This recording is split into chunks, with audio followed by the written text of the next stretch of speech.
Ye of so little faith. This thing is very dangerous, though.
Hello, ladies and gentlemen, I am your host, Horace Widdison, and welcome to today's show. Now, today we've got something special, and we are once again back in the Autistic Plane game for probably the best possible reason we could come up with, because the F-100D is here.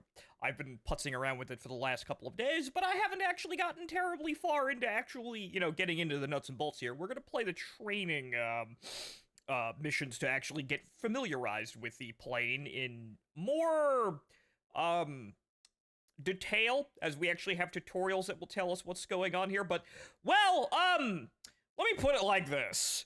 This plane's very simple in all aspects, aside from flying it, because good golly, Miss Molly, this is the jumpiest broad you've ever fucking seen in your entire life when you're flying it.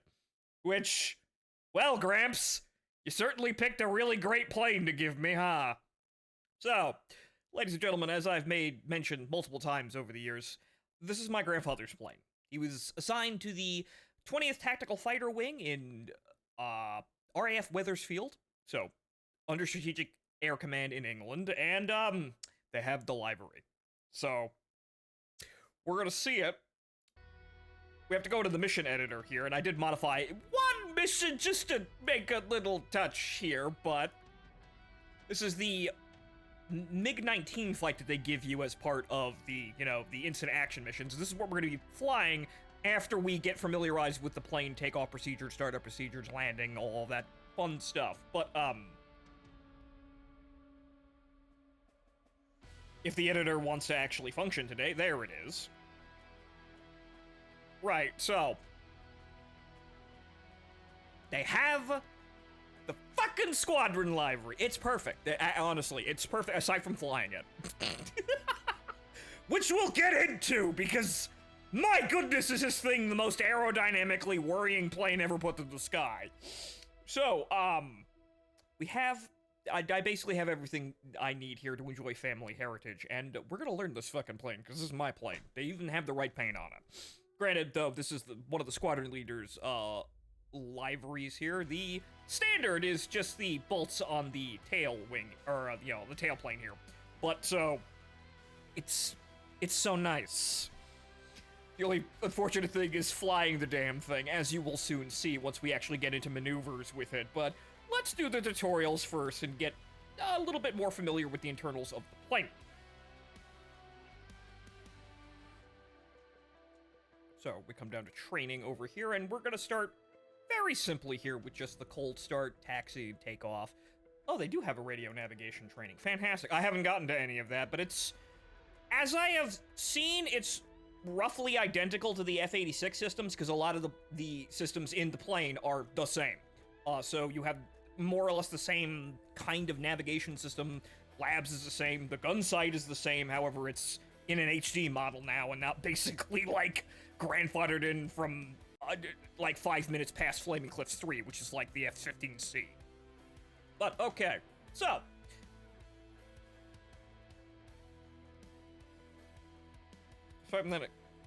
aside from 3 stitches on my pinky toe today was a good day. Yeah, Martin stubbed his toe last night quite badly, which, Jesus Christ, man. But, let's learn how to start the F-100. Spoiler, it's actually quite simple. We do have an in-game checklist, though, in addition to actually having a proper tutorial to understand, you know, all of the systems we need to turn on. However, turning the plane on is astoundingly simple. As I said, everything about the plane is fairly simple aside from flying it.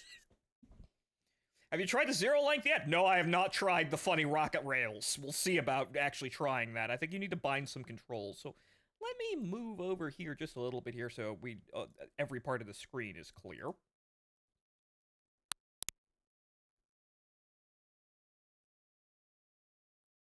So the game's locked up here during loading, but I've had the game running, so we're not doing first start, which takes about 1 billion years. So it's still going. It thinks it's frozen, but it's not. Okay. Right, so now we begin to understand how fly plane, or rather, first off, how start plane, which is, this is going to be the full procedure check as I understand it, which a lot of these systems don't matter, and a lot of these checks we don't need to do, but it's nice to learn the full procedure, at least once, because, you know, learn to do it right before we accept the fact that we're playing a silly video game where our plane is 100% scientifically perfect every time it spawns on the runway, and if it's not, we hit the tilde menu and ask them to fix the plane. we hit the tilde menu and tell the ground crew to fix the plane. My grandfather comes out and waves his hands and it's fucking perfect again. Right, okay. So, let us begin. Welcome, pilot. I'll be your instructor for your first lesson with the F-100D. In this tutorial, you will bring the Hun to life, starting from a cold and dark cockpit, including powering the aircraft, preparing the fuel and electrical systems, starting the J-57 engine, and completing pre-taxi equipment checks. Before we begin, if you've enabled the custom instrument panel, return to the main menu, open the special options for the F-100D, and disable it. The Super Saber rewards a steady hand and disciplined practice. Take each step in stride, and try to remember the location of each item in the cockpit. While not every step in this tutorial is strictly required to get the aircraft to move about, we're going to do things more or less by the book today, making sure everything in the cockpit was left as it should have been by the prior pilot.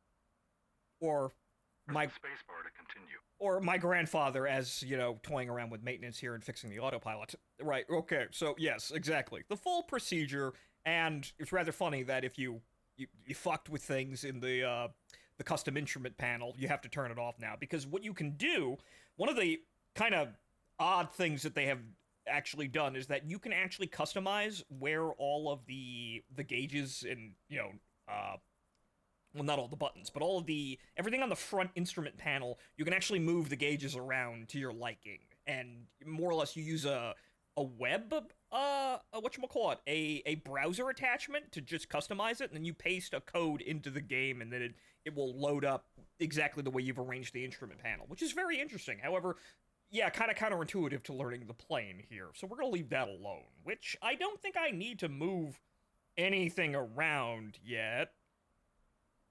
Everything seems to be, well, the critical stuff seems to be exactly where it is. The altimeter, you know, climb, airspeed, and then, you know, the RPM gauges are over there where they should be. And heading as well. So basically what I'm doing is I'm flying like this, and you can see basically everything you need to keep the plane in the air like this. Alright. Eyes up front, let's start with the emergency wheel brake hydraulic pump check. Apply the wheel brakes and listen. If the area is relatively quiet, you can hear the electrically driven hydraulic pump. If you can't hear it, don't worry, the crew will confirm its operation. Press the spacebar to continue. Right, so the wheel brakes. So if I do...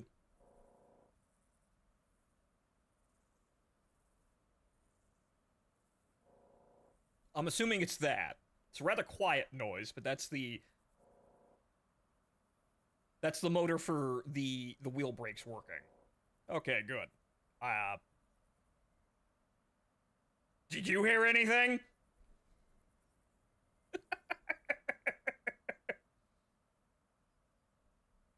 Not much for talk, are you? On the left side of the cockpit, in the aft corner, confirm the speed brake emergency dump lever is in the aft off position. Okay, okay. Press the spacebar to continue. Right, so that is, I'm assuming, off. Right, that's on, that's off. Okay, so it is off. Moving forward along the left side, confirm the wing flap handle is in the up position, and the wing flap emergency switch is in the normal position. I physically Press the spacebar to continue. I physically cannot see that, but I'm gonna assume that it is in the correct position. So, that's all the way up. Okay, oh, right, they have keybinds set up for those already, so shift. And then control F. We need flaps intermediate for takeoff, and then flaps all the way down for landing. So, wait. Oh, it's just F. Just like we're playing War Thunder. It would have been nice to have a toggle key. Confirm the throttle detente is fully inboard in the off position. While off, the throttle position can't be adjusted. Right. Next, confirm the speed brake switch is in the center off position. Okay, so yes. Press the spacebar to continue. Speed brake is off, and that's the little switch there in the middle. That's off, and yes, the throttle is all the way back. I do have a button to adjust that when we start the engine. Just inboard from the throttle, confirm the UHF radio function selector switch is in the off position. Most of these are... Spacebar to continue. This is rather funny because most of these are going to be set correctly, so we're really just doing this for show. Continuing forward along the left console again, we're looking for 3 switches to confirm. The anti-skid switch is in the off position. Mm-hmm. The fuel regulator selector switch is in the normal position. Mm-hmm. And the air refueling switch is in the off position. Right, so yeah, we do have spacebar to continue. We do have an air refueling tutorial, which well, boom's right over there. We'll see if we get into that one, but aerial refueling is a tremendous bitch. We're doing the basket method here, which is a little easier to set up, but also incredibly difficult in other fucking ways. Confirm the G-limit switch is in the on position. If the G-limit cover is closed, the switch is pushed into the on position. Okay. Press the spacebar to continue. Moving just inboard now, confirm the air start switch is in the off position, and the air start switch cover is closed. Press the spacebar to continue. It's off. So I didn't know about this one being on all the time, though. But then again, we kind of want to keep the G-limiter on, because, man, this aircraft does some very worrying things when you're turning. It's probably better to leave that on. Moving inboard again, locate the engine master switch, which supplies electrical power to several engine and fuel system components. Set the engine master switch to the on position. Closing the cover pushes the switch into the on position, so do that now. So, okay, so... Moving outboard, locate the fuel shutoff switch. Confirm the switch is in the on position, so fuel can reach the engine. Press the spacebar to continue. That appears to be on, sir. Yes.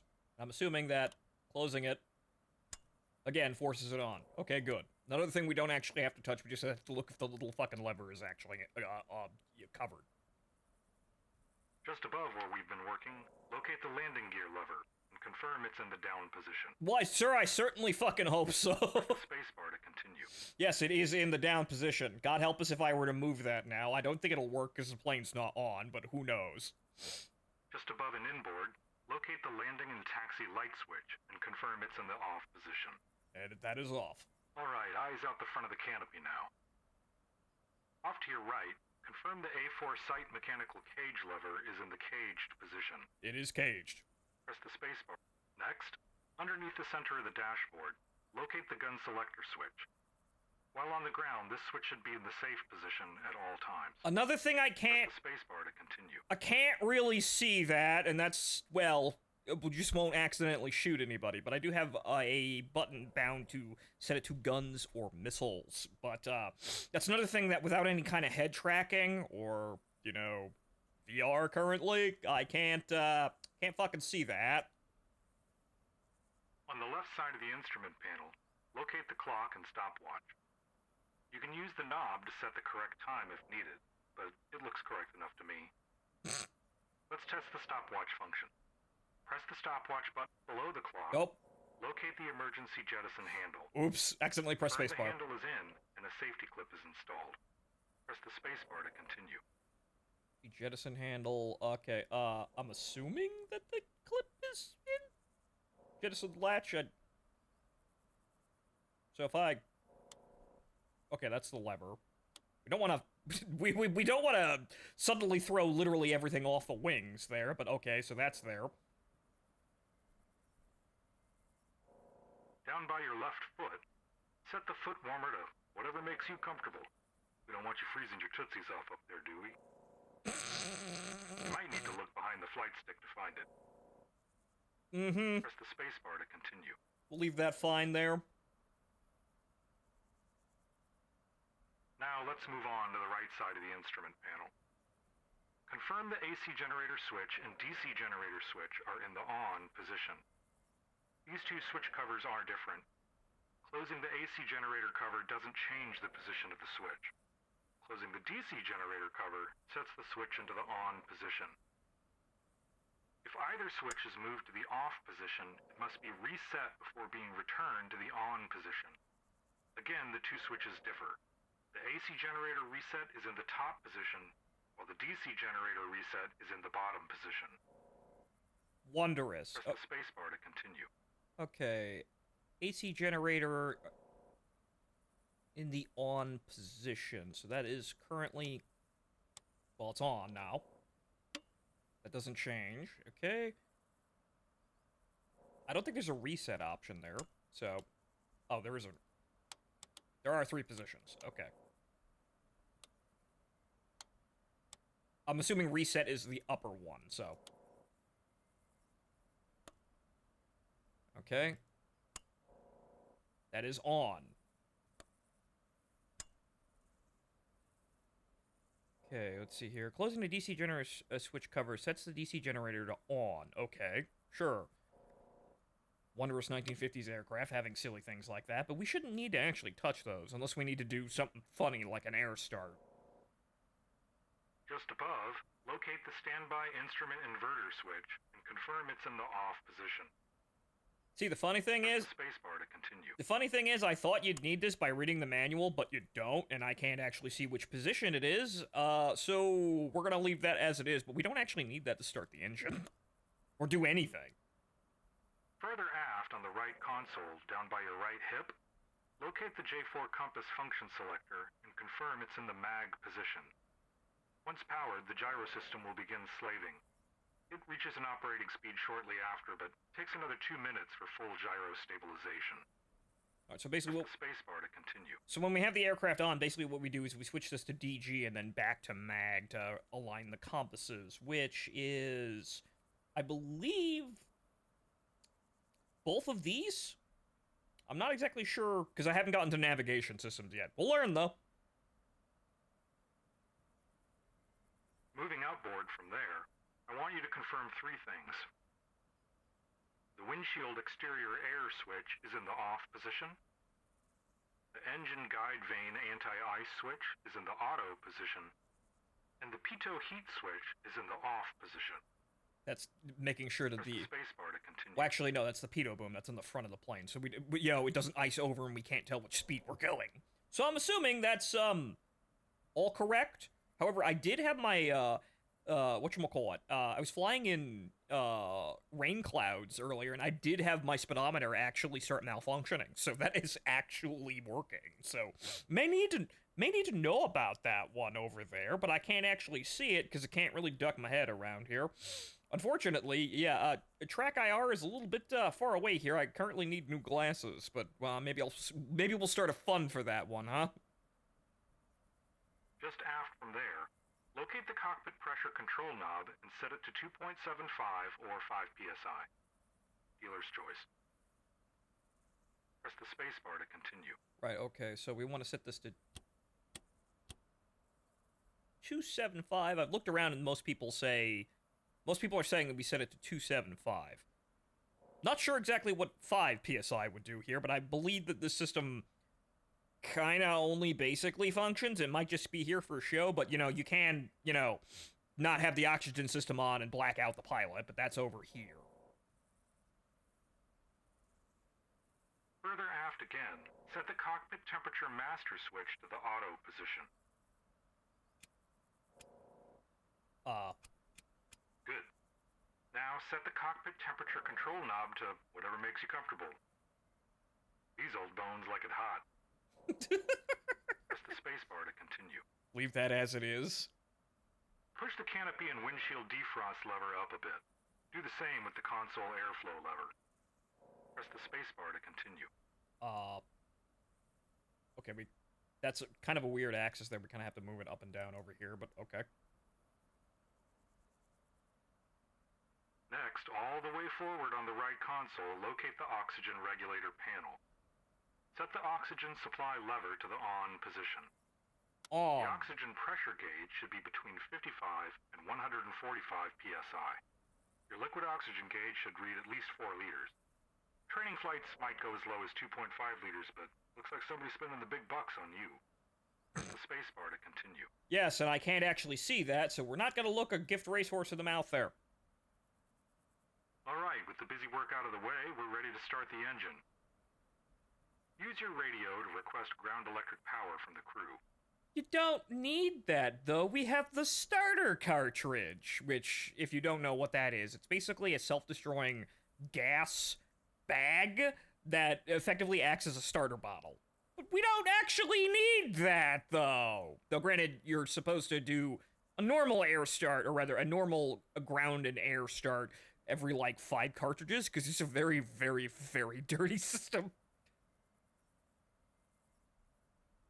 But okay, so we'll do this, but you don't actually need to do that, but okay, fine. We'll call up the ground crew. I guess they need to, make a living here.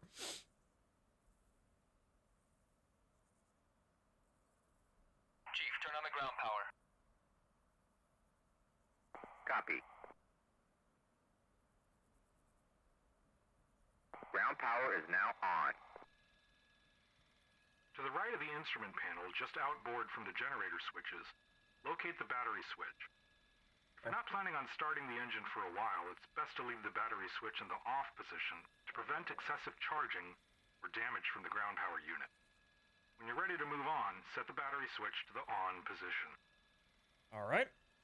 On. Alright, now that we've got some juice flowing, let's revisit the standby instrument inverter switch, which powers the 3-phase and single-phase instrument buses when there isn't AC generator power.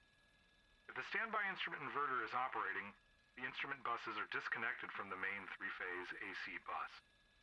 Open the switch cover if it's closed, and set the switch to the on position. But leave the cover open.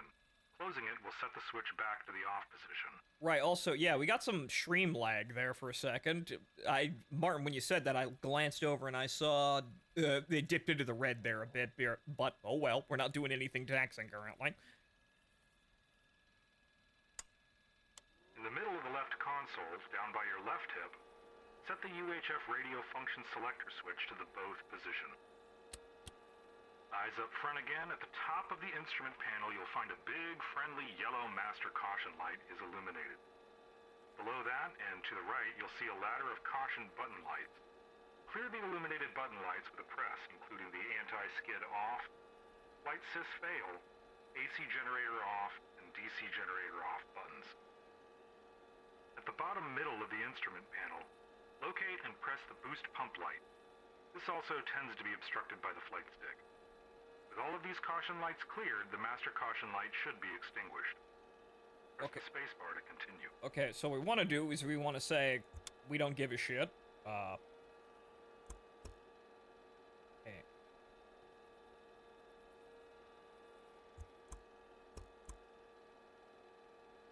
Okay, those are still off, but the master caution comes off. Okay, so those don't turn off when I hit them, but the master caution goes off. So I believe that's the boost pump, so yes. Off to the left, past the landing gear lever, press and hold the fire warning test button.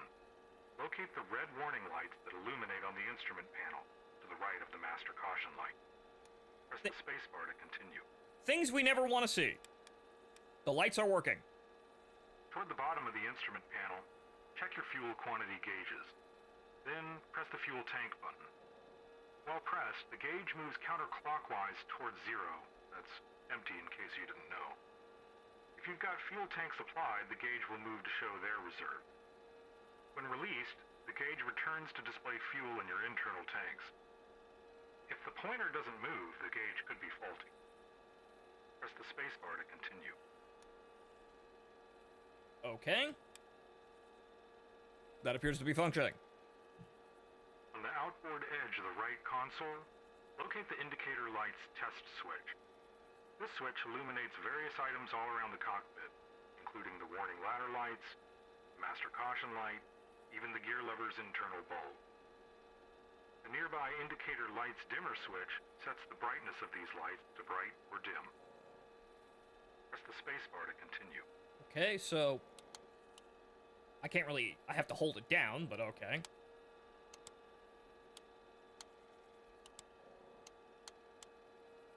Probably want to have that on as bright as possible so I can see it with my terrible, terrible eyes. Now, just forward, you'll find the lighting panel. The console flood and indirect lights dimmers illuminate the left and right consoles. The instrument flood and indirect lights dimmers illuminate the instrument panel. The thunderstorm lights dimmer provides additional console illumination from the aft section of the cockpit. The standby compass fuel quantity light switch illuminates the standby compass at the top right of your canopy. You can also use this switch to also enable the drop tank fuel quantity gauges in between your legs and, you guessed it, behind the flight stick. Press the spacebar to continue.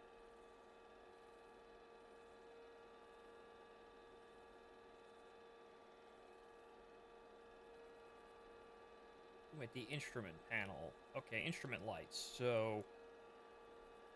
Ah, okay, it's very slight because it's daytime, but that's the red. Okay. Okay. Additional console illumination from the aft section of the aircraft. Oh, okay. Right, those are lights behind me, just in case I can't fucking see, and console lights are also, again, very slight, but you can see them slightly turn to red. So they're red lights. For night flying or thunderstorm.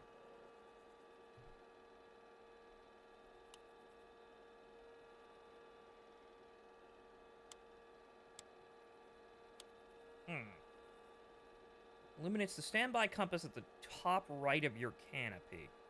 Oh, it's that one.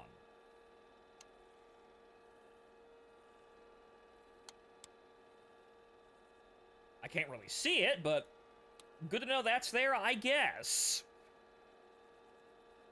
Switch to enable the drop tank fuel quantity gauges over here. So, these. Which is rather odd that that's connected to that one, but okay, Air Force, you do that. The lighting panel also includes switches for your external indicator lights. Set the position light's brightness and steady flash switch as needed. These lights aren't easy to see during the day. Setting the refueling probe light switch to fuse only enables the fuselage probe light. Setting the switch to all enables the fuselage probe light and the mast fairing probe light. For today, we'll leave this mighty switch at rest in the off position. Okay, so this is spacebar to continue. illuminating the fuel probe. Alright, now things are about to get noisy, so let's close the canopy. Locate the canopy control switch on your left, just underneath the canopy frame, and set it to the close position. Notice how the nearby red warning light extinguishes when the canopy locks.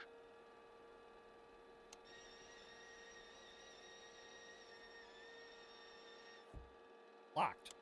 Good. Now contact the crew and have them connect a ground-to-air supply. Again, we have a starter cartridge for this one, but you know, I guess it's unreliable, and, well, this is the full tutorial. Okay. See, it's even right there. It's already in the plane, but it's right there. Okay, so... Go ground electrical power. Okay, previous menu. Ground crew, ground air supply, so it's F5. My eyes just... Yeah, no, my eyes are just fucking with me. It's right there. Chief, connect ground air supply. Get the blades moving. Copy. Ground air supply is now connected. Okay. Stay sharp because things are about to start happening fast once air is moving through the engine. Mm-hmm. Request air supply from the crew. Once the air is flowing, press the starting and ignition button near the generator switches, which will illuminate. And the tachometer on the right side of the instrument panel is at 12% RPM. Move the throttle detente to the idle position, freeing up throttle movement. But go easy and keep the throttle at 0 for now, would you? Okay, so this is rather... Again, this is... Okay, so now we have a timing minigame in here, which the starter cartridge already has. But, again, ladies and gentlemen, if you use a starter cartridge, the engine turns over, which turns on all of the electronics anyway, and we don't need air or ground. But, okay, we're doing it by the book. So, ground crew, okay, air supply, apply. Chief, apply ground air supply. Copy. Air is now applied. Okay, so what we do is we hit the ignition button. Watch the gauge gets above 10, which is right about here. And then right about there we hit the detent, bring the throttle to idle, and she starts up. I mean, what if you didn't have a starter cartridge? I mean, yes, that's good. That's good to learn that. However, the starter cartridge makes this thing incredibly easy to start. Down and just to the left, check your fuel flow indicator. The fuel boost pump in operative light should extinguish soon if it hasn't already. Next, check your exhaust gas temperature gauge. If your EGT exceeds start limits, return the throttle to 0, set the throttle detente back to cutoff, and monitor the engine for about a half a minute. To abort an engine start, press the stop button, located to the right of the start button. Oh, so that's the stop 40% button. RPM, Okay. you can have crew disconnect the ground air supply. Okay. Okay, that's all of the hydraulic systems coming online. Actually, yeah, that's because I've got my fucking foot on the rudder. Okay. Ground air supply. Disconnect. Chief, disconnect ground air supply. Copy. Ground air supply is now disconnected. By now, the engine should have stabilized around 55, maybe 60% RPM. The AC generator takes about a minute to cut in. You can force it early by raising engine RPM to about 72% with the throttle. Once your generator's stable, have the crew disconnect the ground power. You could cheese it, but again, we don't need to do that. But that's actually nice that you can kind of just hold the brakes and then put it up to 70% power and get the engine, or rather get the generator on. You kind of have to wait about a minute for it to come on, even with the cartridge. Okay. Chief, turn off the ground power. Unplug. Copy. Ground power is now off. Confirm your oil pressure gauge displays a minimum of 40 psi. It is exactly 40. Spacebar to continue. Now all we have to do is check the flight control systems. At the forward end of the left console, just underneath the gear handle, locate the takeoff trim button. Press and hold it until the nearby green indicator light illuminates. Press the spacebar to continue. Trim for takeoff. At the top right of the instrument panel, underneath the dash, locate the flight hydraulic system test switch and confirm it's in the SYS-1 position. Slowly move the stick, fully aft. Check for freedom of movement. Visually confirm control surface movement and that your ailerons are neutral. After hydraulic pressure stabilizes, release the stick. There's a gauge underneath the switch. When you move the stick, the gauge indicator should drop about 500 psi, followed by a smooth and rapid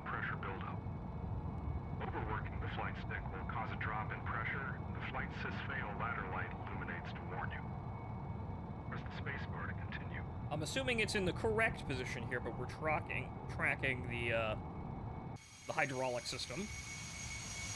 Okay. Do the ailerons move? Yes, they move. Amazing. So is the stabilizer. All right. Now slowly move the flight stick fully to the right. Check for freedom of movement, and visually confirm proper control surface movement. After hydraulic pressure stabilizes, release the stick. Again, you should see that 500 psi drop, and then build it right back up again. We just checked. It works in all directions, but of course, ladies and gentlemen, this is one of those things where this aircraft is going to be perfect. We don't need to check this. But again, by the book.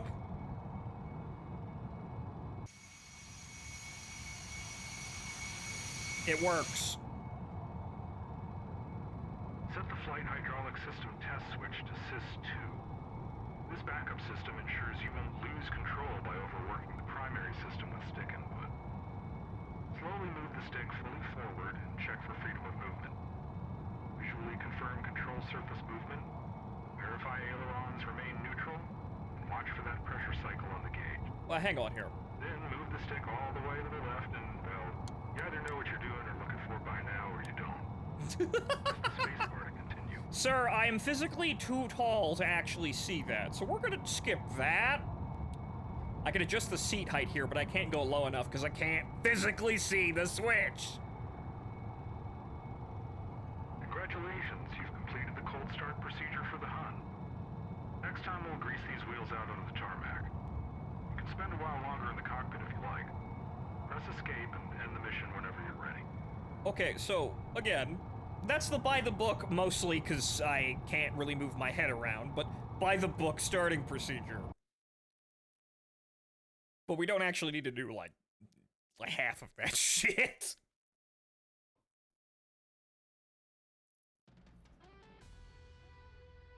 But before we do that, now hang on here.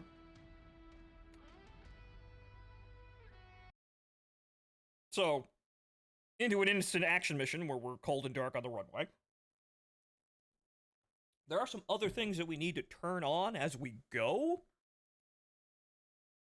Like, it didn't, we didn't turn the sight on, we didn't turn the missiles on, or rather, the stores selections, which are over on our far left in the back.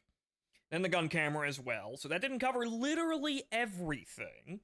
But as I understand it, I want to fly this plane in DCS right the fuck now settings are, well, since we have the starter cartridge, turn the battery on, engine master on, then ignition.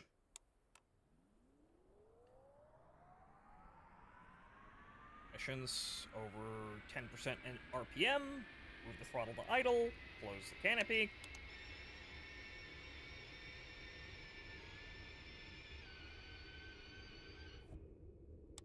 And now we're basically starting the aircraft with the starter cartridge, and this is going to go a whole lot faster. Granted, you still need to wait for the engine to warm up so the AC generator comes on. Some of the systems do not work without AC power or at full power at idle. So, over here,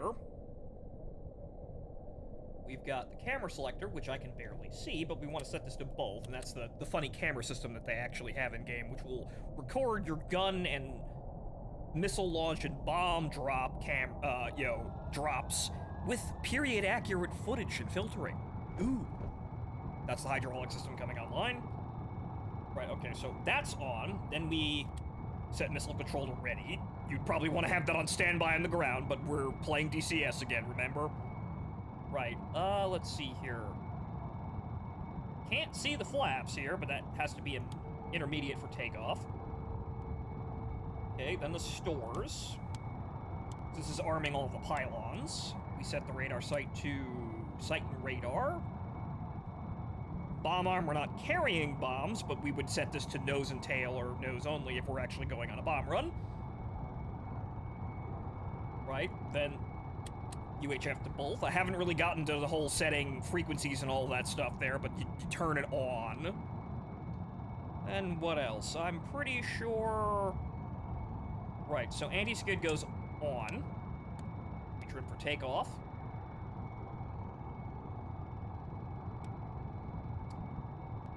The dampeners come on, but we need the generator to be fully on first. I believe that's still on, so those come on for takeoff, I believe. But then again, it's kind of weird when you use the system and when you don't. And funnily enough, as I have discovered, this is part of the autopilot, which that was my grandfather's primary role as an electrician, fixing this stupid thing, which apparently it's very touchy. So, then again, as an electrician, you fix basically everything on this plane that requires electricity. So, let's see. Okay, I'm pretty sure we don't need anything else on this panel. Then we need, come over here, turn the oxygen supply on. Let's see here. TAC and to track and receive. Haven't actually gotten into this, but I believe it's basically identical to the Saber, so it shouldn't be too hard to pick up. However, it's been like 2 years since I actually learned the system, so I don't remember anything. And then flip the compass to DG back to mag and make sure it's aligned with this one, which it is 21, 21, and it's set to about 21, so those are aligned.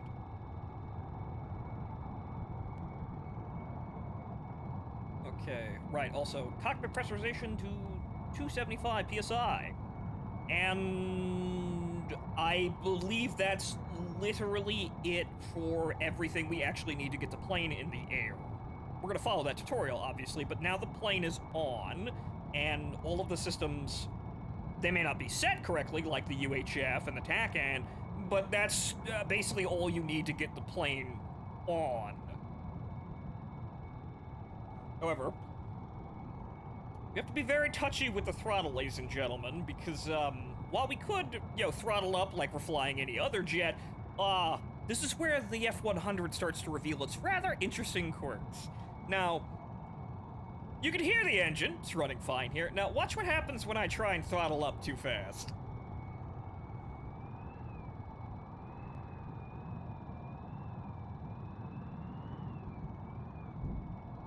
It doesn't like that. It doesn't like that at all.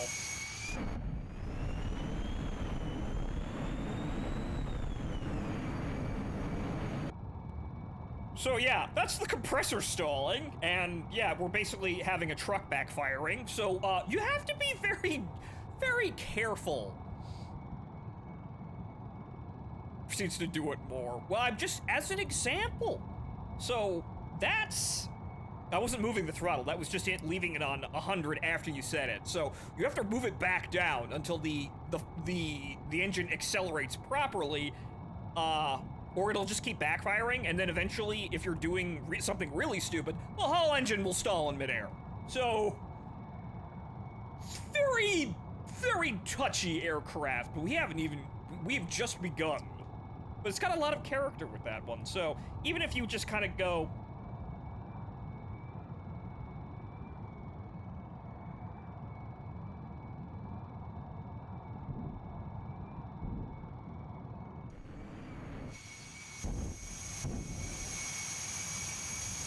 It really, really doesn't like that. So, proper throttle acceleration is around about this fast.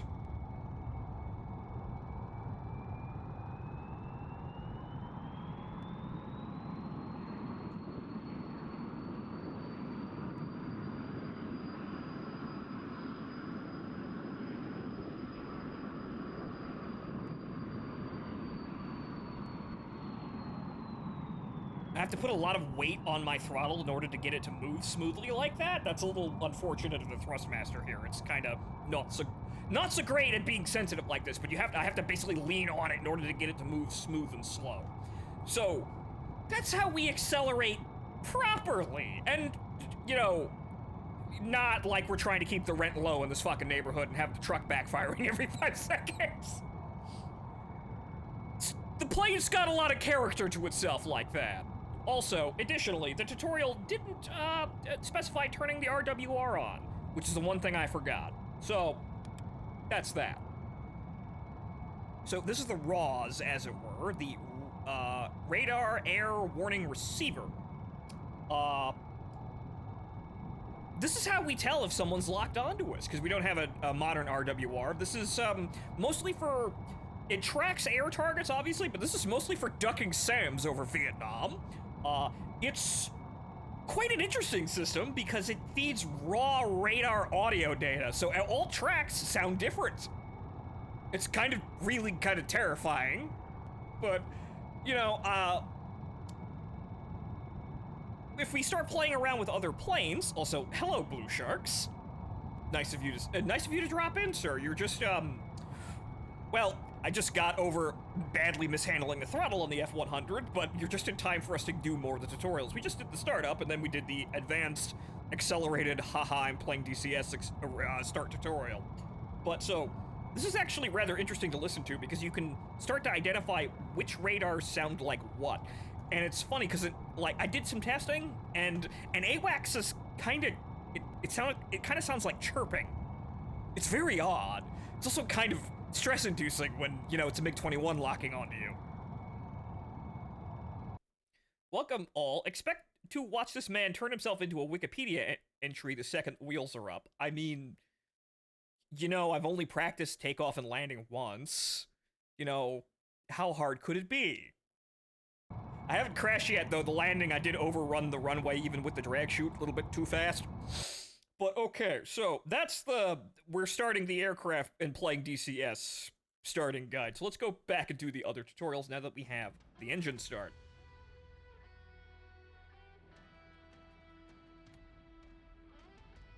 Takeoff and taxi. And again, they have radio navigation, so we're going to learn about TACAN navigation via audio, because that's where we're at right now.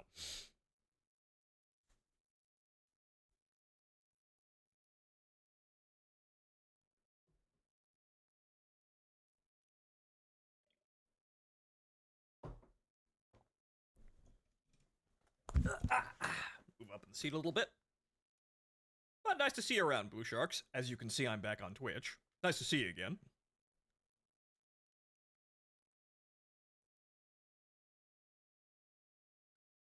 Now that you have shown how to royally fuck up the engine, yes, and you can casually do it, basically all the time.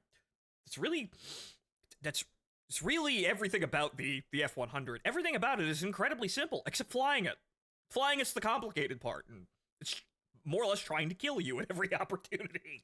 Wait until we get to actually maneuvering this bitch, and then you're gonna see some things.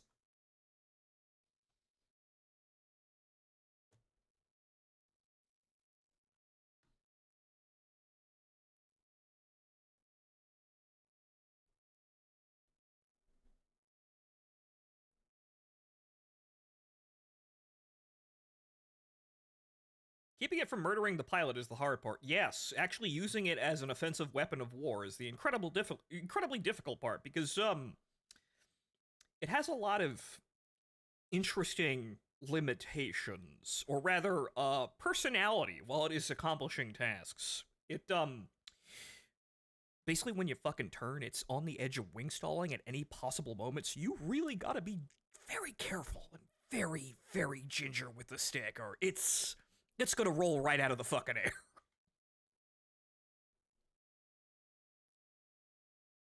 It's kind of like playing a prop. If you've played a simulator, it's kind of like flying a prop plane. If you pull the stick too hard, you know, the thing, you know, it'll wing stall and the whole fucking thing slides out of the air. It's kind of like that. However, that's not it at, like, over pulling the stick, like, immediately. That's, like, kind of like the throttle, pulling the stick too fast in any direction at all.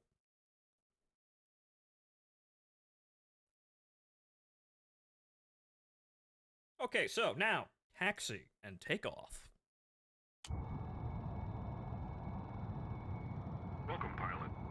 In this lesson, you will learn to taxi and take off in the F-100D Super Sabre, including completing required checks before taxi, verifying nose wheel steering and brakes, taxiing the aircraft safely, monitoring flight instruments, and taking off from the runway. Before we begin, if you've enabled the custom instrument panel, return to the main menu, open the special options for the F-100D, and disable it. Let me know when you're ready to begin your pre-taxi checks. Okay, so the plane is Press on. the spacebar to continue. On the right side of the instrument panel, locate the warning ladder lights. Press the illuminated anti-skid off button to clear it, and confirm the master caution light extinguishes. Press the spacebar to continue. Okay. Next, locate the 2 ground safety pins with those pretty red tassels on them. All right. The first is on the right of the ejection seat hand grip. The second is down behind your right foot. Removing these pins arms the seat and canopy ejection and canopy jettison systems, respectively. So, handle with care from now on. Remove each pin, display them to the crew, and stow them in the pin bag behind your left shoulder. You can reinstall removed pins by retrieving them from the pin bag.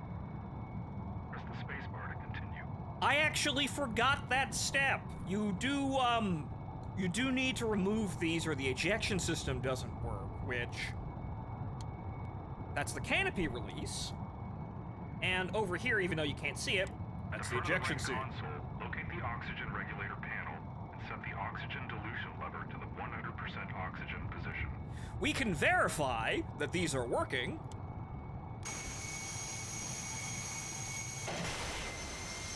Like so.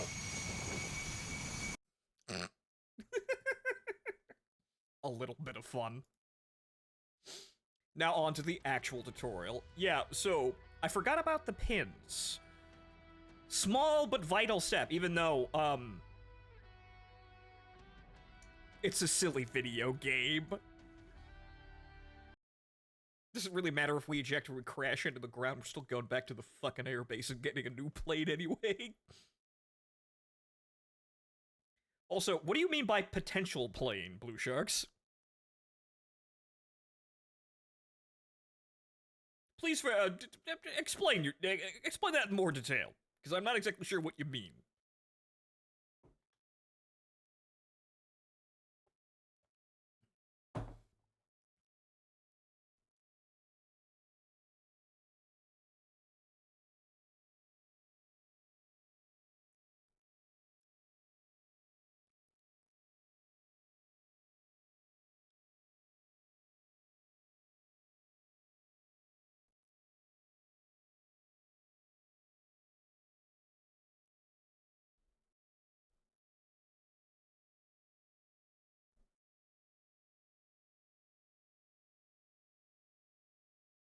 I mean, the Century series as a whole could be lumped into potential plane. I mean, yes, but okay. So, a plane that on paper seems very cool and useful, but we never see its full potential. On paper seems really cool, and we never see its potential. Well, gotta do Larry the F-20. I mean, yes, but I don't really know very much about the F-20, but the F-20 is... You know, they're trying to make the F-5, or rather, they tried to make the F-5 and update it to the modern sort of 80s standard of aircraft, and, generally speaking, it, got fucked over by a couple of things. One, it wasn't cheap. Two, Reagan decided that we were going to be able to give people F-16s, and so most people who were going to buy the F-20, or most of the potential customers, decided they were just going to spend more money and get F-16s. Something that's hyped up that ends up not delivering. Again, a lot of the Century series aircraft, like the F-102, for example, where, as the song goes, if you fly a 102, don't go up unless it's blue. If it feels a drop of rain, you'll have wreckage, not a plane. There's a lot of songs like that, and Martin got me the Big Book of Air Force songs, and it's full of wondrous things. So let's see here. Well, if we're gonna go for the most overhyped aircraft ever, F-104 Starfighter. Because, as Old Man Lockheed put it, it's the ultimate interceptor. The most powerful plane ever put to the air. The most amazing aircraft to ever see air combat. And it's a death trap. And And we're also getting a module for that in the future, so we can see exactly how much of a death trap it is. But yeah, no, the F-104, as my grandfather put it, an engine and a saddle. I mean, the pilots even get spurs to lock them into the ejection seat, which on early aircraft ejected downwards. And yeah, that system didn't work out terribly well because it killed 20 German pilots before they realized, oh, that was a terrible idea.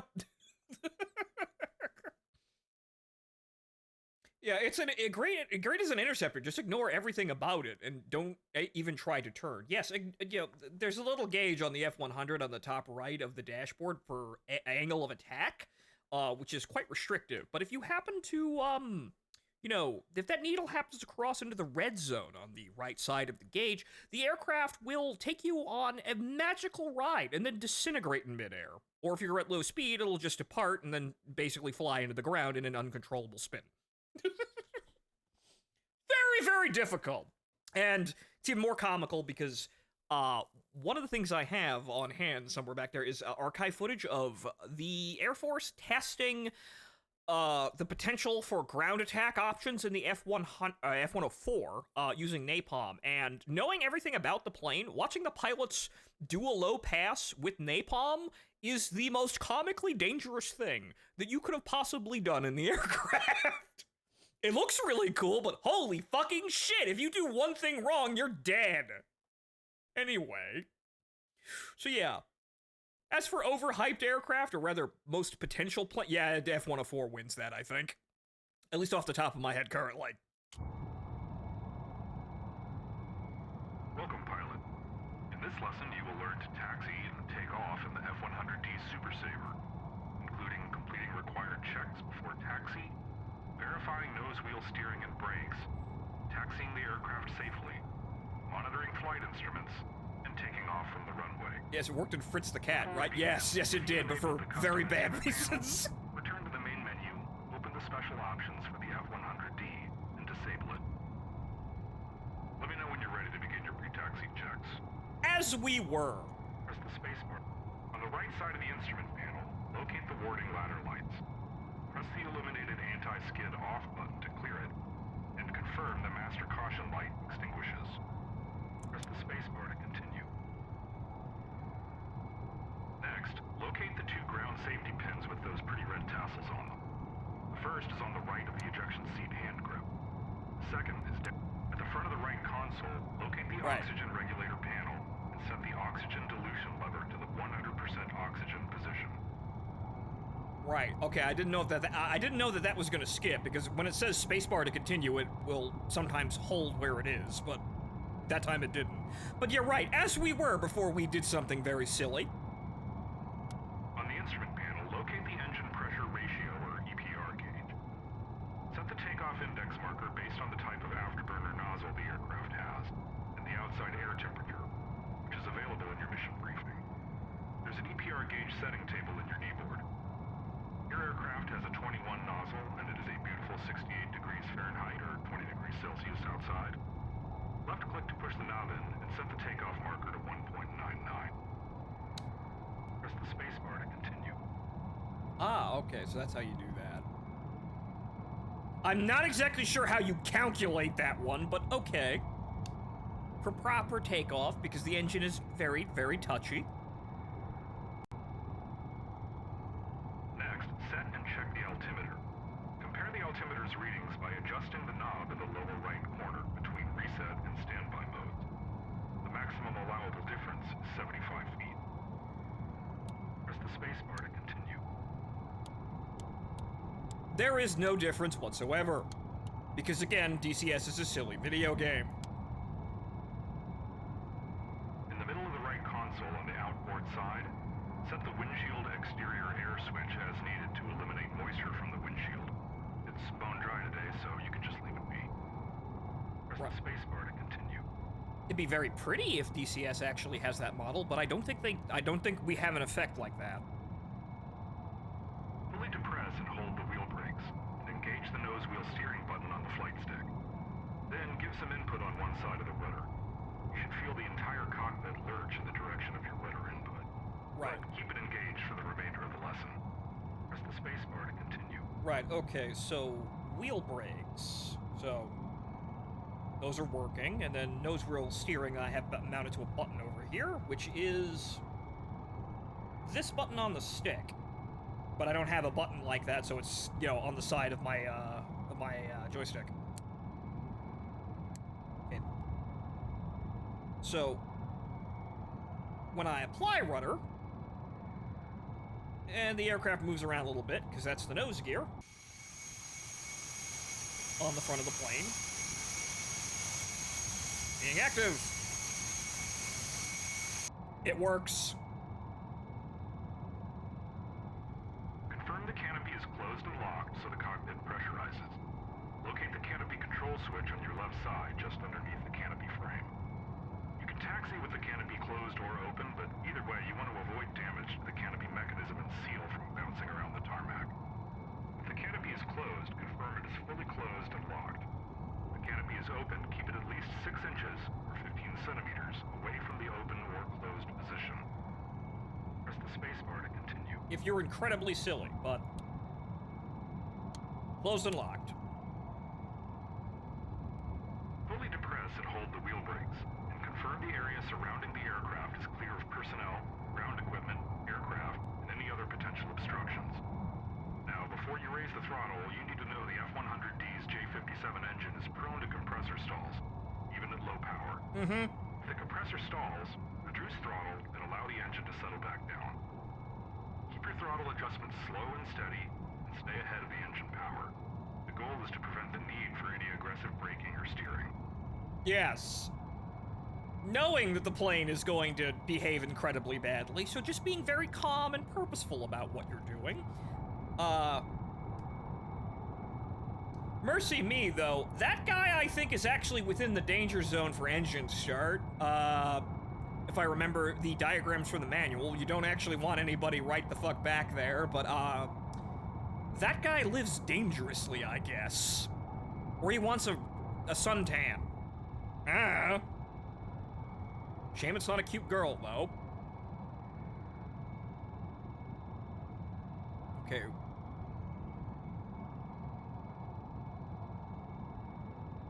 Right, so it's just clearing for obstructions, making sure the wheel brakes are both engaged. They are.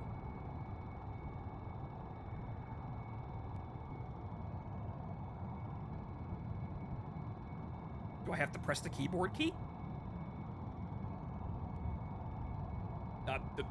Sir, the brakes are engaged.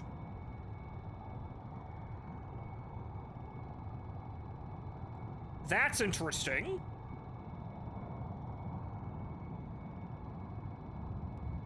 Okay, I guess I have to start moving then. But okay, so she starts to move at about 25% power very slowly, so I guess that's what we want to do.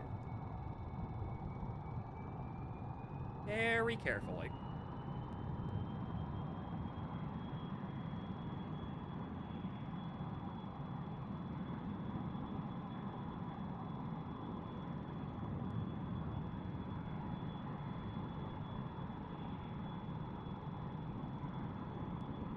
Little more.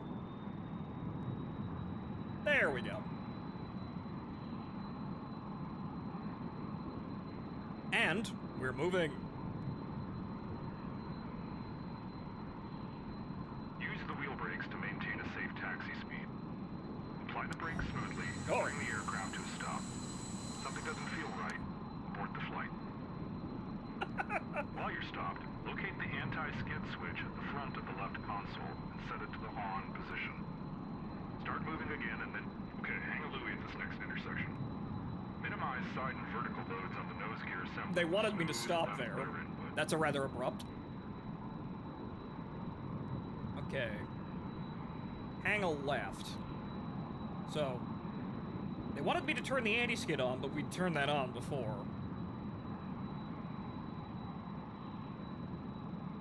Okay.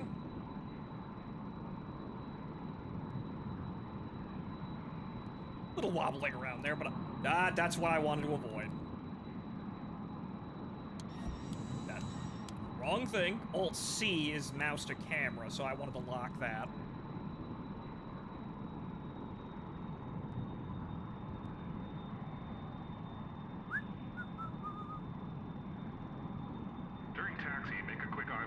instrument panel, checking the attitude indicator, turn and slip indicator, and heading indicator. Get your ass off the fucking taxiway! You got a gentle right turn coming up. Keep your eye on the heading indicator as you make your turns. Confirm it's accurate and the response isn't sluggish. I can't really look down there while I'm doing that, but okay. Fucking track IR privilege up in this bitch. Okay, keep it nice and steady. Keep it up. Save speed, smooth throttle and brake, keeping clear of obstacles, centered on the taxiway. Leaning a little bit there. My left rudder pedal is a little bit more sensitive, so I have a tendency to engage it when I'm not paying attention. You can see it on the bottom left there, so if I do that, that's the left brake. I kind of, it's too sensitive or I'm doing it unconsciously. Right turn here onto the taxiway. Rudder, smooth like butter.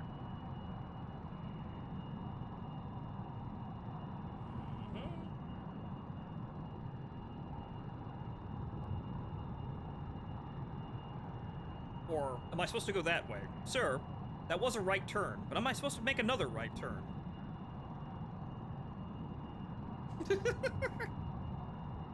That's the runway, though. I appear to have made a wrong turn. Actually, no. No, that is the runway. Yep, so, oops. Gotta turn it around!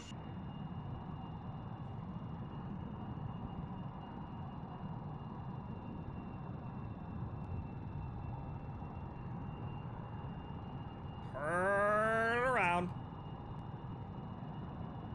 Nice to get a little bit of driving practice for handling, because this is, you know, driving neat, orderly, and safely on the runway is a bit of an event, and you kind of have to practice with it in order to get it right here.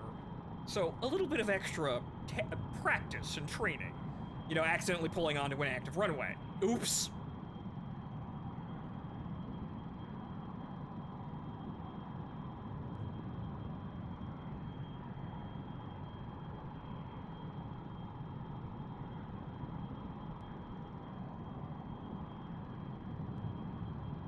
So we want to go that way. That's too early of a turn, but follow the yellow line.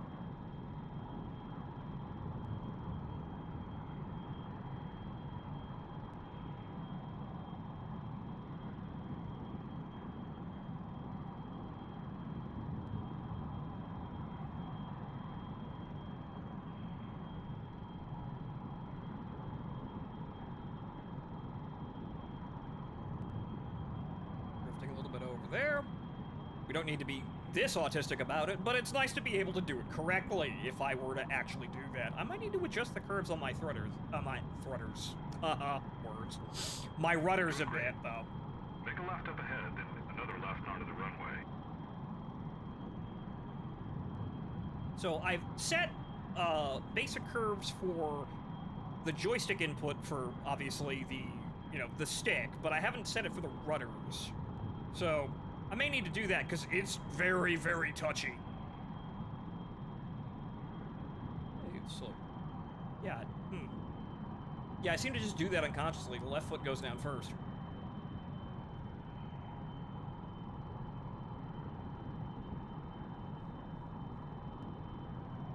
Okay, pulling onto the runway.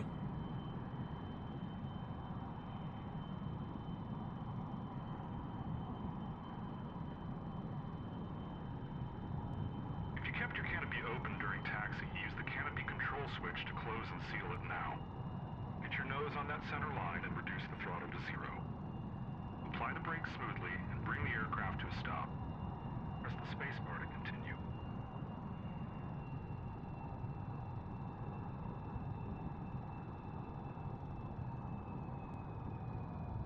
Perfectly aligned. But yeah, sir, the canopy's been closed. I didn't need to dry my fucking hair gel. I'm not Elvis.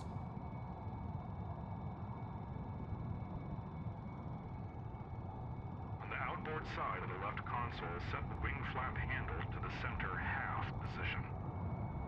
I'm going to assume it's at half here, but okay, it's at full, so. Fully depress and hold the wheel brakes. Right, so we apply wheel brake and then accelerate to afterburner for takeoff because the plane is rather a little bit touchy about being at low speed, so you kind of have to go full ass all the time. Okay, so It's takeoff time. You're gonna raise the throttle to military power and confirm the needle on the EPR gauge is past that takeoff marker you set earlier. When you're ready to take off, push the throttle outboard to engage the afterburner. On a successful ignition, release the wheel brake. On an ignition failure, hold the throttle back inboard to disengage the afterburner. You can try a second time, but if you experience a second ignition failure, abort the flight. If you lower the throttle past the afterburner's minimum threshold, the cam pushes the throttle inboard, disengaging the afterburner. At your bare weight of 29,000 pounds, rotate the aircraft at 135 knots on your airspeed indicator, and you should take off at about 155 knots. the burner has a Takeoff speeds chart in your D-board. military Shut power. up now and take off whenever you're ready. Okay, so we want to watch this, and we set a marker for 199, so that's 2. So that's the engine pressure gauge. So when that hits the marker just under 2.0, then we're at power for takeoff. I have to hit a key to engage the afterburner? Can't I just move the throttle all the way up there? I didn't notice that.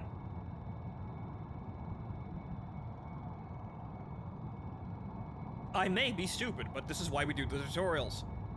Okay, so military power. So we want to go up to, put the wheel brakes on. About there.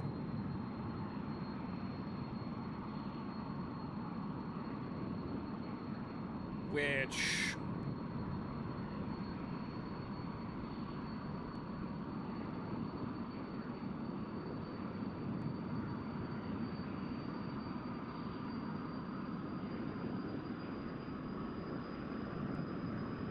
yeah, okay. Okay, engage the afterburner, which... do I have to turn this on?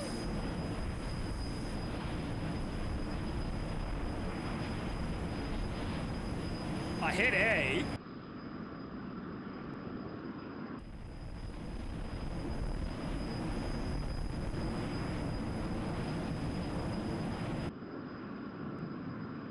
That's rather odd. It doesn't appear to be working, if it does, but we're at fucking burner here, so it should be on here. I'm not sure if I would really need to press a key for this one, but okay, we seem to be ready for takeoff.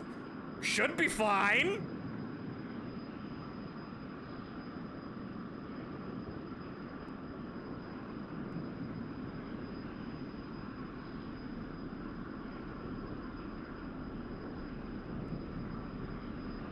About 55 knots. Okay, so just keep it steady on the runway. We want the speedometer to go past 1.5. And we pull back very gently and lift the plane into the air. Something it rather loathes doing, but okay, so there we go. Back on the stick very gently. That's a little bit too gently, but okay. And we're up. Very good. Set the landing gear lever to the up position. I'm going to use the key here because I can't actually see that.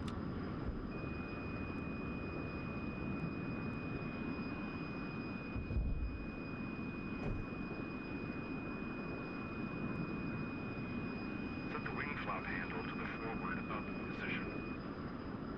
Toward the front of the left console on the outboard side, locate the pitch yaw damper switch and set it to the on position. Applying some trim here so I can fly in a straight line while I'm doing this. I do have a key. I have to take my hand off the stick here, but the dampeners help you fly, and they kind of just, they mute the stick inputs. That's a little bit too much pitch, but on. Congratulations, you've completed the taxi and takeoff procedures for the Hun. You can enjoy some free flight time and remember what you've learned about the engine. Keep throttle inputs smooth and slow to avoid compressor stalls, and watch out for that saber dance. Press escape and end the mission whenever you're ready. Okay, so we're flying now. It was a very interesting, nice little touch there. I don't think any other module has a success sound there, but all right, thanks. Was that a Thomas the Tank Engine-esque stinger? I don't fucking know, but, well, you know... Well, 20th Tactical Fighter Wing was based in England, so maybe that works out.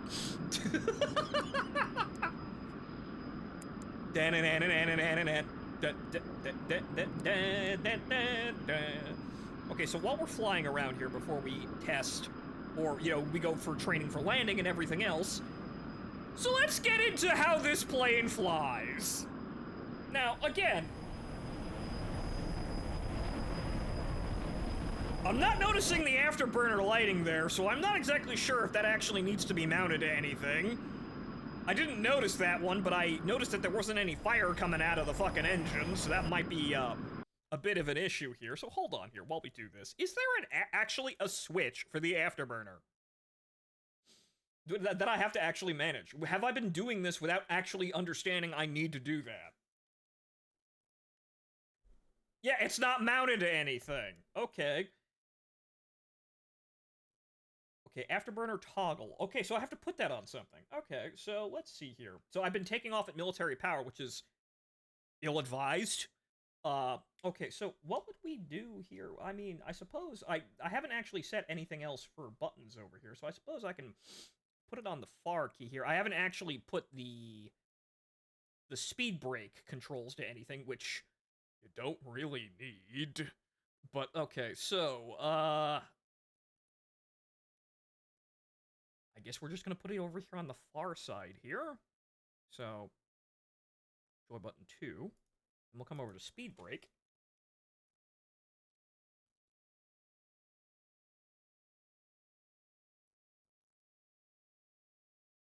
Okay, retract L center.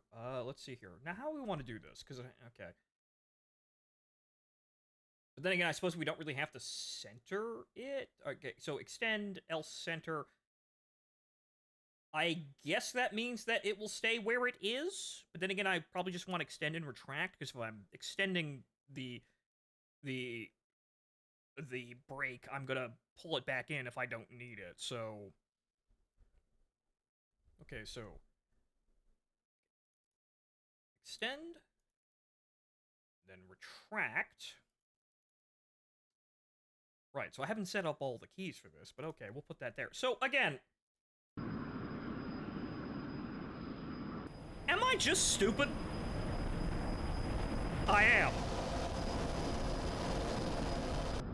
Yeah, that's rather abrupt. So yeah, I haven't been using the afterburner the entire time I've been flying it. I neglected to notice that.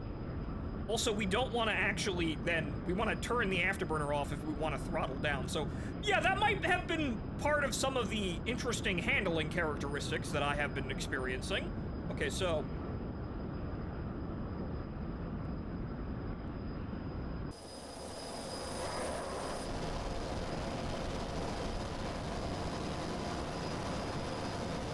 Sir, it's not shutting down.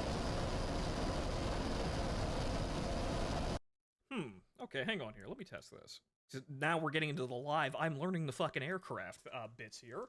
So, hang on here. So we got afterburner top... Hey, that's not what I set it to. Or I guess I'm an idiot. Okay, so toggle.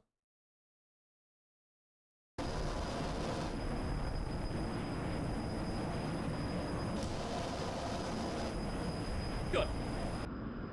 Okay, so what does it sound like in the cockpit so I know?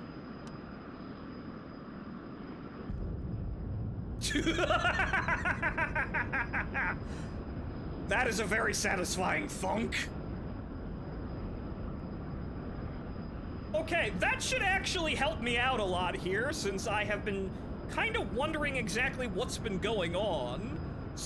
She's a little bit underpowered in certain areas, but that's because I've been using military power the entire time. I didn't know there was a fucking switch for afterburner. Noted! So we want to turn that off. But then again, you don't want to really move the throttle around in combat anyway, because... Okay, look, she bleeds speed like a motherfucker.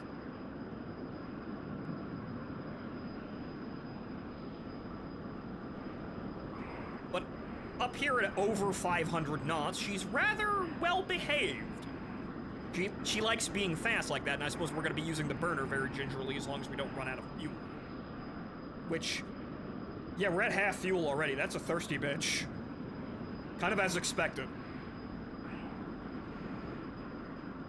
Okay, so let's adjust the pitch there. Get a little bit more comfortable over here. Okay, so that's the brake.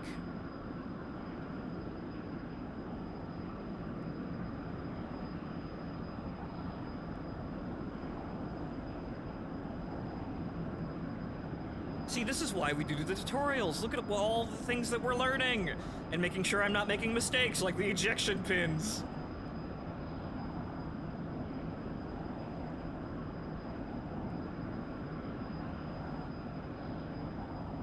Okay, so we're about at 400 knots. That's below the speed of sound here. Now, we're gonna bring her into a nice, gentle turn here. I still got the dampeners on, though, so hang on here. Let me come out of this. See, that seems well-behaved, right? Well, that's before things start getting a little extreme. So, dampeners off. We don't want to have those on in combat. That's mainly just for helping you transit and not have to fudge with literally everything on the plane.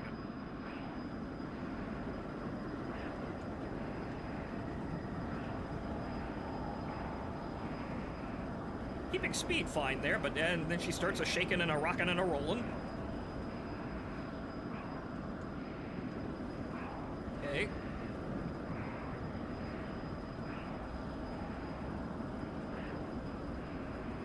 Very carefully. I actually have to put in stick input to keep her here.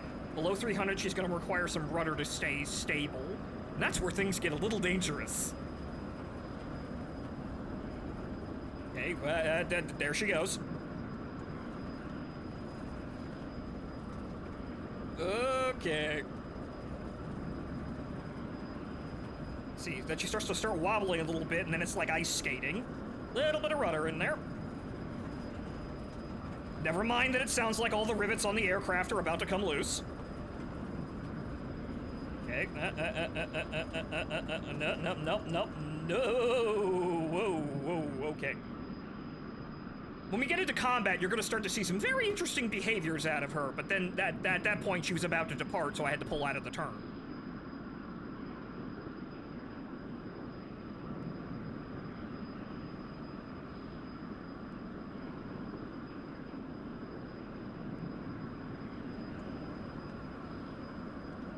But, okay, so back in again. Again, I can't believe I was on military power the entire fucking time.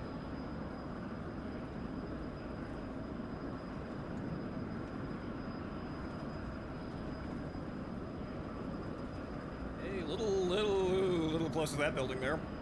Say hi to everybody in the low-income housing. Okay, then.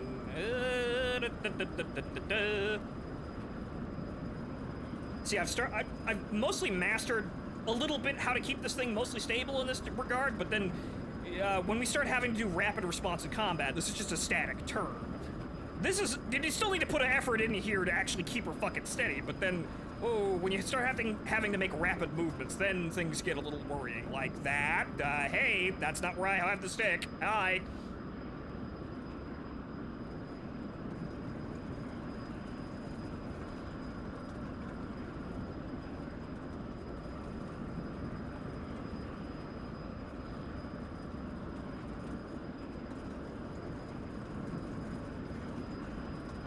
Okay, then she's starting to slide a little.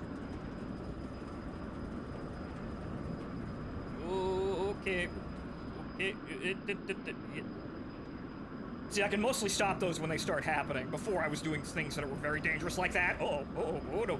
Rudder, up. Burner! Whoa! Oh, no, steady, girl, steady, good, all right, there we go. Then she'll start doing very dangerous things like that if you're not careful.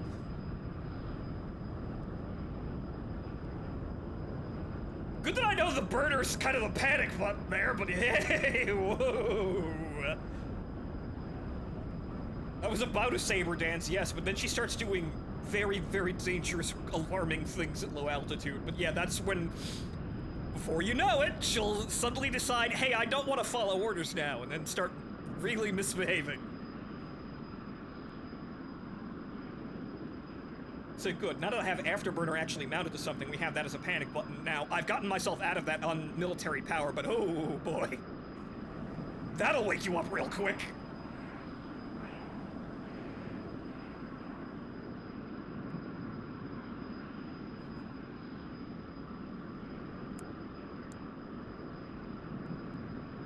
Okay, so, now that we've done flying around here, let's learn about landing, or I suppose it's navigation next. Let's learn about navigation, now that we've nearly killed ourselves, and as Martin put it, almost became a Wikipedia entry. Again, you start pushing the aircraft around like that, then she starts to be very, very dangerous. And I've kind of trained myself to adjust to how very careful you have to be with the control inputs for this one. But yeah, someone walking in, yeah, you're gonna have a lot of problems. But she rewards a very gentle, steady hand with basically everything on inputs or any kind of controls whatsoever. Any kind of heavy-handedness in this plane will just start doing horrible things and probably crash into the ground.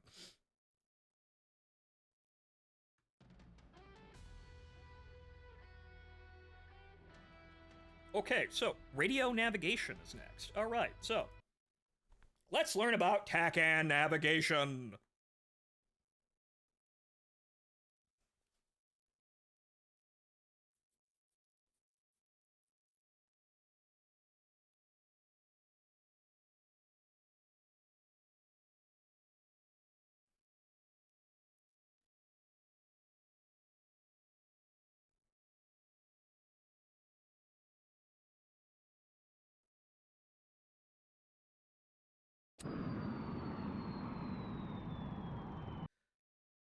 Now, before we begin here, what I should say, if you're going to do an air start, make sure you have the throttle zeroed before that happens, or the engine will immediately throttle up to wherever you have it and then immediately compressor stall.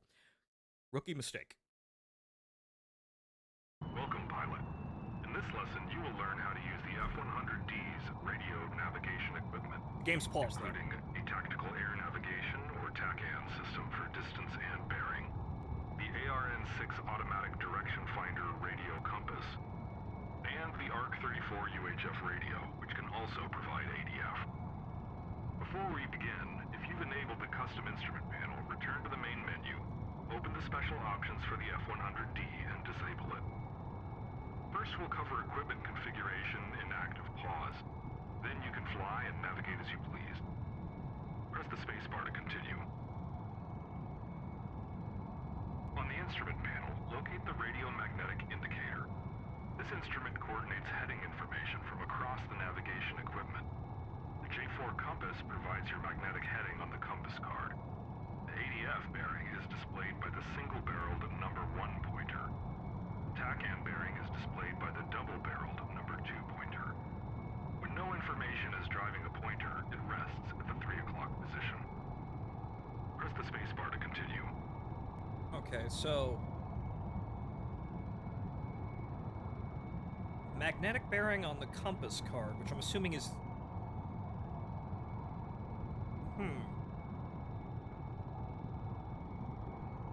That's a number 0, sir, but I'm not seeing this number 1.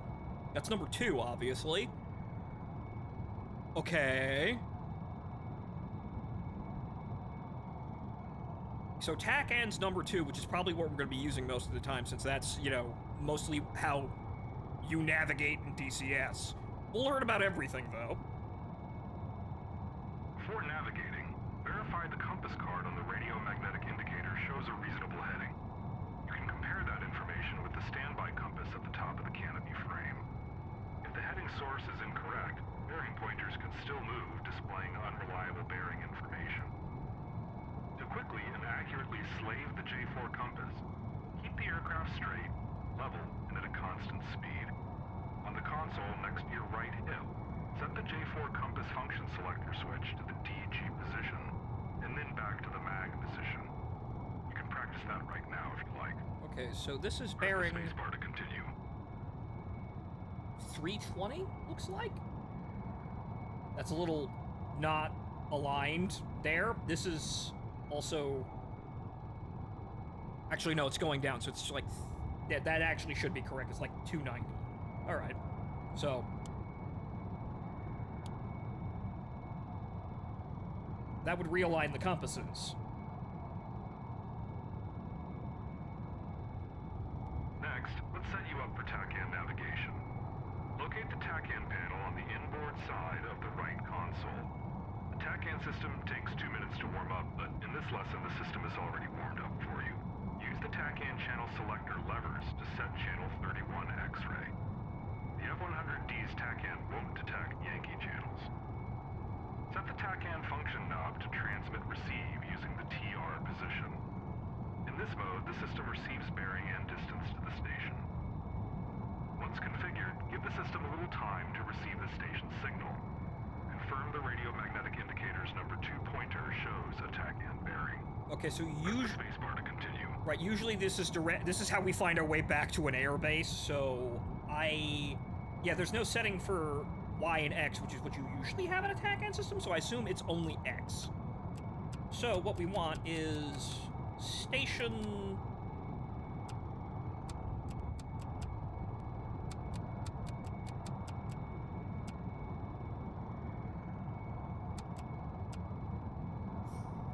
$31, I think, which is...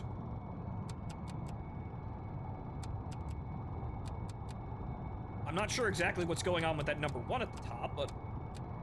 Oh, okay.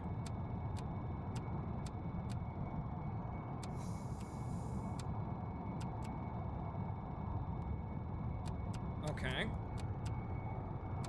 Okay, that's a separate control there. That's rather odd. 31? I believe that's correct. So the compass is moved. So that's showing me... It stopped spinning, so it's showing me somewhere off... heading 340.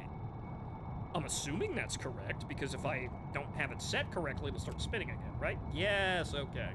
Or rather, that might be showing me more TACAN information.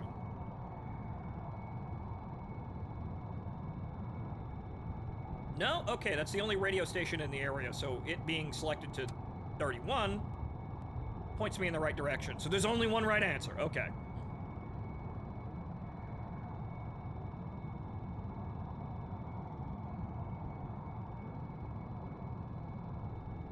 The nearby TACAN range indicator displays a distance measuring equipment, or DME readout, in nautical miles. Oh, good. The information is slant range, meaning it's the hypotenuse of the horizontal distance to the station and your altitude above ground level to it.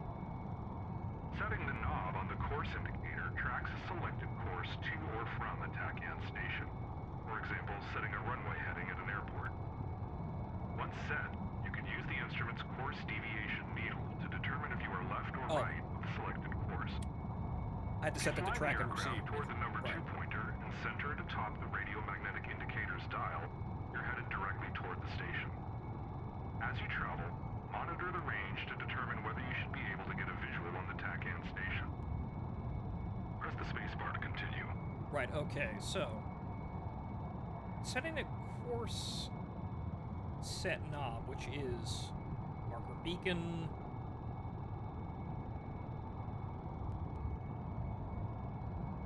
Indicator tracks a selected course to or from the TACAN station. Once set, you can use the instrument's course deviation needle to determine if you are left or right of the selected course. Okay, so...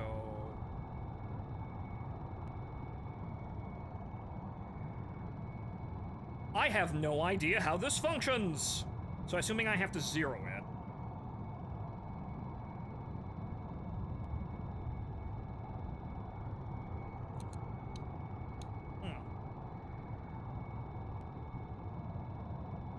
So I'm assuming I set it to my current course, or rather, which direction I'm going? Okay, so how I'm going to approach it. So I referenced the TAC beacon, so it looks like it's 340. So can I set it to 340?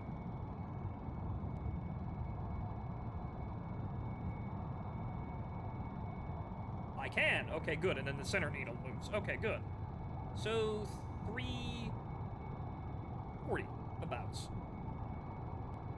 Okay, so yeah, you have to set it to the, how you're approaching. So you reference this. This tells you where the TACAN station is, which, by extension, where the runway is. And you set course down here from where it is, and then that tells you if you're on the guide beacon or not. Alright. And this tells you, conveniently, if you're, how far away you are, which is about, looks about 19 nautical miles? Next, we'll set up the Automatic Direction Finder, or ADF. Locate the ARN6 radio compass panel, just forward from the TACAN panel. Set the ADF band selector switch to the 850 to 410 kilohertz position. Set the ADF function switch to the compass position. Use the tuning crank to set a frequency of 450 kilohertz. You can adjust the sensitivity of the tuning crank by right-clicking it. Right. Use the low-gain mode for fine-tuning. Adjust the ADF radio volume knob as desired. Once the signal is properly tuned, confirm the radio magnetic indicator's number 1 pointer displays a heading. Fly the aircraft toward the number 1 pointer to home in on the station. Alright, okay, The so pointer is behind you, you've passed it. Press the spacebar to continue. okay, so... Okay, the band switch to... Right, okay, so 850 to 410, so that's correct. Compass? Right, okay, so this is the part where we start hearing the signal, because it's an audio signal. And then we set it to 450 kilohertz. Which is the other direction.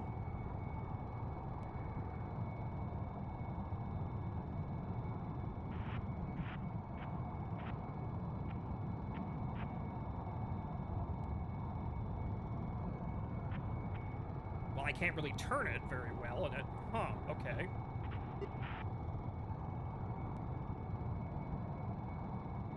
Set a frequency of 450 kilohertz. So, okay, so hang on here.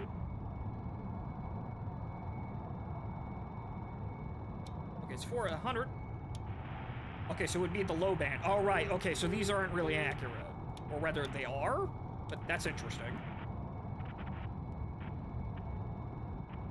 Because it's, you know, it's obviously showing me 800, but I can't actually, like, turn the fucking knob all the way over there.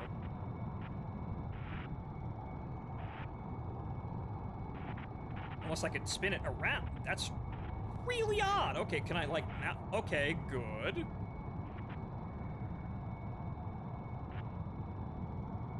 Okay, it's not really, that doesn't really like to be spun like that, which is odd. That's a little fiddly.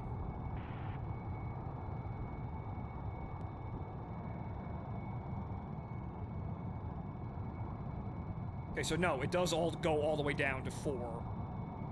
So we want to go all the way over here. I was picking up another TACAN station, I guess.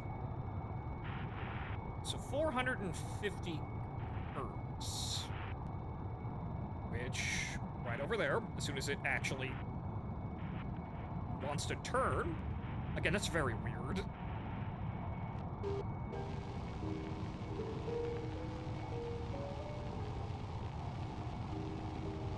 Alright, which one of you fuckers is playing vinyls over the goddamn TACAN system?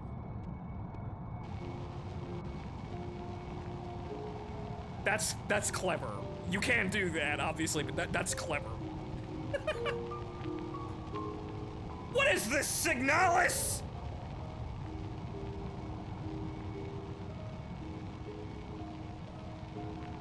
Well, at least you know when you got the right one, but that's clever. Hats off to the devs for doing that.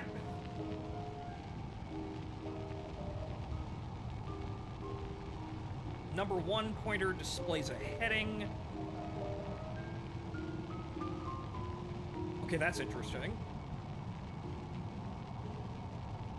Okay, so that's in the other direction, so that's rather odd. I guess if we're looking for something specific.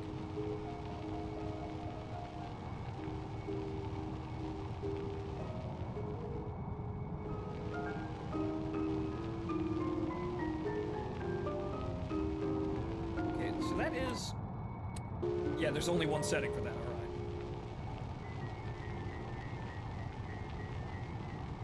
So that's all set correctly. Okay, adjust the sensitivity of the crank gauge by right-clicking it. Oh! Right-clicking it. Oh. But that wasn't working really at all before, so you can adjust just how it moves like that. So interesting, alright. So you can adjust how much it'll turn around like that, but it didn't really seem to like anything. So I had to use it with the middle mouse, which was rather odd. That was basically low gain mode anyway.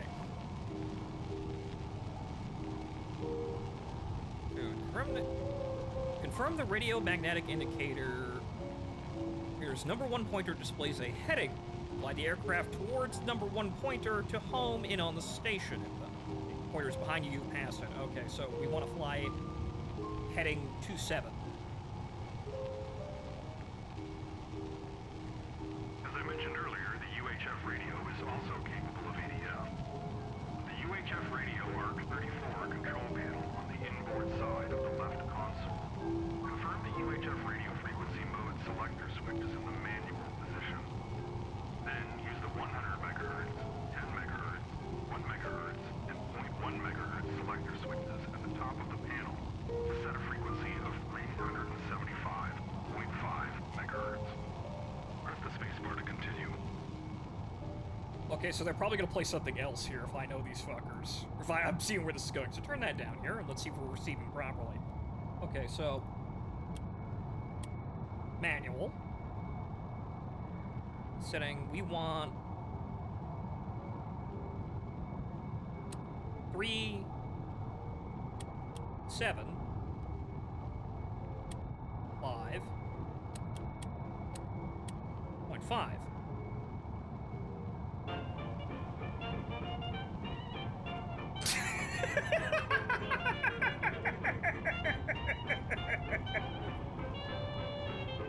This is very good teaching instructions. This is very good teaching material.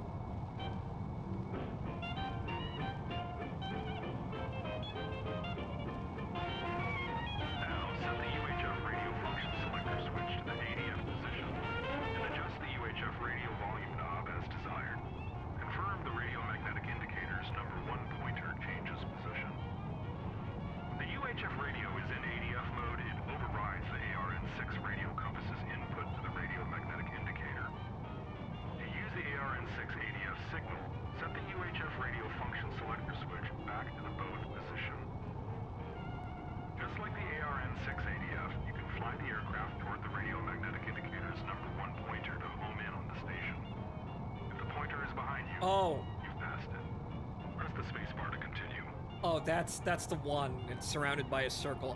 My eyes looked at that and said 0. But no, that's 1. I am a fool. Anyway, alright, so.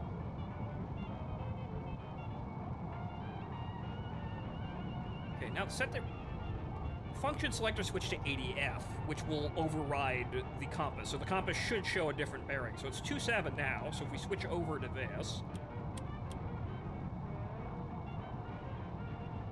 Okay, that's a bearing of 60 now. That's behind us.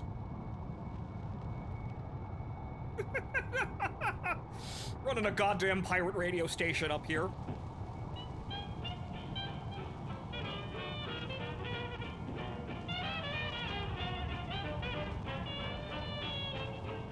That was very clever.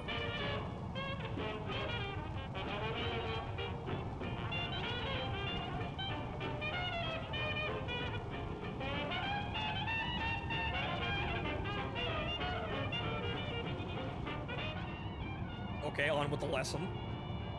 The aircraft is now configured for radio navigation practice. Use the number 2 pointer and TACAN range indicator to navigate toward the TACAN station, or use the number 1 pointer to navigate toward the ARN6 or Arc 34 UHF radio ADF station. Turn the aircraft toward the pointer of your choice and maintain a steady heading. Use small corrections to keep the pointer near the top of the radio magnetic indicator. As the distance to the station decreases, the bearing pointer will move faster. If you're using TACAN, monitor your distance on the TACAN range indicator. When you're ready to take control of the aircraft, press spacebar. Okay, right.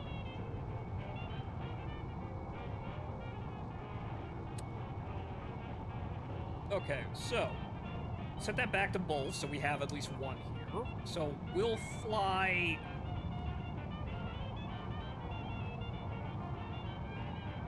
All right. We'll fly the TACAN system first, which is 2, I believe. Right. So if I set this differently, right. Okay.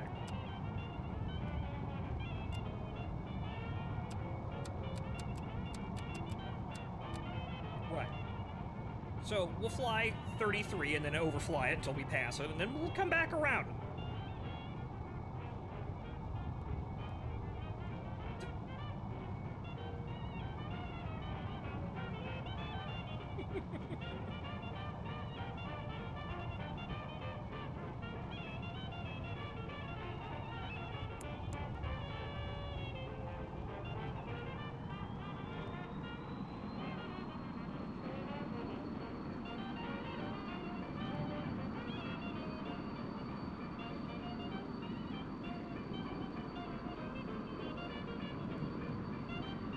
Okay, so it was 9 nautical miles, not 19. So we're 7 nautical miles from that beacon, which should be that field directly in front of us, I think. Rudder here and bring her a little bit over to the right under.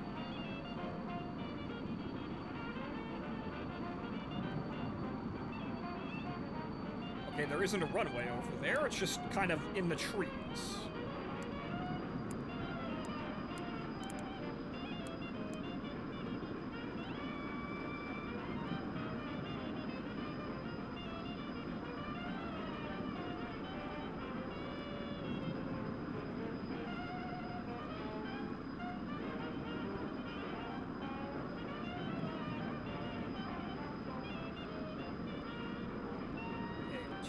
Miles. We're basically gonna pass right over it, which is fine. At this point, we would see the runway. Nice one. You can use your TACAN to navigate to the station's source. And there it goes. So we're right underneath it. Congratulations. You have completed the radio navigation lesson in the HUD. If you like, you can continue flying to navigate to other stations. Press escape to end the mission when you're ready. I did it! Right, I'm standing on the rudders, that's why I'm tilting over there. Right, okay. Right, okay, so. Okay, so the number 1 beacon.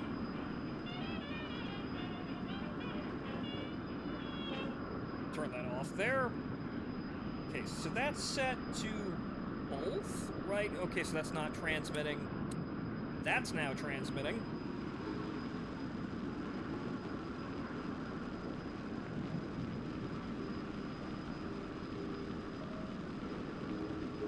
Okay, so while I'm flying like this, it seems to be stable. This is a lot to do without having, you know, while taking your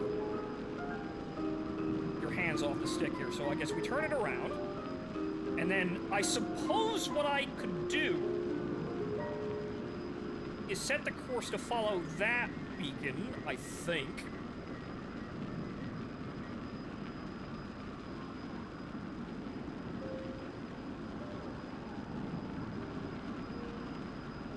It's about 2-1, somewhere around there.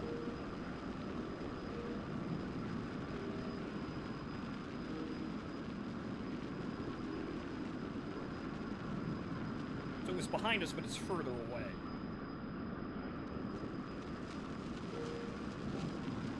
Also, it's very sensitive to the aircraft's attitude, so okay, good. So basically, that's a little bit more of a sensitive system. I guess the antennas are only mounted on a certain side.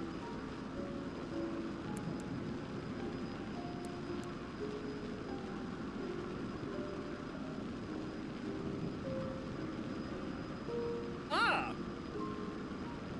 Mike Delta, thank you for the raid. Welcome, you and a party of 2.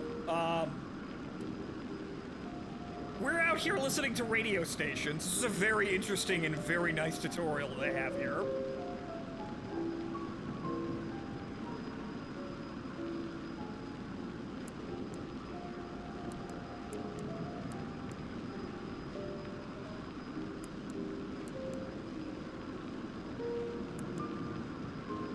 That's the pitch controls, by the way, or rather the trim.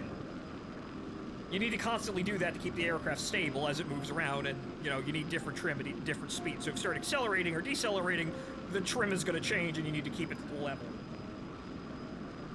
Okay, so while I'm doing this, if she's going to behave... Right, the dampeners are on, right? Yeah, okay, good. Okay, so if I set course, which is... What knob again? Okay, that's the light. Oh, right, set down here.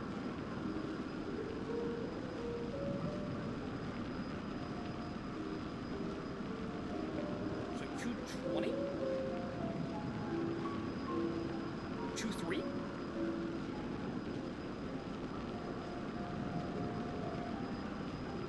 Out there? I guess that's as close as I'm gonna see it.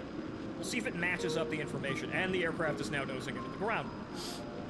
This is what happens when I take my hands off the stick and look away. Okay, I guess that's just the tack and beacon then. Okay.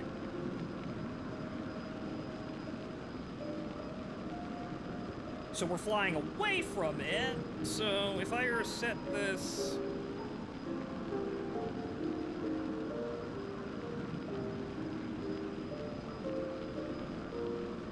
That's just set behind me. Okay, I guess those systems just don't work. Or I'm rather confused and misunderstood something.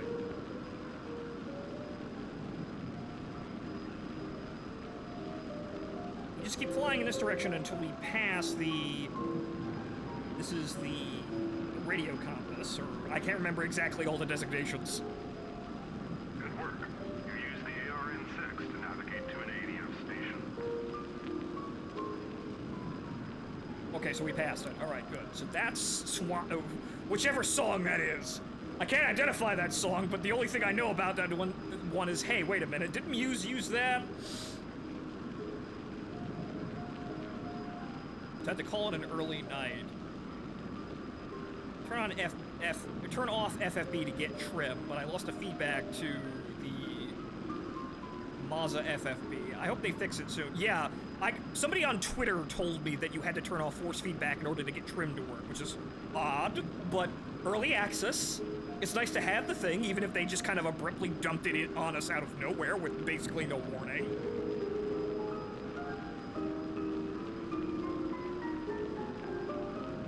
Okay, so now the last station using the UHF.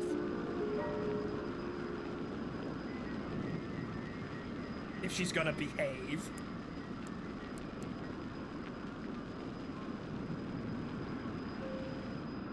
Okay, turn the volume down on that, and then turn back on the ritzy jazz music.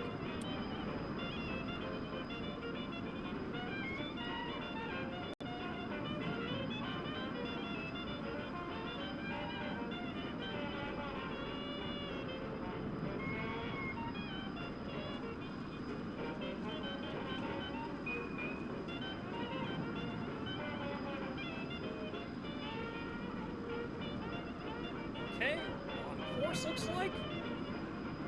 Well, now it's moving around a little bit.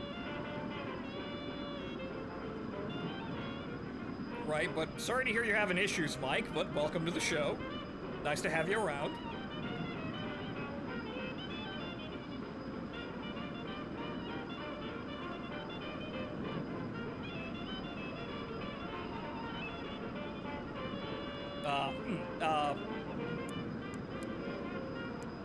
I let go of the stick for a second, and then the aircraft decided it wanted to pitch up through that cloud, not down.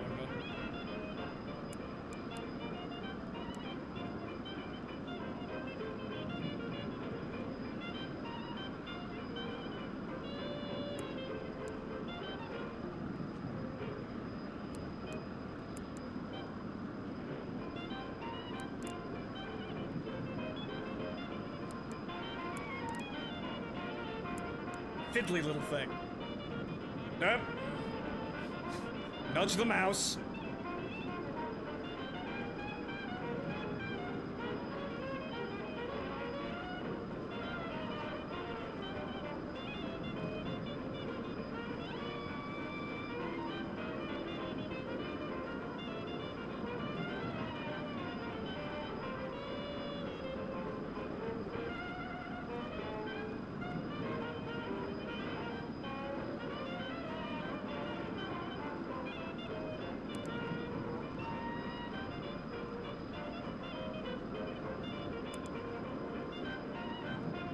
I suppose if I were to make a custom mission with proper beacons and everything, I could be incredibly funny and put a specific song over the ADF channels. That's very interesting, as a teaching method, though. It's actually very good for remembering things. So I like the humor in the tutorials.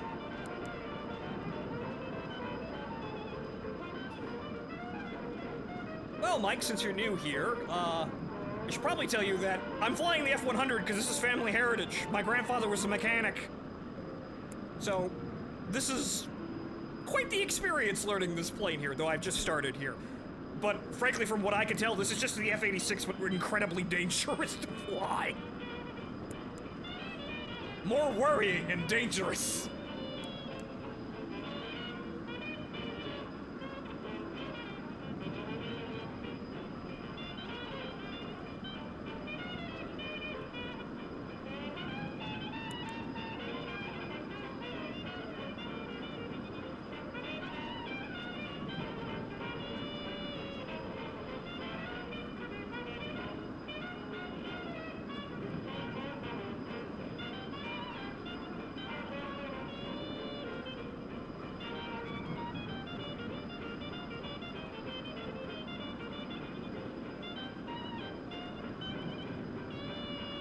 It's a little difficult to maintain altitude with this one, with it kind of jumping around here. But as I understood it, the autopilot should be able to hold heading and altitude, but those features don't seem to be implemented. Apparently the only thing that we can do with the automatic pilot is the dampeners. And apparently the bomb system, but it doesn't do the automated lofting system either, or rather only part of it? I'm not quite sure. But all manual.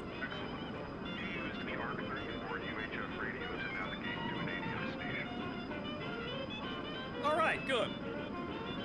So we can follow an arrow after fiddling with radios. We obviously want to have this set before we leave the runway.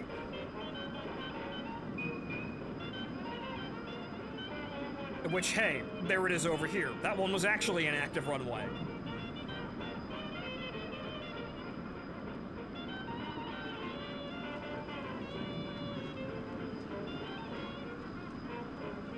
So we have 3 different methods for navigation in this plane. I forget all of them aside from TACAN, but, well, I'll pick it up eventually.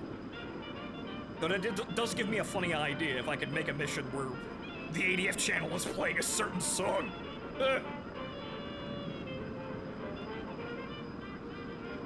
Another funny thing to do once I get a little bit more into doing just things in DCS.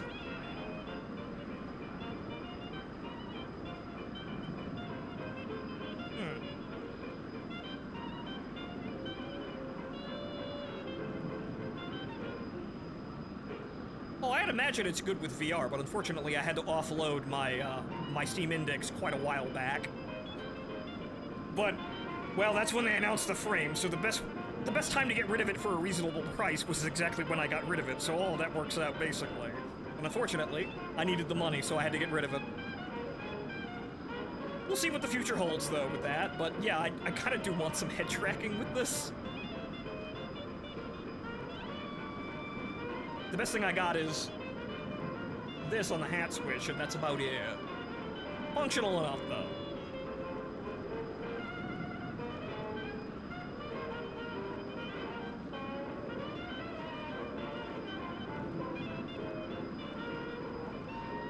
Don't mind me, I'm just enjoying flying the plane. It's nice when it isn't trying to kill you. And it's gonna be incredibly dangerous soon. Okay, so right, on to the next tutorial there, but that was a very, very good tutorial for learning this. I really like the humor here.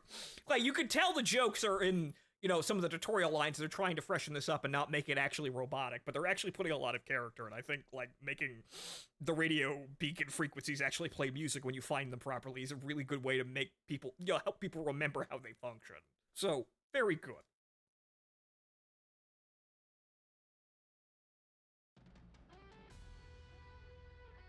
Okay, so now, landing!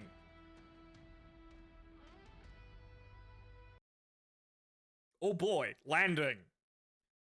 The wonders of the F-100 at low speeds. Yeah, I do know about the webcam and OpenTrack concept, but OpenTrack's incredibly fiddly with Meg. I don't have a webcam currently, but I tried to use it with a phone, and it did function. It's just that it's incredibly fiddly, and my phone actually doesn't like the software. I got it working for about 5 minutes before it just didn't want to work no more.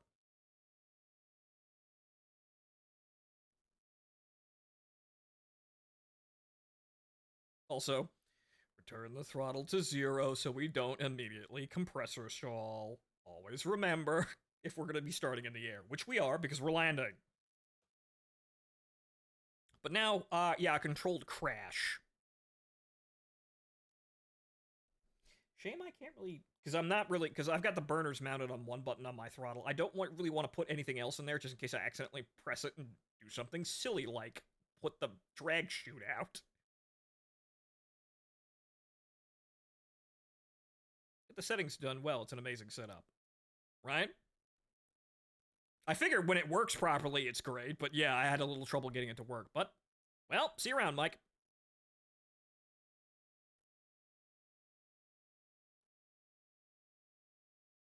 Okay, so now let's attempt to bring the thud. Well, let's try not to be a thud, but bring the Hun home safely. Hopefully.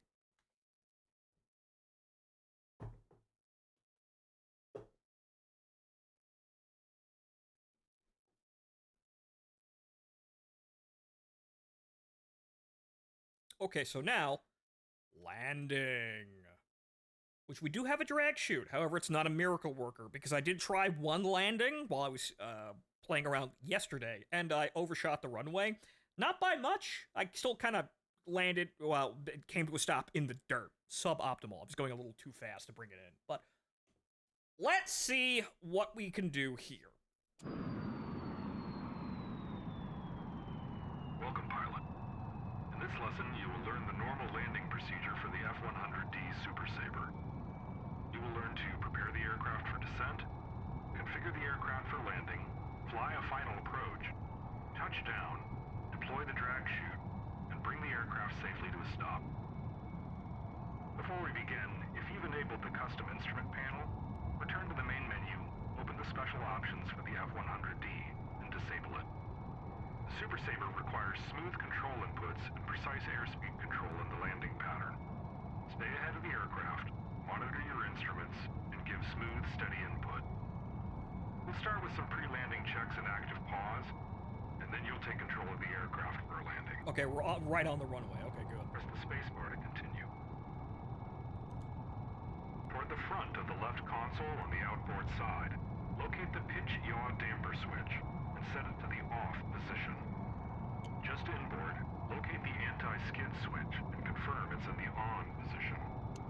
Press the spacebar to continue. Well, right-clicked it to open the shield, but right. Good. On. On the instrument panel, confirm the altimeter reads 29.78. Press the spacebar to continue. Is the altitude set correctly? It's 40,000 feet. What the fuck? It's height. Okay, so 2978?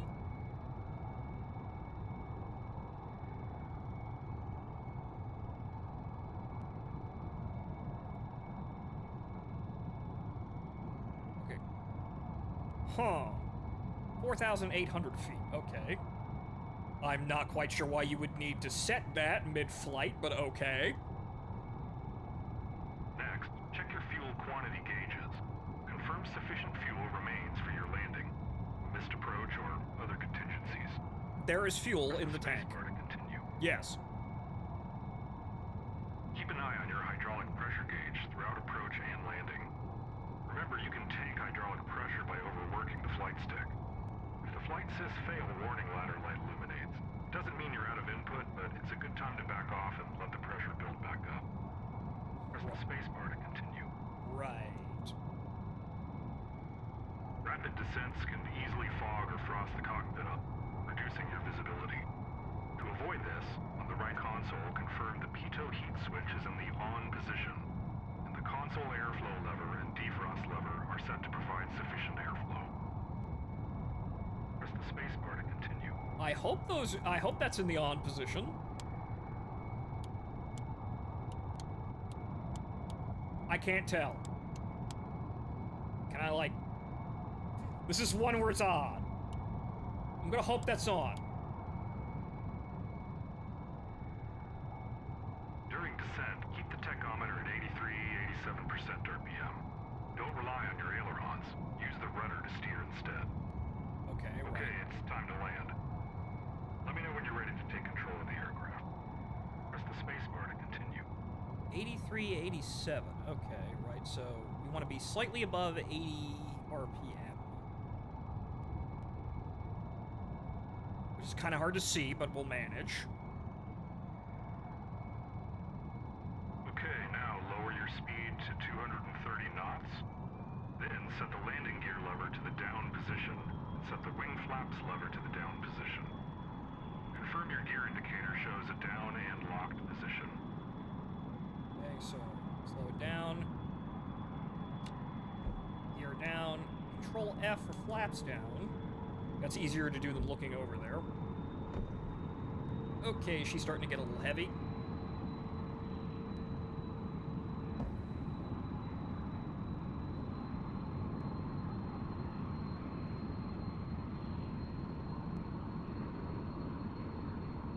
Okay, right.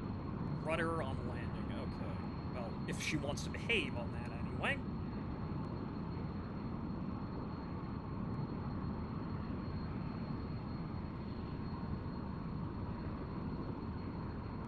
Decrease toward a landing speed of 165 knots, and maintain a glide path of 2.5 to 3 degrees. Your approach vector should intercept the overrun just short of the runway threshold. Control airspeed with pitch input, and use the throttle to make adjustments to your rate of descent. For larger corrections, you can use the speed brake. Okay, so that's about the right speed here. I can't really see because the seat's too low, but we'll figure it out.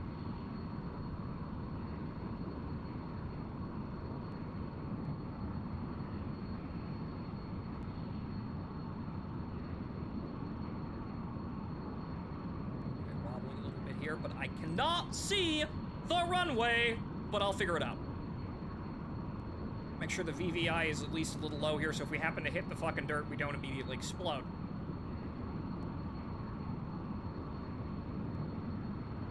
Okay. As you enter the flare, reduce the throttle to 0 and touch down. After touchdown, raise the wing flaps, engage the nose wheel steering, and at 150 knots, hold the drag chute handle, but don't rotate it all the way to the release position. Depress the wheel brakes until you feel the anti-skid cycle, and then relax before depressing them again. They'll become more effective as speed reduces. Sir, that's a lot of information. I'm just getting her on the deck.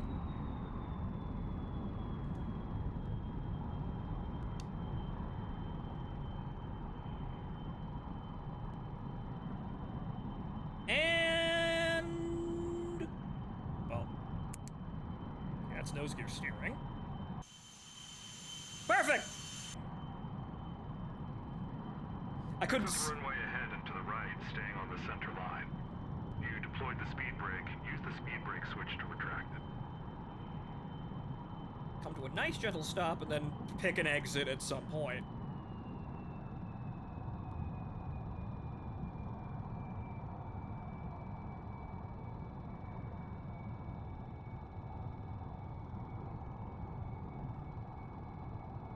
Alright, that's slow enough to be safe. Ease off the brake a little bit, keep it rolling. Couldn't see the fucking runway, but we managed to get her on there. That was basically just an exercise of going, well, I'm heading towards the runway, and the VVI down there is below 2, so, if I'm gonna hit the ground, it's not gonna be terribly hard. But okay, alright. Much better than my first landing. I hit the runway at 200 knots there. I didn't immediately explode, but it was too fast for the chute to save me.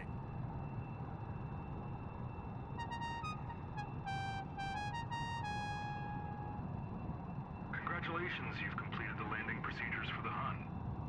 Landing with additional weight or special stores provides an additional challenge, but if you continue to focus on the fundamentals of giving smooth input, you'll be able to feel things out.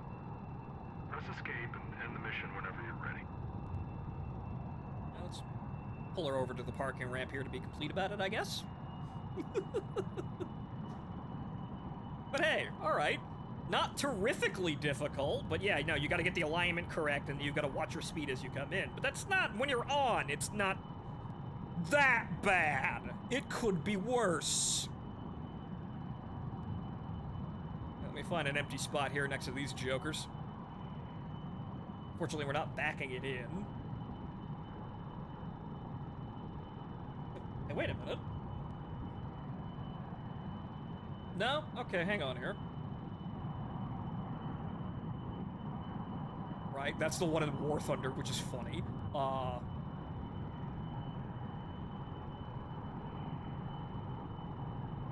Nope.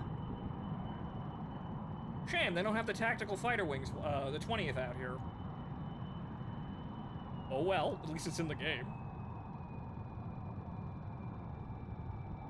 Come to a stop somewhere over here.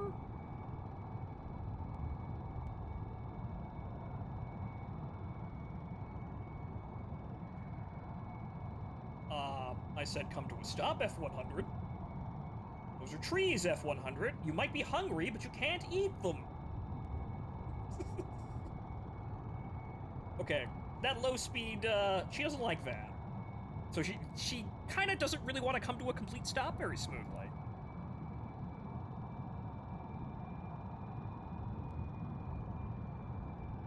So about there. Well, I made the turn. I'm a little bit far on the line here. You know, any day you want to fucking stop. Goodness gracious. Okay, good.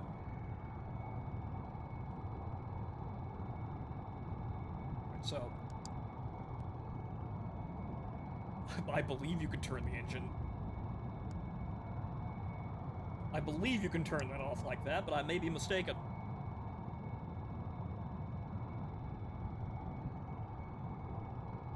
Oh well. We'll learn proper powering down later, I guess. But, okay, so that's a landing. I may need to adjust the seat, and you could do that in the special options to make it a little higher here, but then you can't really see the sight, but also the sight isn't terrifically useful in a lot of situations. It's meant to be shooting at aircraft that aren't moving around, which is, not gonna be what's happening in a dogfight. So, that's landing. Not bad. Little tense, but not bad. Okay, so, guns trading. Let's see what's going on here.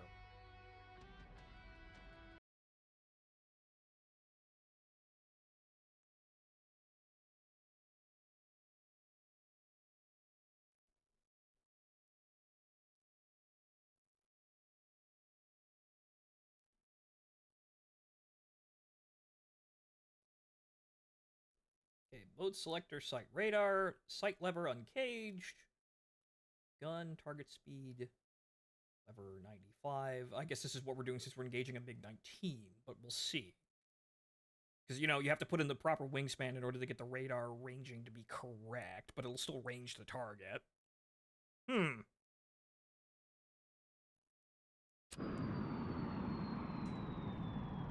Welcome. In this lesson, you'll learn how to configure the F-100D for air-to-air gunnery and engage airborne targets with the guns. We'll cover setting up the A4 gun sight for air-to-air gunnery, setting target speed and wingspan, using radar or manual ranging, and firing controlled bursts safely. We're currently in active pause, so we can configure the aircraft before engaging any targets. Let me know when you're ready to begin the lesson. Press the spacebar to continue. Okay. First, set the mode selector knob to sight and radar. Sight and radar allows the gun sight to use radar ranging when a valid radar lock is available. Manual may be used if radar ranging is unavailable, or if you need to use manual ranging instead. Press the spacebar to continue. Next, set the sight mechanical cage lever to uncaged. For For air-to-air firing, the sight must be uncaged so the gyro can move the reticle and provide a lead computing aiming solution. With the sight uncaged, the reticle is allowed to move based on aircraft motion, target range, and the selected sight settings. Press the spacebar to continue. Uncaged. Now set the sight selector switch to gun. This configures the A4 sight for air-to-air gun employment. In gun mode, the sight uses range information from either the radar or manual range control to help compute the correct aiming reference. Press the spacebar to continue. Right, okay. Next, set the target speed to low. This setting helps the sight account for the target speed relationship to your aircraft. Use high for high-speed targets, low for low-speed targets, and TR for tracking shots where your aircraft and the target are at a more similar speed relationship. Okay. Press the spacebar to continue. That's interesting, but okay, so I can't see that, but I'm assuming that's high. It's low. That's TR. Okay.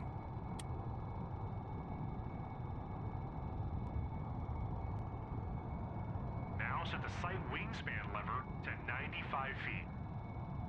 The wingspan lever should be adjusted to match the approximate wingspan of the target aircraft. This helps you judge range visually through the gun sight and allows manual ranging to be performed more quickly if radar ranging is not available. Press the spacebar to continue. Right, okay. I can't see exactly where that's set. It'd be nice if it showed you exactly which value it is. You know, just hovering over wingspan and it'd show you exactly what the setting currently is, because I can't exactly move my head and judge exactly where that arm is.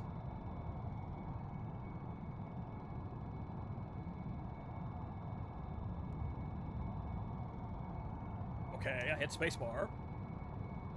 Or do I have to move it further? Now set Okay, the gun selector switch to all. This enables both gun groups to fire. You may also select the upper or lower gun group individually if desired. I can't see that, but I have a button for Spacebar that. to continue. The A4 gun sight can use radar range to help compute the aiming solution. When the radar has a valid lock, the radar lock-on light will illuminate, and the range dial will show the range currently being used by the sight. If the radar locks the wrong object, such as the ground or an undesired target, you can press the radar reject button to reject the current lock and allow the radar to continue searching. Press the spacebar to continue. That's a lot of fiddling, but okay, right, so that's reject target and find a new one. But this is going to be rather imprecise because we can't really tell it where to lock. We just kind of hope. If radar ranging is not available, you can use manual ranging. Sight manual ranging is controlled by twisting the throttle grip. Use the sight wingspan lever to set the target aircraft's wingspan, then adjust manual range until the target visually fits the reticle correctly. When the target's wingspan matches the inside of the reticle tick marks, your manual range is approximately correct. Press Okay. the spacebar to continue. That's interesting. Okay, so I have pedals, so I can leave that alone, but I can actually give that manual range then. Okay, hang on here. I can actually make the stick twist do something, so. Okay, so let's see here. Manual range adjust.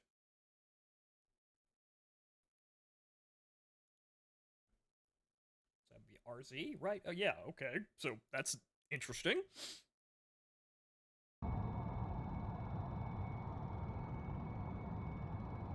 I'm sure Ivan will hold still long enough to let you do that. Yes, of course.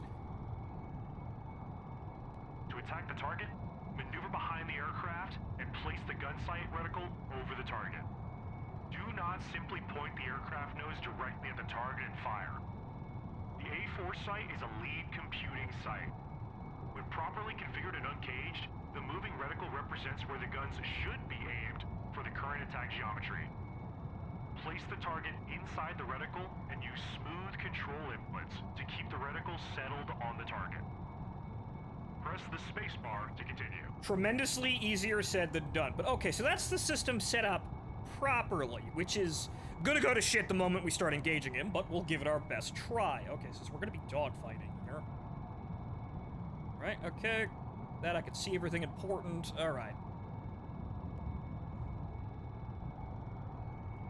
Before firing, allow the sight to stabilize.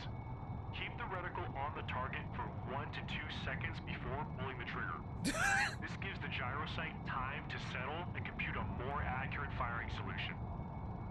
Firing before the sight is stabilized will reduce accuracy and may cause the rounds to miss behind or away from the target. Press the spacebar to continue. Yes, I'm sure Ivan will stand still and allow me all the time in the world to do that. He doesn't. The Super Saver uses a 2-stage trigger. To fire the guns, you must press through the gun trigger's second D10. A partial trigger press is not going to fire the guns. I've already said that, so Press the spacebar to continue. the trigger on my joystick does not have a 2-stage trigger, so simply pulling the trigger down goes all the way to second. I hope that's not important for any other systems, because we can't get around that one, sir. Gun firing should be limited to short, controlled bursts. To prevent damage to the M39 guns, avoid continuous firing. Use short bursts and avoid holding the trigger longer than necessary. Be very... Press the spacebar to continue. Be very, very, very careful with the hose. You might melt the barrels. There is an important safety consideration when firing the guns at high speed. If you fire the guns above Mach 1 and then need to lower the nose immediately after firing, do not continue flying on the same heading as the rounds you just fired. Instead, turn slightly to one side, and when possible, pull up gently. This helps prevent the aircraft from flying into its own projectiles. Holy shit, we can actually do that. Maintain awareness of your speed, heading, and recovery path after firing. Press the spacebar to continue. We can actually fly into our own bullets. That's actually correctly modeled. Amazing.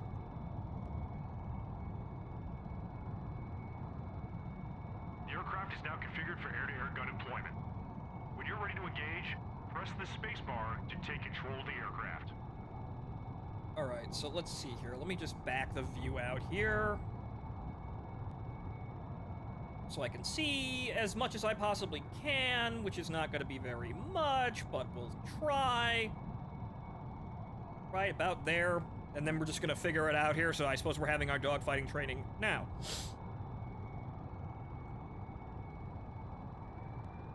Oh, well, okay, so they're not giving us MiG-19s, they're giving us bombers to look at, which is what the sight's probably for. Maneuver behind the target, place the target in the reticle, allow the sight to stabilize, and fire a short controlled burst using the second D10 of the trigger.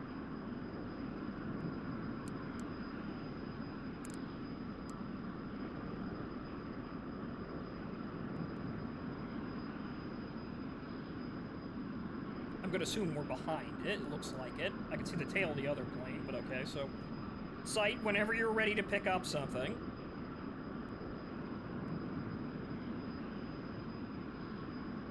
I guess that's the best we're gonna get. Well done. You hit the target. Okay. Nice job. You successfully shot down the target. I didn't see it actually lurch, but we got it. Yes, we hit a target standing still in midair. Congratulations. You have completed the air-to-air guns lesson in the hunt. Press escape to end the mission when you're ready to move on. We'll try and shoot down the other guy here, but yes, so yeah, that was child's play in comparison to what we have to use this site for, which for the most part, it usually isn't really that useful. But let's see, let's come back around here. Where'd that other fucker go?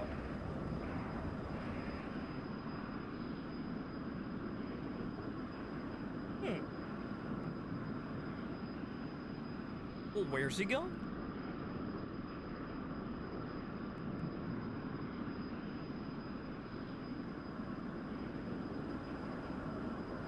Is that... Okay, no, that's just a bit of dirt on... not my screen, but the actual canopy. Real model dirt. Okay, so where is the fucker? He's right here. Flying level, straight ahead. Where did the other plane go?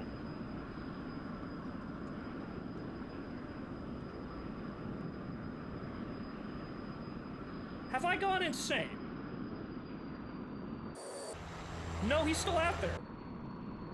He's just disappeared. Huh. Alright, now we're doing some plane spotting, because this is going to be a practical procedure thing for understanding how to actually find the target.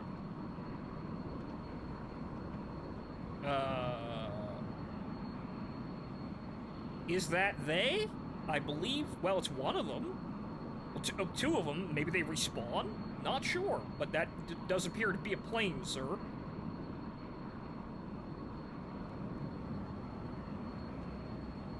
Oh, those are parachutes. Oh, okay. Okay, so that's right at a target, so if Genius is flying in a straight line from that direction...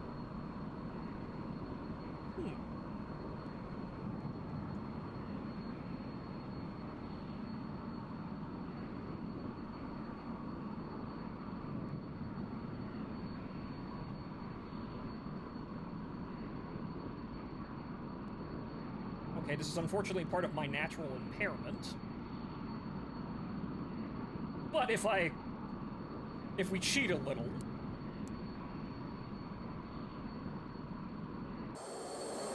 No, not that. It would be...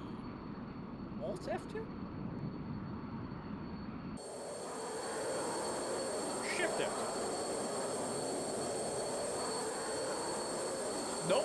Markers are just straight up disabled for this mission. They're trying to test us. Alright, well, where the fuck is this guy?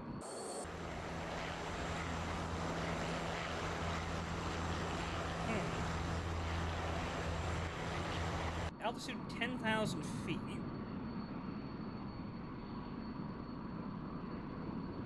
Okay, so he's above us, it looks like. I descended a little bit here, but where the fuck is this guy? Granted, I actually do need to clean my screen. Hey, there's a contrail.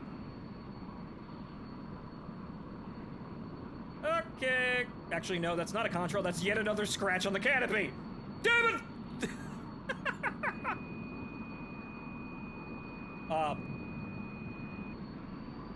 Hi there, engine. Would you mind not stalling on us? So unfortunately, plane spotting is something I do need to learn. However, I do have several impairments. One, this is the best I can get in terms of looking around, and two, my glasses are kind of scuffed. And I do need to clean my screen a little bit, but a lot of this is realistic dirt on the screen. And yeah, that looked like another contrail for a split second, but no, that's just a scratch. I do need to clean my screen for this stuff. I just realized how dirty it is, but man. But all that up there, that's on the canopy, so,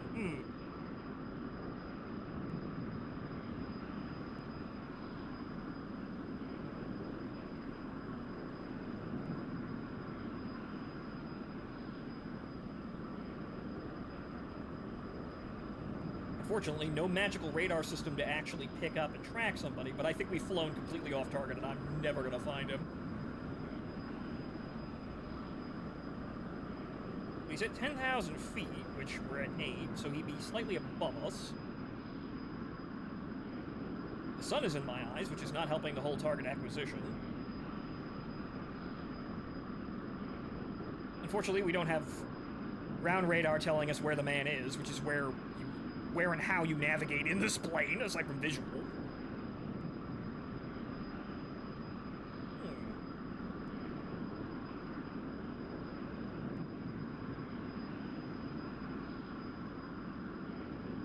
Okay, he is still out there, but amazing how passing a guy while I'm looking at something else winds up in me completely losing it. Heading 298. So he's actually turned and going north, or whatever direction that is. I'm east. Okay. So that'd be right about here. So 298 at 10,000 feet. Right?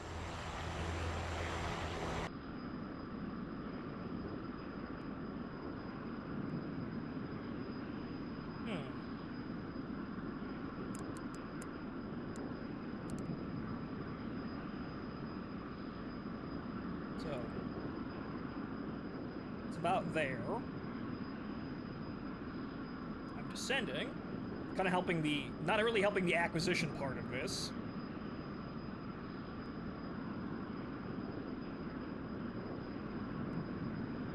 He unfortunately could be also behind me.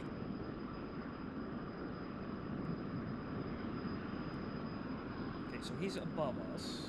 Or would be above us.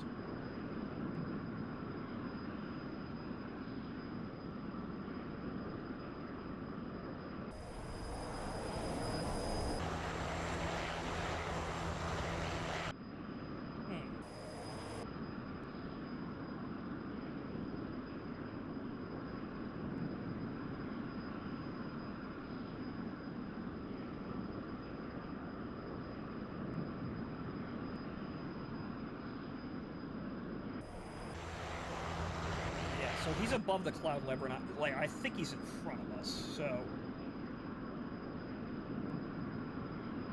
He is above the clouds, says the recon report.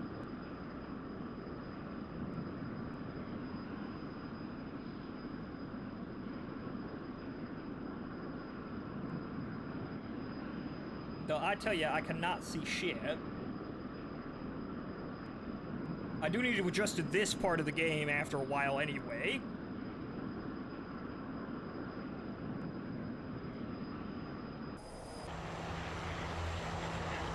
Okay, so he's... Okay, so he's actually over there, possibly slightly further ahead than me. If I can tell by the relation of the shoreline and the clouds, anyway. This is not exactly the correct navigation for finding something to kill, but, oh well, we work with what we got. So he's further out of past the shore. He is heading in this direction. Or rather, heading over to my right. So hang on here.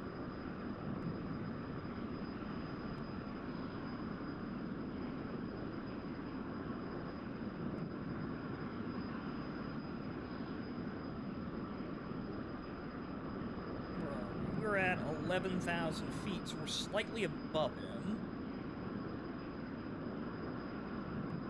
Where is this son bitch?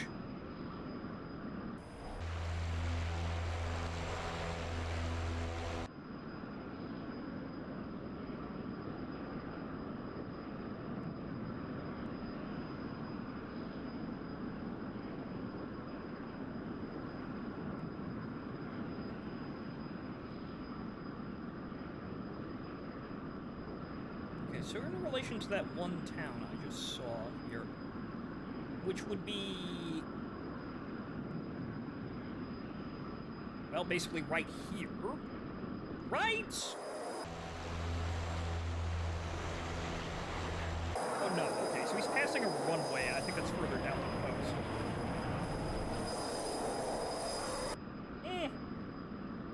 Do we have unrestricted stat? We do. He's over there. Right. Okay, so I figured he was further along, but there he is. Unfortunately, ground control is not helping us, so he's actually much further out than I expected, so he is further in front of us. Okay. Where the hell is this son of a bitch? Okay, yeah, so we're heading basically right towards him. We're roughly about the same altitude, so he should be right smack in front of us at some point. Oh well, cheating a little bit here, but, well, I'm getting back into playing this, and, well, if I'm ever gonna be very good at a plane, I need to enjoy the simple act of flying the plane around. Because if you don't enjoy what you're doing, you're never gonna get good at it. And here I've got all the reasons in the world to enjoy this, so... I mean, maybe a casual player at this point, but, well, I have reasons to put time into this plane that are my own. So, one of these days will be good.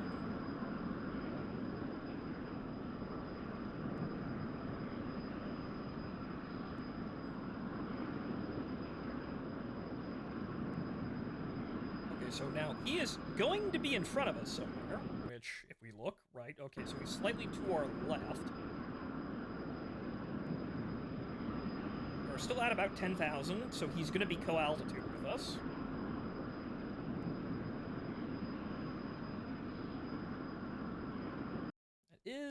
yeah, no, we're still behind him, but it's gonna take a bit to actually see him. And yeah, I do need to clean my screen, and I just kind of made it worse trying to smudge something off of it. Oops.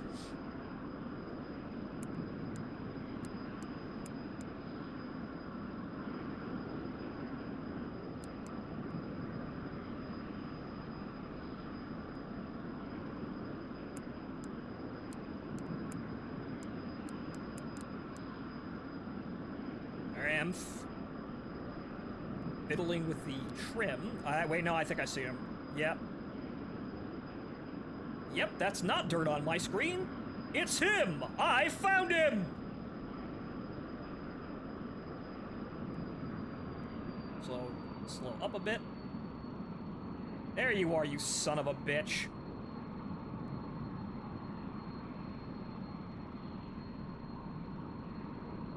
Is that dirt? Or is that bandit or dirt? I don't know, sir. Got any Windex?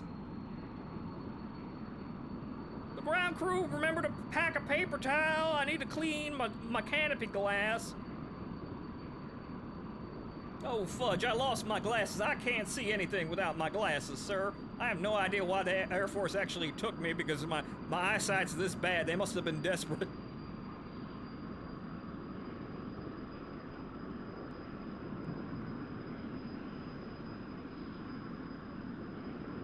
But hey, I did find him with a little bit of help, but in a realistic situation, you'd have a little bit of help. Even with the F-100, you'd have a fucking ground radar station telling you where the fuck the guy is.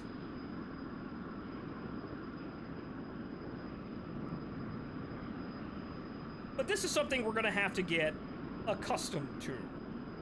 Because playing this with just black dots on the horizon and being able to tell exactly what's going on is a skill a pilot needs, however, one that I have not honed because I haven't been playing DCS. But, like I said, I have all the reason in the world to get good at this plane, and specifically just this plane. So I will, in time. Goodness gracious me, he's far out there.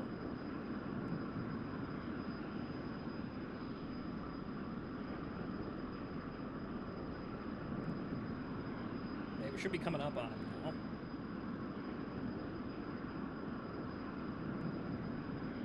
Yeah, I think the radar's tracking him.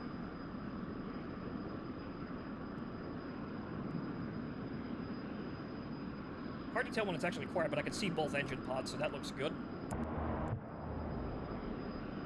Nope, not quite, but...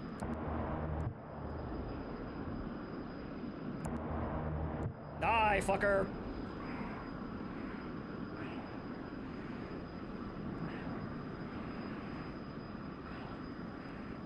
A little bit of impromptu hide and seek, but necessary skills that we're gonna have to have.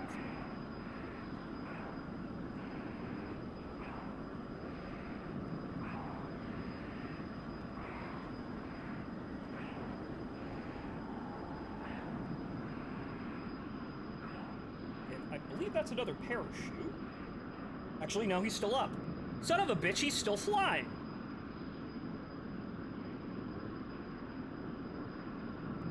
A bit of a high deflection shot here, but let's see if we can put it in. Ooh. A little higher.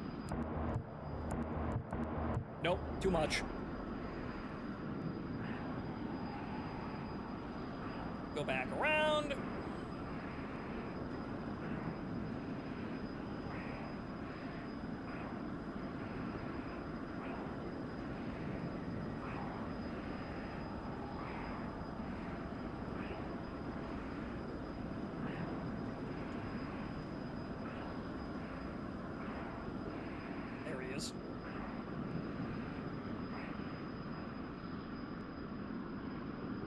That's a little hard to see, but I got him.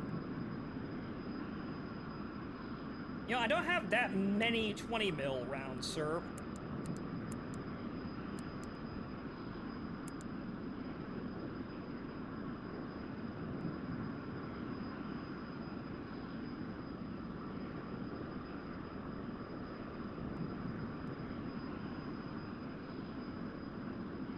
Or I hope that's him and not just an island I'm looking at. I may have misidentified something because I see something on the ground now.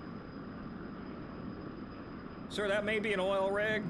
Sir, I do believe I have misidentified. Yep, nope, that's the ground. Okay. Alright, which way did he go now?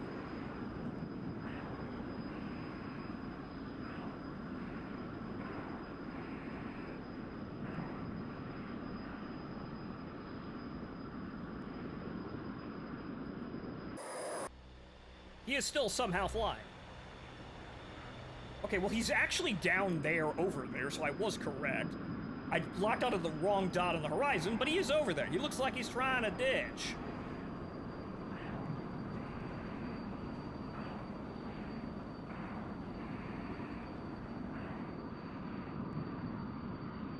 So he about down here somewhere.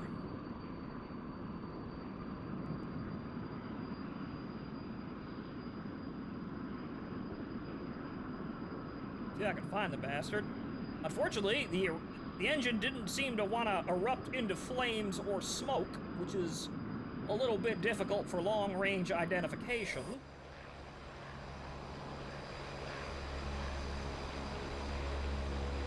I think he's out farther over my left.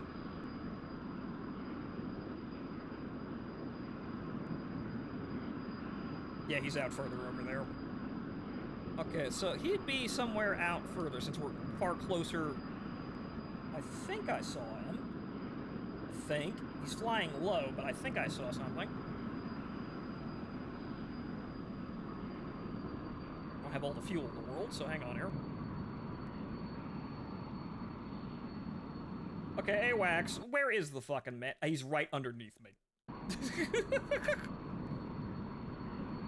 Oh, he's right over there. Ground control, where is the bandit? He's right under you, sir. Wait, what? Oh, Jesus!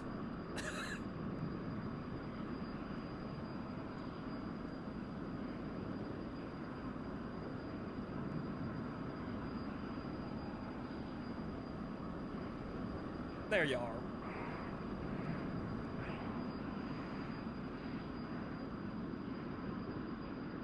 Now, if I could find you in the sight picture. Oh, wait, over here. Right, I was looking dead straight. I didn't see him passing my screen. That's me. Okay, enough fucking around here. We've got to get on with this show. So, I'm assuming it's locked now, so. There we go. And yes, I have learned to cheat using sat-nav to identify a target, but then, you know, once it's in visual range, I can actually see the fucker. One day I'll stop using markers, I promise. But I can do it with a little practice. Okay, so now the Sidewinder tutorial, and that's about where we're going to stop with the tutorials and then get into some dogfighting, because we've been doing... I haven't actually set up the controls for bombing, so I'm not exactly sure how that's going to go. So air-to-ground guns training as well, but we're going to be focusing mostly air-to-air combat, so we're going to try the guns and Sidewinders, and then we're going to go fight the MiG-19 in the fight they give us. Which, now that I have afterburners, it should be a little bit more fair, because, didn't know we had to actually manually engage that. Oops. I know how to use the Sidewinders, at least for firing them caged, but we've got aim... I think they give us aim 9Bs in the test fight, so we can't uncage the Missile Seeker anyway.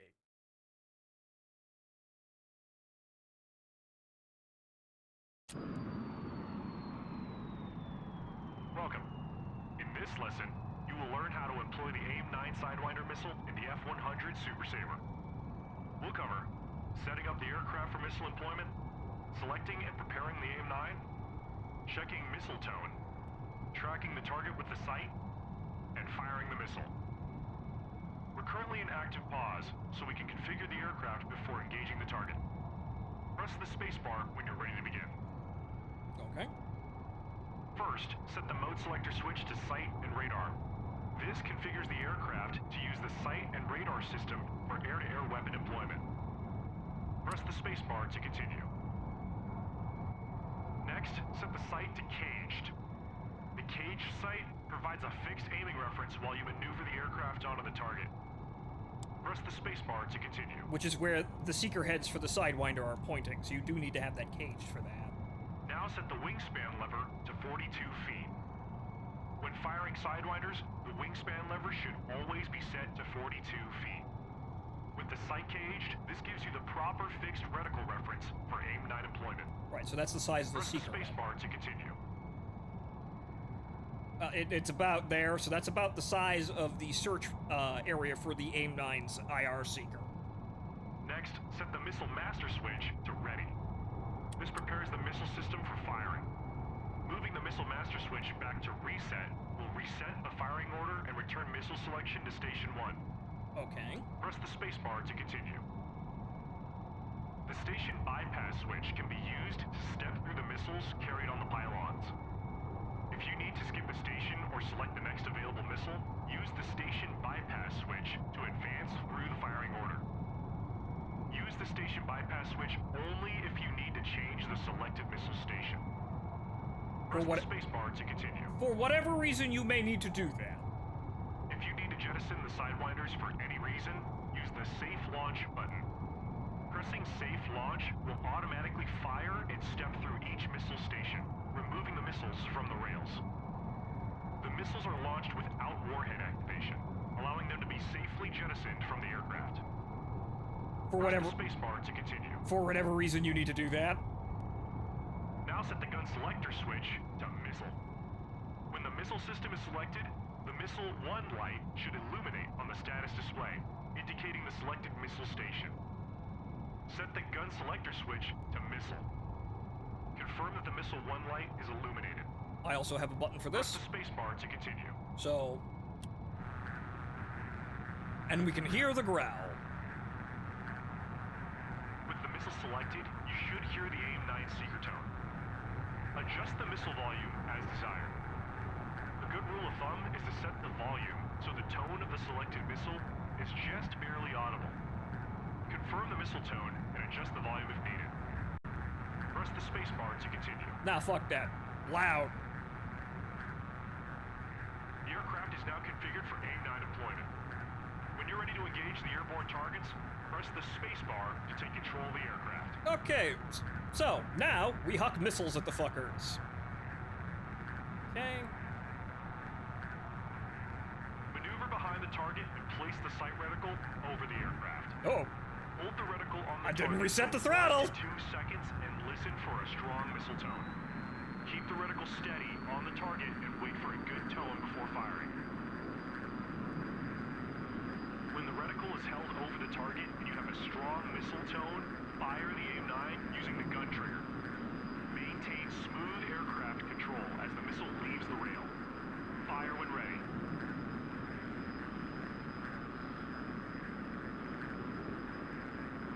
Any day now here, Sidewinder.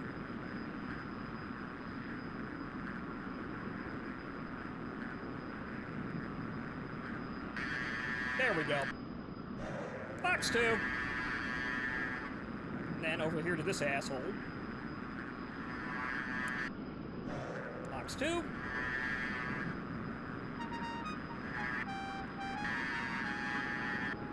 Congratulations! You completed the AIM-9 Sidewinder air-to-air missile lesson in the F-100D Super Saber. Press Escape to end the mission when you're ready to move on. And that's how easy it is when everything is set up for you and the targets are standing still in midair and very patiently waiting to be shot.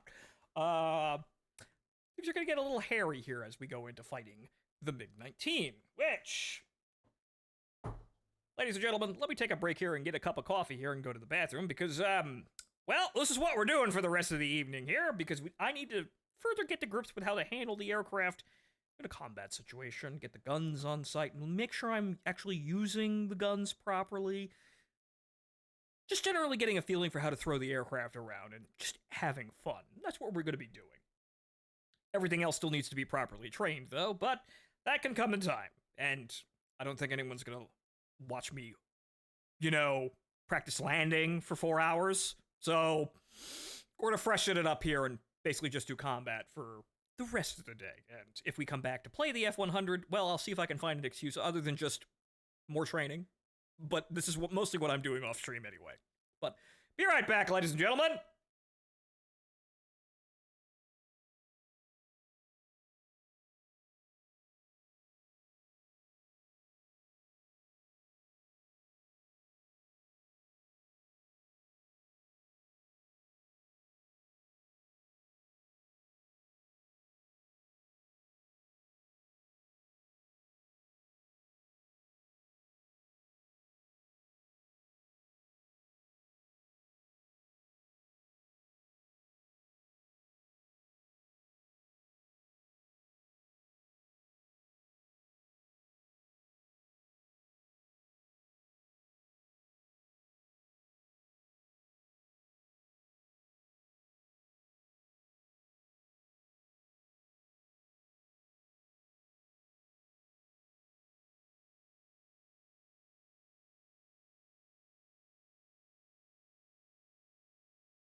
Okay, ladies and gentlemen.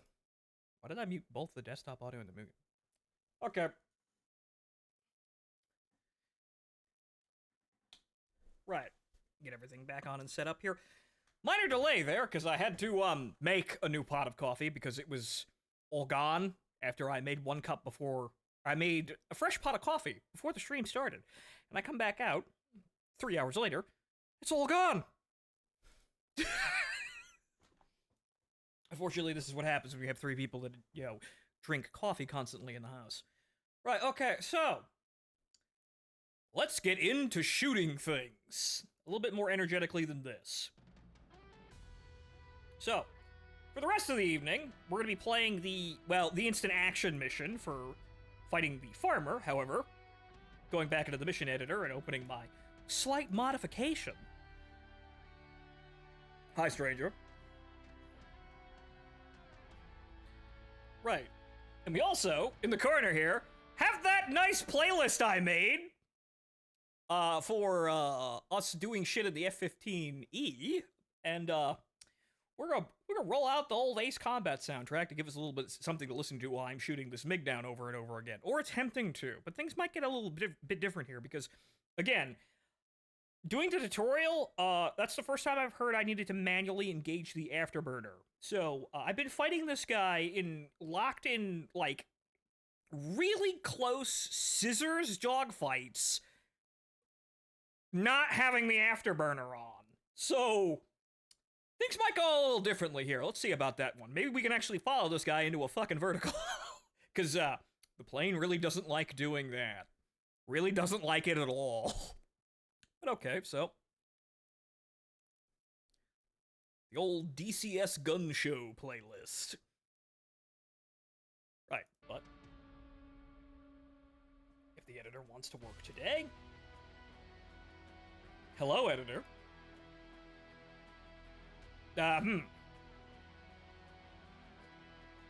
Laggy, barely functioning thing, but again, as I mentioned at the start of the stream, the only modification is really this. 'Cause why wouldn't I want to fly with my grandfather's squadron colors? Now, on the rails, we have AIM-9Bs. However, the people who made this module are very, very, very, very interesting people. So, there are some other options that we're not going to use immediately, obviously. We're keeping this relatively fair. But, so, as you can see here, AIM-9Js are historical. Air National Guard units that were using the F-100 at the end of its lifespan did actually have them upgraded to carry AIM-9Js.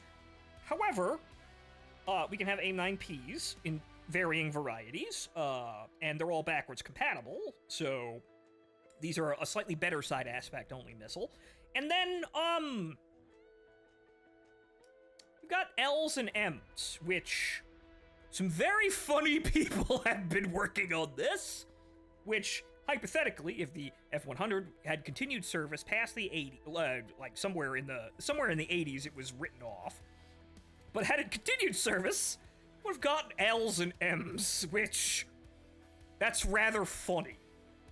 But unfortunately, while that actually, you know, it gives a place for the F-100 to play in, like, multiplayer servers with other Cold War era aircraft, and maybe later to give it a bit of an edge here against other aircraft that might be better equipped, i.e. all of them. Except, you know, MiG-15s and MiG-19s. The aircraft lacks any kind of chaff or flare dispenser as of currently, which... we're gonna fucking die. Like, great, I have a front aspect IR missile. I'm gonna fucking die the moment anyone looks at me. Granted, we do have the RAWs, which allows us to potentially notch radar-guided missiles. However, no countermeasures whatsoever currently, which is rather worrying, but we're not going to be using the plane in that environment, at least not yet.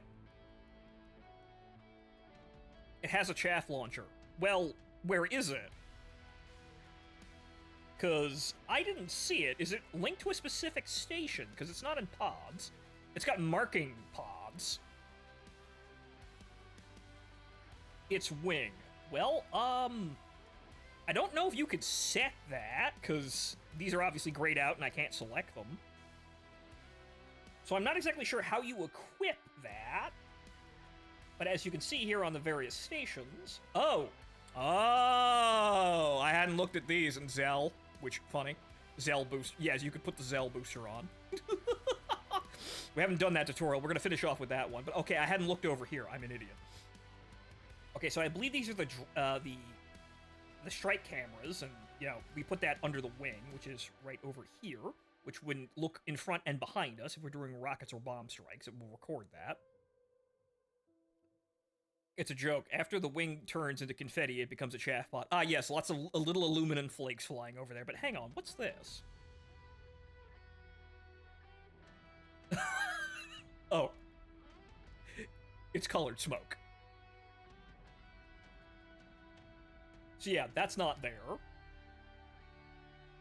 And yeah, no dispensers of any kind, it looks like, in terms of chaff and flares, which is quite worrying.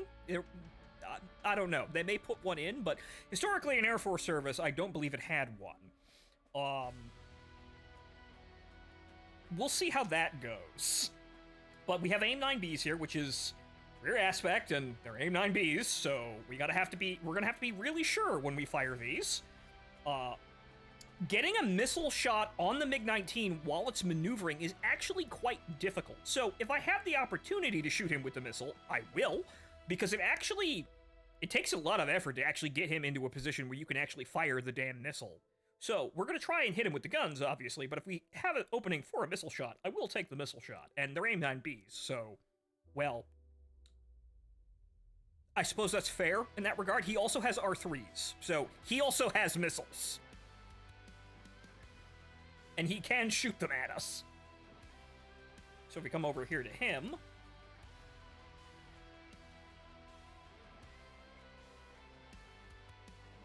So he has drop tanks, which I believe he jettisons immediately. And he does have basically AIM-9B copies. So this is a fair fight. We're basically two supersonic aircraft, though the MiG-19 is much lighter. So it has a lot more leeway in terms of doing shit. It can... If I'm really aggressive in turns, I can keep up with him. However, this is not quite as, like, mirror match as a MiG-15 and an F-86 can be.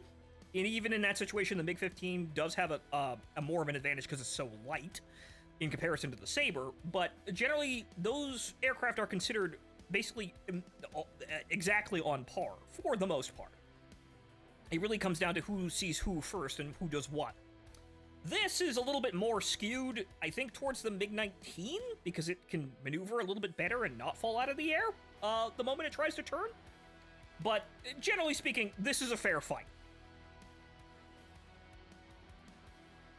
So, without further ado...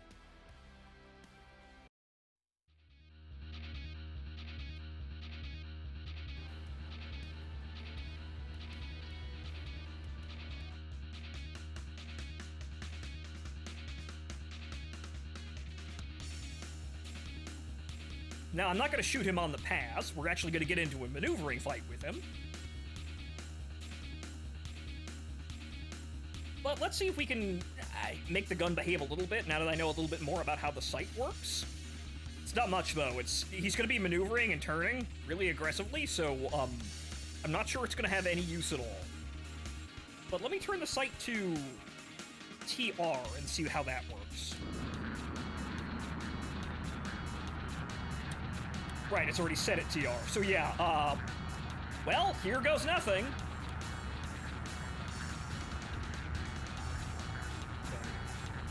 Right over there. Get the speed up here as we come into the merge. Nope, nope, nope, nope, nope, nope, nope, nope, nope, nope.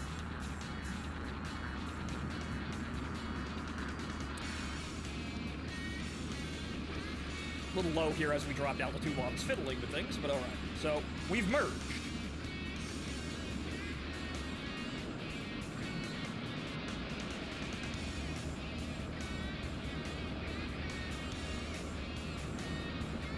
Too much water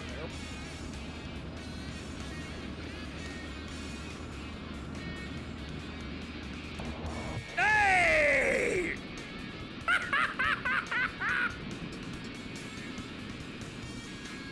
guns on target is kind of difficult, but hey, I got him in the first pass. How about that? We're gonna be doing this a lot, though. His skill level is random, so I guess we got a moron. Got lucky there.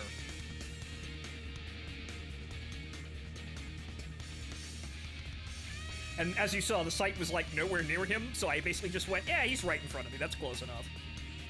So if you're close enough, you can give him the hose. However, yeah, it's not always going to be that easy.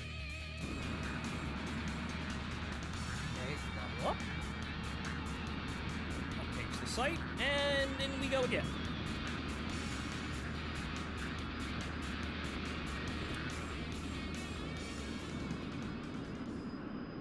Ah, right. Set that to random.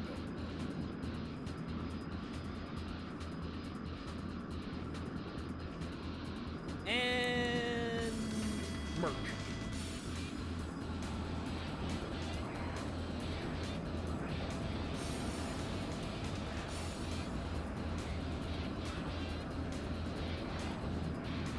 Okay, now he's gonna pass over us. I'm not even gonna try to get the guns on him because I won't.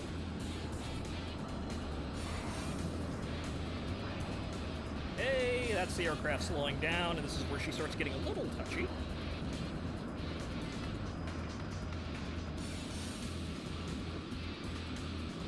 Hey, once again, not enough time. Picked up some speed, though. Let's try and keep pace with him. Alright, he's gonna try and scissor us now. Nope, not high enough.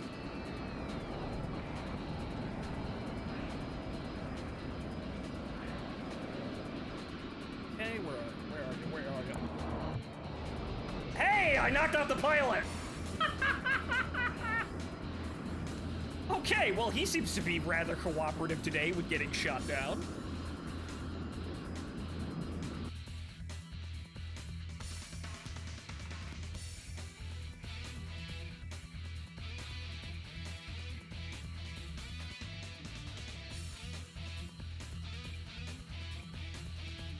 All right, again.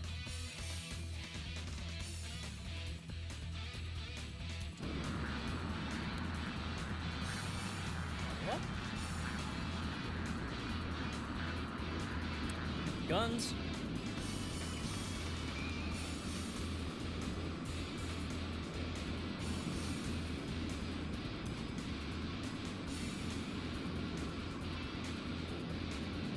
I think he'll shoot at us at the first pass, but I'm not sure. Okay, no, he pulls off. All right, good. Merge. Oh, the dampeners are on. Okay. That may be why I'm flying so smoothly, but the dampeners are on. Sure those are off.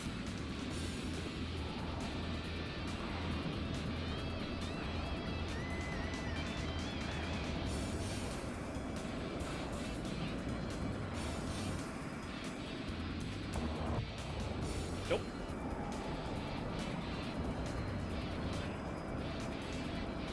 That's the ground. We don't want to slam into it while we're trying to maneuver, so. Nope. Oh, whoa, too much rubber.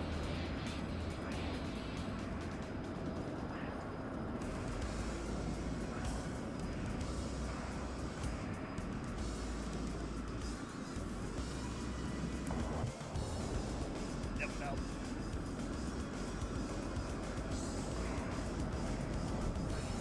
I'm trying not to aim through the console at the marker. We're gonna try and actually try to get a visual.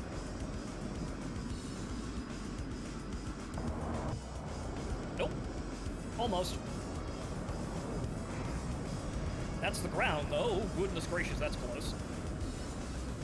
Alright, so hang on here. Okay, he's going vertical. Let's try the afterburner.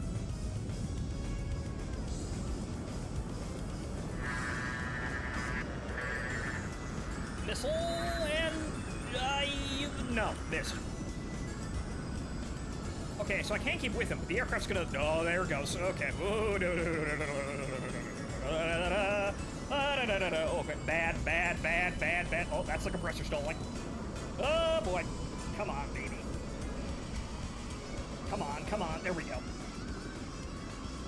Ooh. That's why you don't really want to do that. Oh, that's the ground. Okay, we're good, we're good, we're good, we're good. Yeah, she does not like going to vertical with the MiG, so that's kind of his reset button. The afterburner helped there, but not quite enough to keep pace and actually get the shot. But as you can see, I fired the missile at pretty much the optimal angle there and still did not hit him. That looks like a rear aspect shot. On there. Nope, that's front aspect. Nope. Back around again. Alright, so now we've actually got a fight here. Nose up.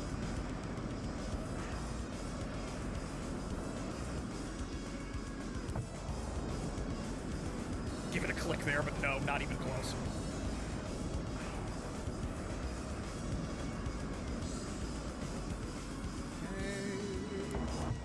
Low. Ooh, that's the water. Give the burner a bit of a kick. He's going vertical again. Let's try for that missile shot. That looks good. Nope, lost it. Come on, baby, hold together, hold together. Okay, good, we're keeping with him.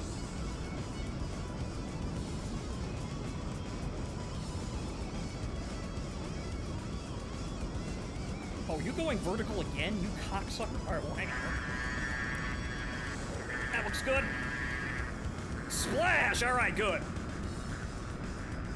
Alright, when he goes vertical, you can shoot the missile at him. That's probably the best time to do that, but as you can see, he's got some tricks here, and the aircraft will do very violent, dangerous things if we push it too far. Alright.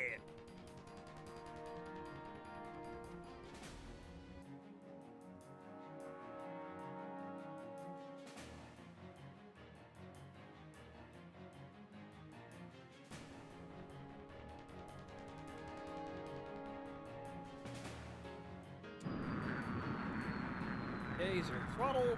And as you can see, I'm not even really trying to use the sight because it's not helping. That's okay, I kind of expected to need to learn how to use the guns by just speaking them and going, he's close enough in front of the nose.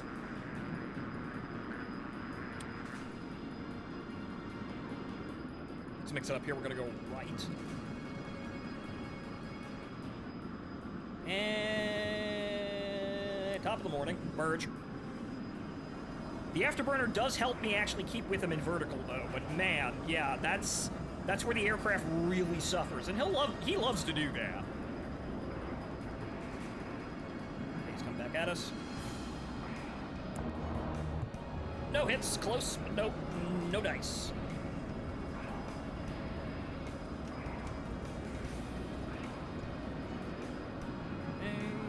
In. Nope, was on. Too slow, though. As I found, the bullets are a little slower than you expect them to be. So they take a while to get to target. Like that. Too slow. Should have fired earlier, but I don't have infinite ammo.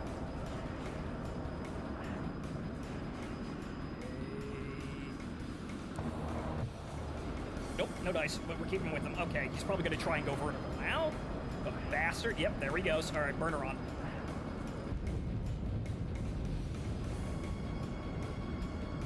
I don't think I'm gonna be able to keep with him. Come on, baby. Yeah, nope, she's... Come on, come on, come on, come on, come on. Oh, that's stall speed. Yeah, no, he could just kind of sit up there casually, and we cannot keep with him in this fucking plane. Less of a violent fucking stall, though.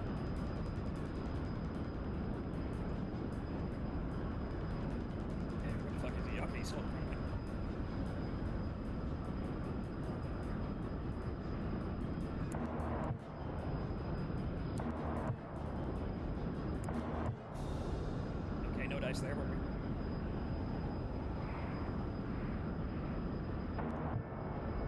Nope. There I go again, aiming at the marker, but here he goes again.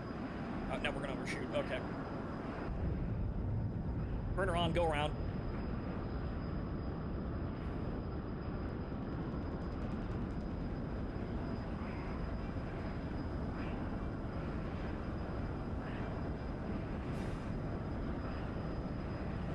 Where are you, cocksucker? He's not in front of me, he's behind me, so we will catch him eventually.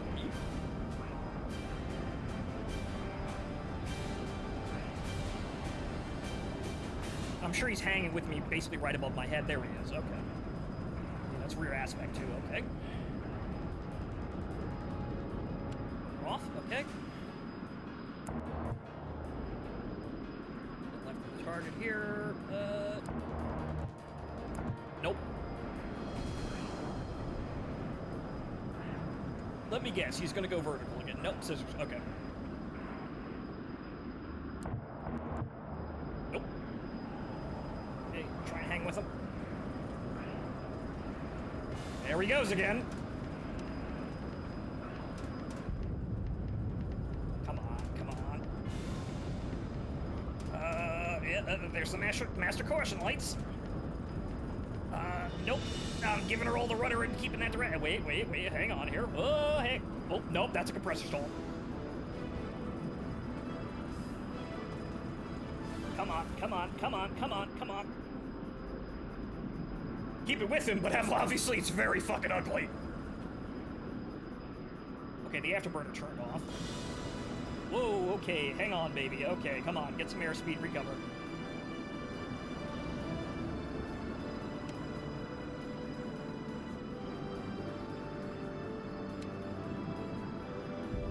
There we go, okay. Bit of delay on the afterburner there.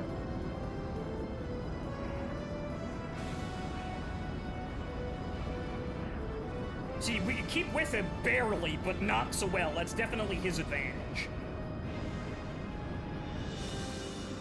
Okay, he's come back around. Nope.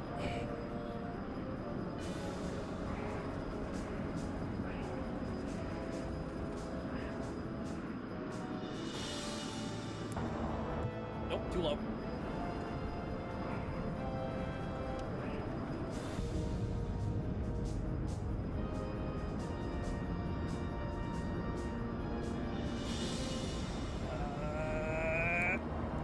Nope.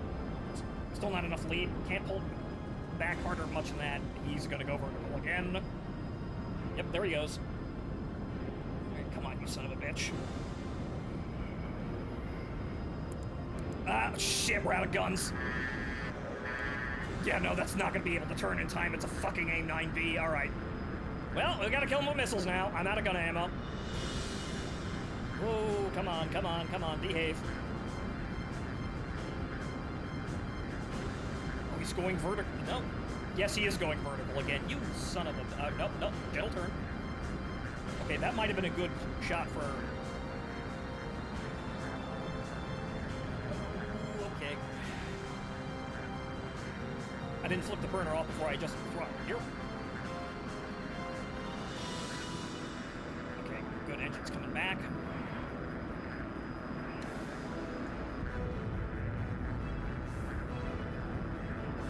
Just one good, clean shot. He's going back up and over them. Come on, come on.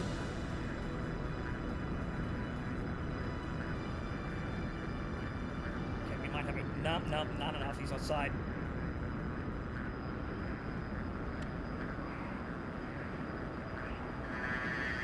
Okay, he's going vertical again. Until he levels out. Nope, too close.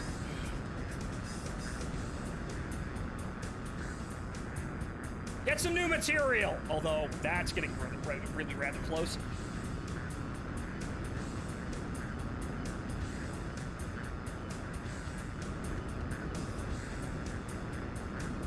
We're gonna have to back off until we can get a missile shot now.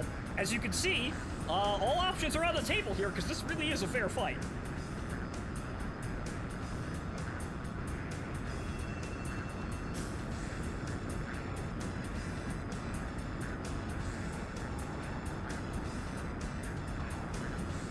Good, the burner's keeping me going nice and smooth. Fantastic. Alright, where the fuck is he? Yes, I can right behind me, clearly.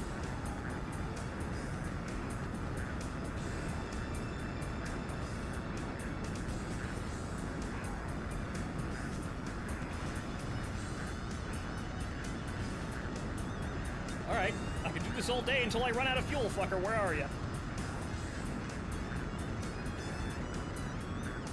There he is. Okay. It looks like we're coming up behind him, so good. Come on, aim 9B. Nope, side aspect. We're gonna have to keep borrowing them. We're going a little fast, though. Good that I actually have power under the wings, but yeah, a little too fast. Yeah, we're not gonna be able to keep with them like that.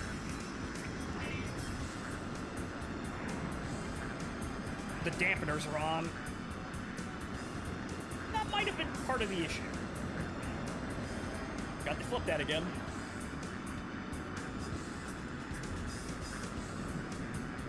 Okay. Side on again.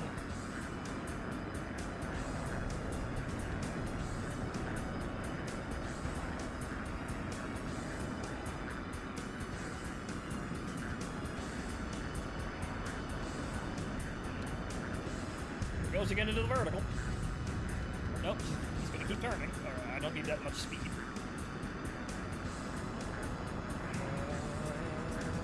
Okay, come on, level out here. There he goes, okay.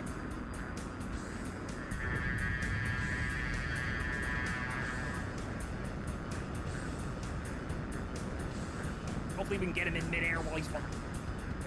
Come on.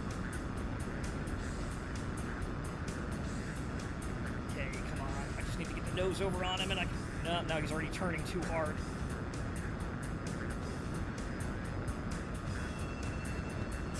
He's holding out a bit. Good.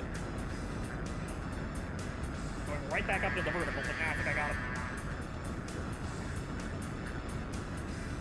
Nope. If I had guns, he'd be fucking dead, but, well, that's what I get for being impatient and trying for those chancy shots.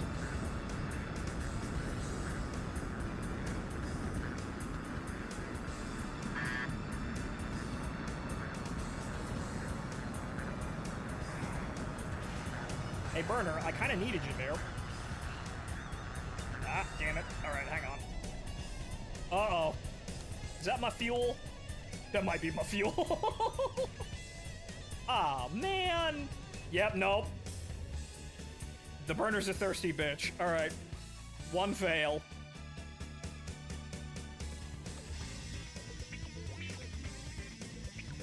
See, I haven't been using the burner, so I haven't been looking at my fuel, but as we can see, yeah, that's a thirsty bitch. You don't want to use that too much.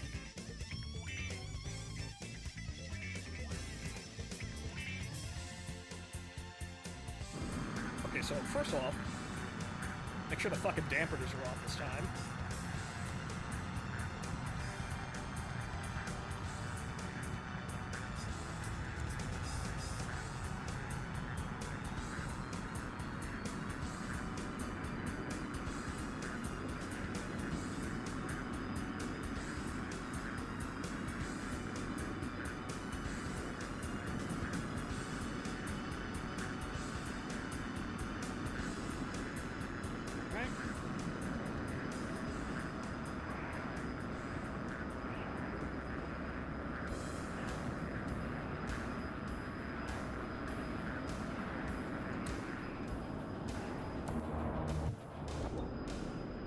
Hits, but nothing vital, looks like. That will happen a lot, though. You need a very precise burst to actually take him down. You can, like, pepper him with 20mm fire, but he'll still sometimes just keep flying.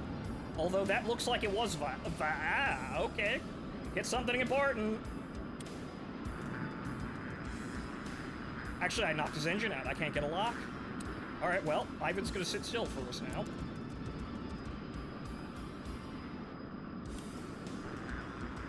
Yep, no, that's rear aspect, and the Sidewinder is unable to find him. So yeah, I did knock out his engine there. How about that? So let's test the accuracy here at long. Well, it's not really long range. That's not on at all. What the fuck? There we go. Well, that's a little close. He's going into the dirt. We did knock out his engine, though. So he'll probably crash before I get a chance to turn around. But okay, we did get that. Yep, there he goes.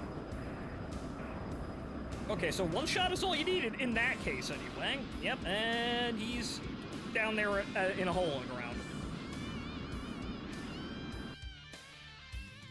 It didn't even need the extra ammo anyway. But yeah, I do need to get more precise with shots like that, but obviously, as you just saw, that's kind of rare to get a shot like that. All part of training.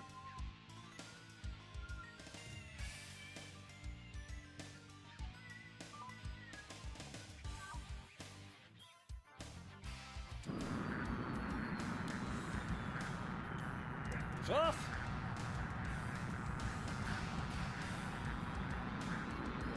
What? Okay.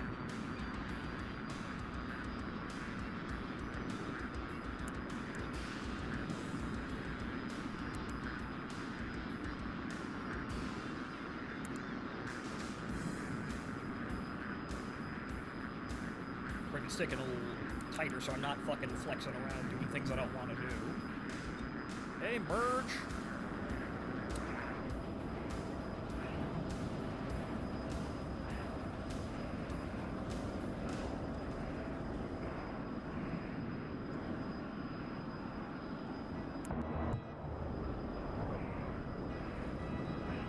Dijon, is that you?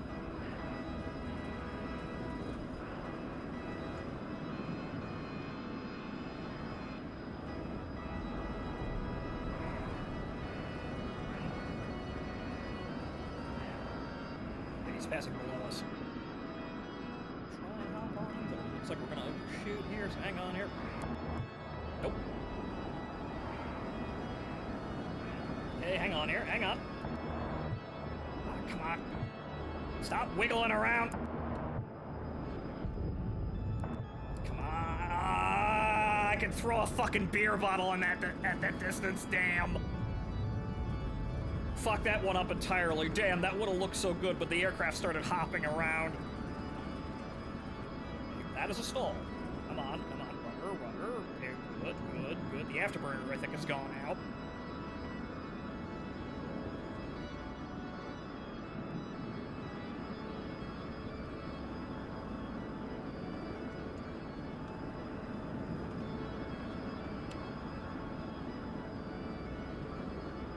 Come on, relight. There we go. Get more interesting qualities of the aircraft. So now he's behind us, probably, and that's bad.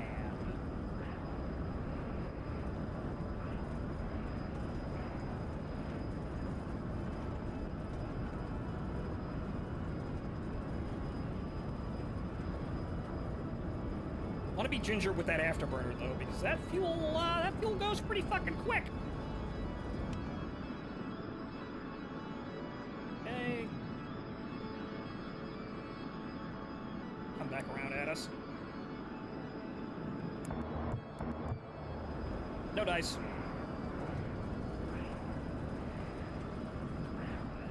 Nope. Okay, he's keeping with us low. Nope, too low.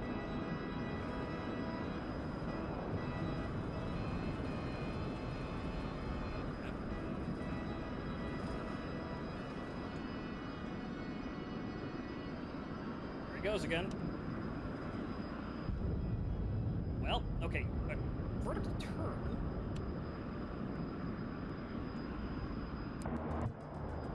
Hey, all right! Aiming at the fucking marker like a joker, but I hit him.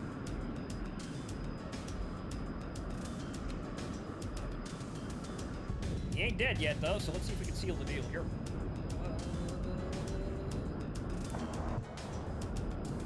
No. There we go! Yeah, I think that broke something important. No. No. That may have also broken something important on my plane. Okay. Oh no, I just stalled the engine completely doing that. Okay, that's a problem. Well, got the kill. Not much else, though. But hang on here. So keep me here. Come on. Stay in here. Nope. See, I'm even hitting the wrong key in the emergency situation. I don't know how the air start procedure works, though. keep that pitch up so I can look down at the fucking... yeah, I don't even know what key it is. Well... Let's try not putting her down in the middle of a fucking field here. Hold on here. Oh no, I've lost all electrical power too. Well, that's the ground. Bad time for a compressor stall and not knowing how to restart the engine mid-flight. But yeah, that will happen. The dangers of going vertical with the MiG, but hey, I got the kill. Oops.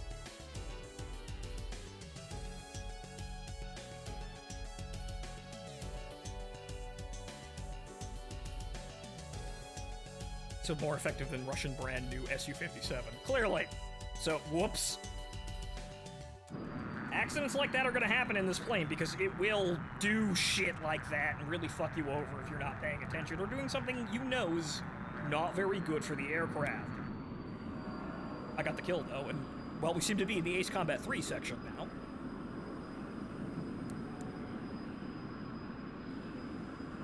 This is why it's usually better to just, if you can take the missile kill, get the missile kill, and don't put the aircraft into a position where it's going to do some very violent, dangerous things. I didn't uncage the site. Give him a little time there in the merge.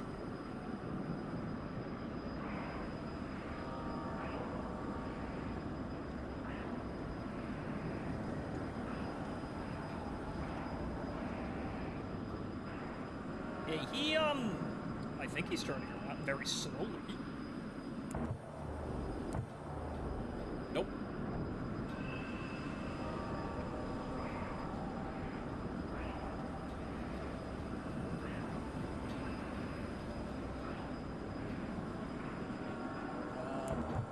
Oh, almost. Ooh, a little herky-jerky on the stick there.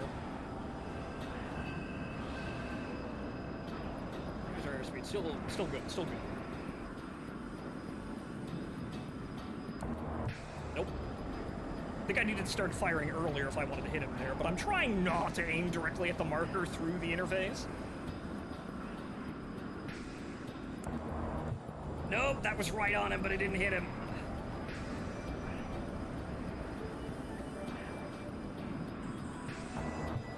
Nope. Speed's still good, we can keep with him.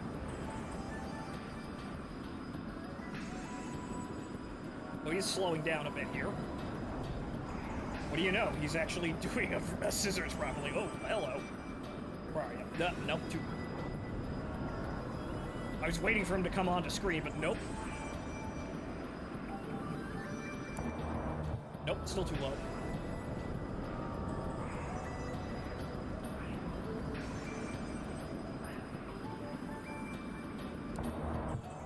Nope, that's the ground too. Okay, speed starting to fall under 300, but we can keep with him. That's when he goes vertical. However... Nope, not on target.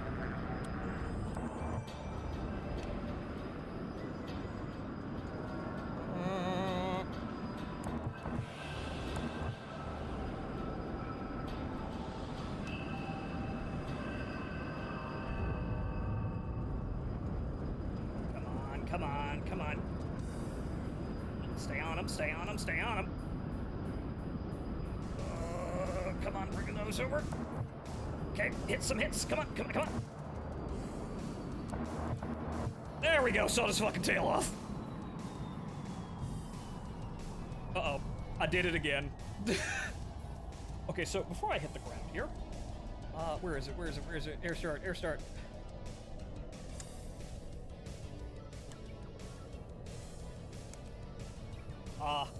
I hope that works. No, that's the ground, nope. There's clearly a procedure there that I don't know. He's dead too, though. But again, that's what happens when you go into a vertical with a MiG like that.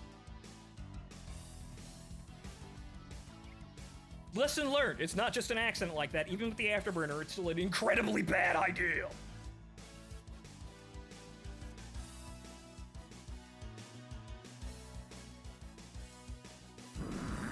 seems to flame out more because I've been able to somewhat hang like that without the burner. You know, like the whole engine kicking the fucking bucket underneath me. Oh. But it seems like with the burner, it's very likely to do that. I was uncaged. I already clicked that. Goodness gracious me. Okay.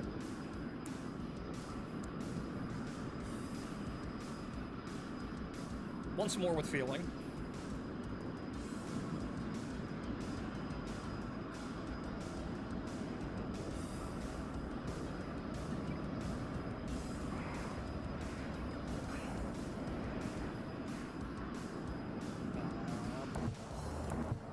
Nope. Almost, but couldn't steady it. I think I need to adjust the curves on the rudders a little bit. Little goes a long way in a bad way with these things right now. Nope, not even going to be able to pull either. Okay, speed's starting to fall a little bit. Pick the burner on.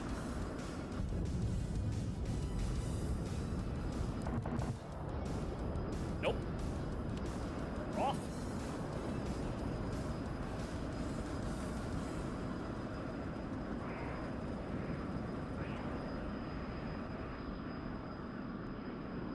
Okay, come on, alright, alright.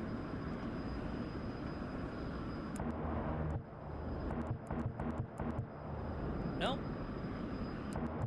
Still obviously need to learn how to shoot the guns properly, but nope. We're still hanging with them. Where are you, son of a bitch? Nope. Okay, he's going vertical. Power!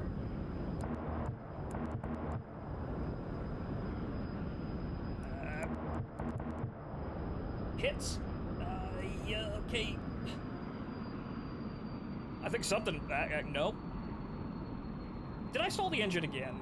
Yeah, I did. Wow. Okay, so it's the burner doing that. Okay.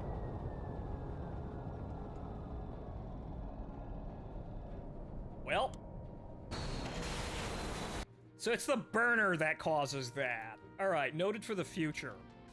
Because it will still do that without the burner. Obviously, I can't keep with him like that.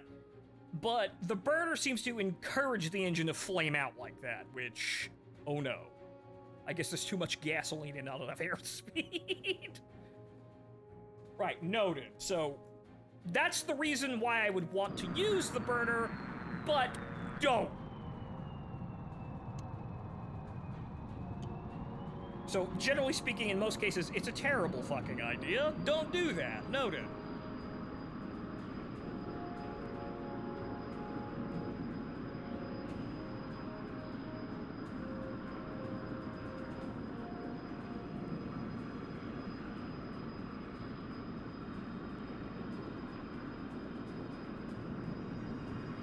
Okay, merge. Checking to see if the dampers are off. They are good.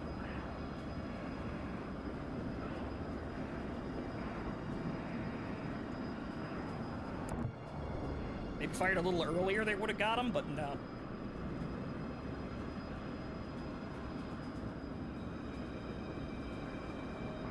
Okay, passing low.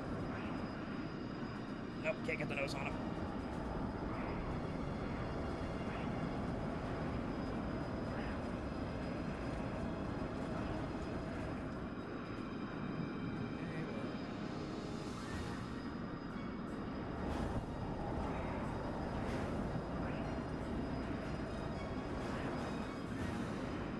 Can't get the nose high off. Alright. Still with him, though. Speed's still good. He's gonna be casting low. Nope.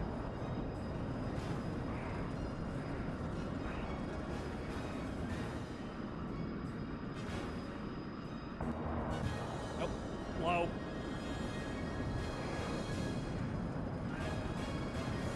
Okay, we're gonna turn the burner on and go vertical a little.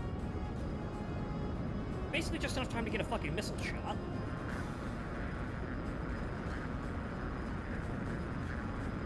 Okay, that's when she starts to not like that. Okay, so I guess I have to turn the burner off while I'm up there, or rather, when it's not going to become an immediate thing. Nope, nope, there she goes again. Well, at least the engine's still on.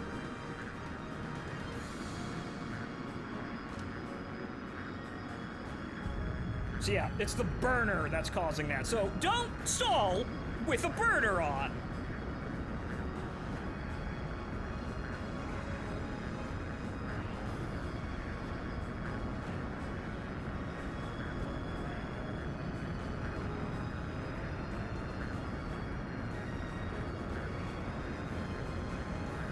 Real low to the ground there, sir.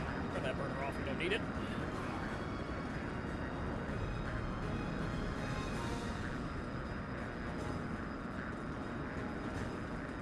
That actually might be a good missile shot here.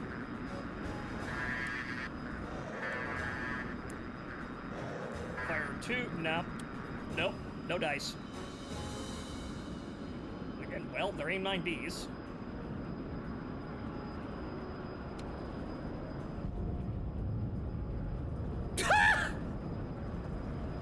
Okay, let's not meet the same fate there. Oh, okay. Oh.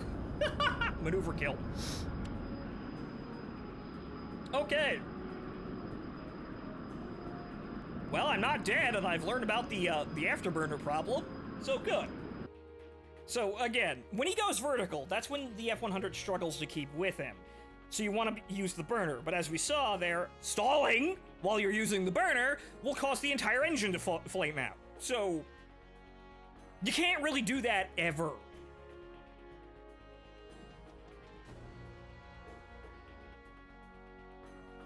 But nice, maneuver kill. Someone is, well, someone's just as retarded as me, and it's the AI. Psh.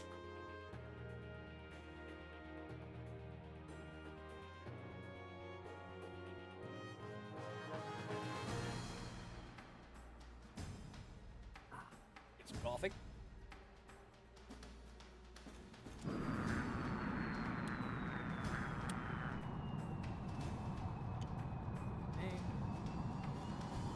Off, sign caged, engine throttle to full.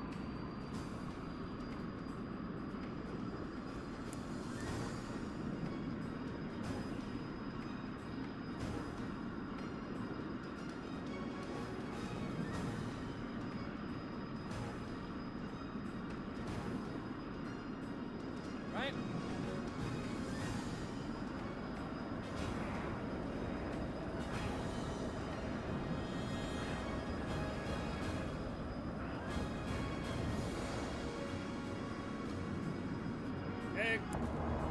Okay, hits.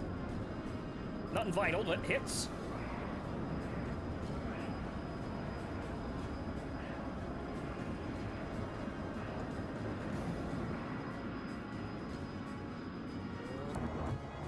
Nope. I'm kind of trying to work with the herky-jerkiness of the plane and it throwing the radar sight around.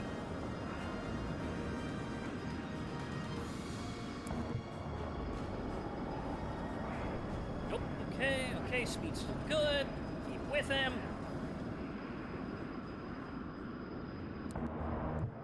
Nope, too slow.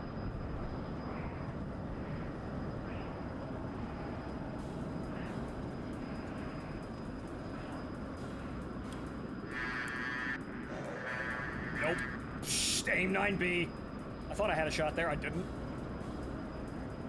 Take that. Might have that shot coming up though. Yep, looks good. Burner a little bit. Missile away. And hit. Alright, good. See, as much trouble as he's giving us with the guns, if we can get that AIM 9B shot in, we'll get that fucking AIM 9B shot in. That's your counter to him going vertical and throwing a missile at him.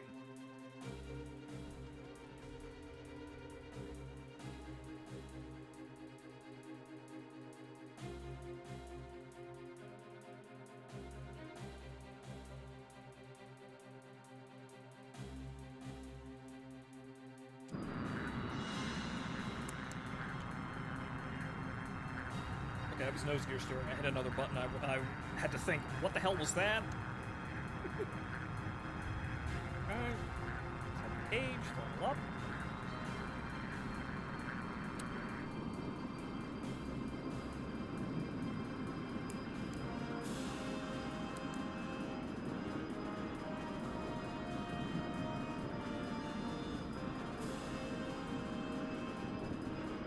merge.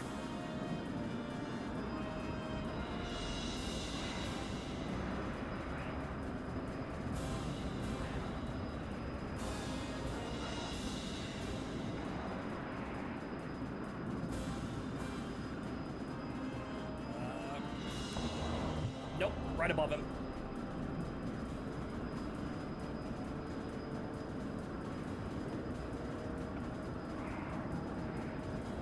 Okay, that's coming close.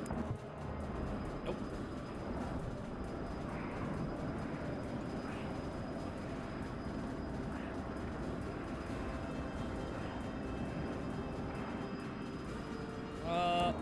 Hey, okay, that looked like it hit something important.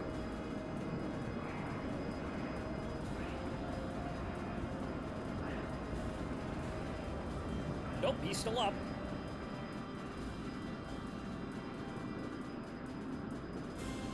Nope, can't get the nose on him. Should have took the shot earlier. Okay, speed's still good. Okay, stabilize the plane. And he's still trying to do fucking scissors, so I guess he ain't hurt that bad. Nope, couldn't bring the nose on. I maneuvered, and I probably should have just waited for him to cross.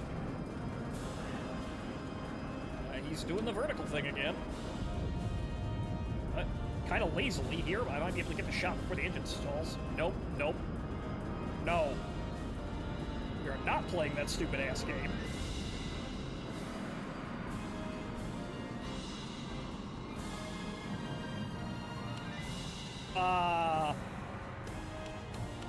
And I still did it. I just kind of nosed the engine, put the nose down a little bit, and then she went right off. Great, okay.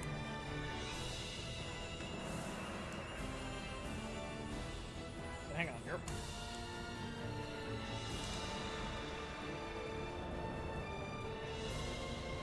Can I get her back on?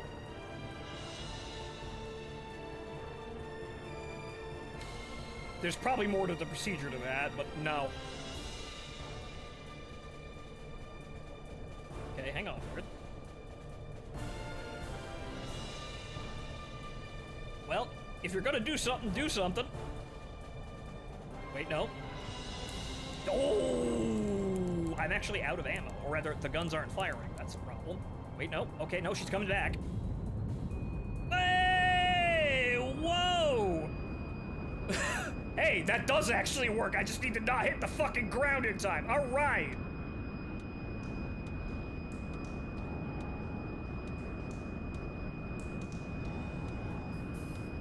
Okay, that does actually work. Nice. I just need to not get shot by the fucking MiG while I'm recovering speed. Okay. I'm sure that's because the air start button is on. The master warning light is going off. Nope. Well, it can fucking wait because I don't have time to look down.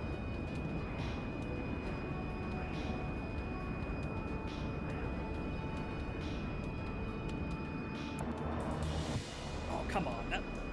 Really? That burst was nowhere near him? Okay, so the noted for the future, the plane needs electrical power in order for the guns to work. Still got missiles on the rails, good.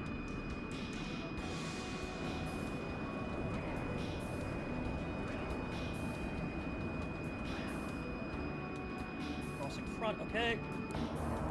Nope. Too early, too late, couldn't tell.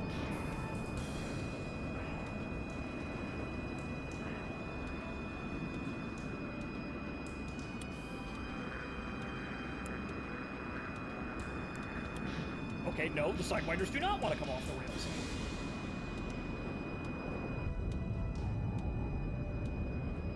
I guess I must have bodged something with the electrical system. Okay, we're gonna let him go up and around here.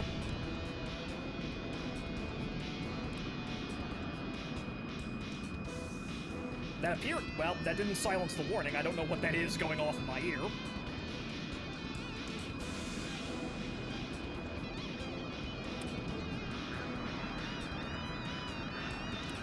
I might have to reset the Sidewinder switch in order to actually get it to come back on, but I don't have time to look over there.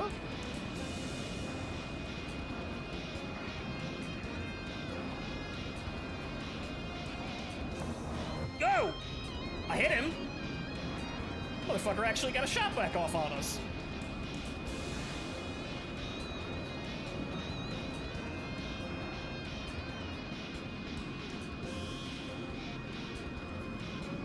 Nope, gotta be sure about this. I don't have infinite ammo now, and I've lost my missiles.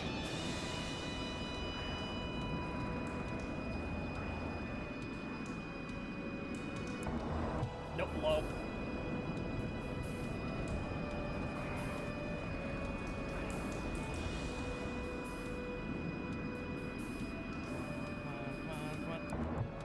Nope.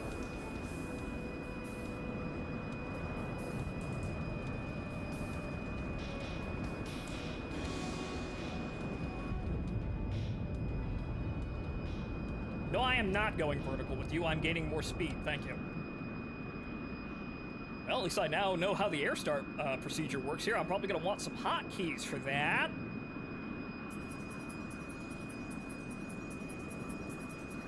And again, if the aircraft is falling into the dirt, I kind of, well, I don't have anything to really do aside from level it and go fiddle with the keys, but it does come back on.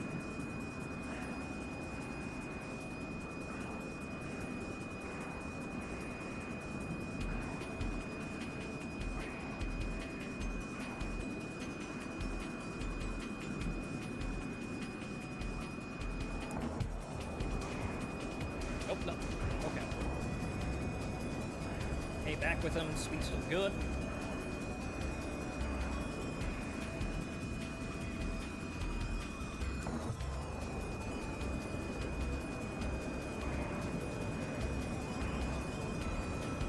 Ooh, hello.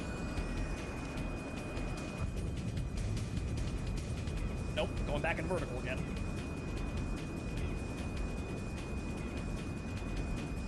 Hang on here.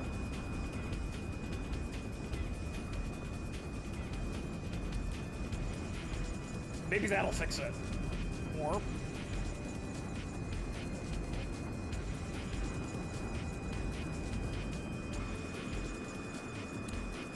okay, good, that fixed it. Alright, good.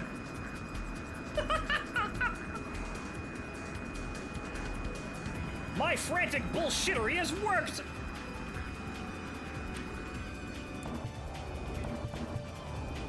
Oh. Guess I've got another missile now.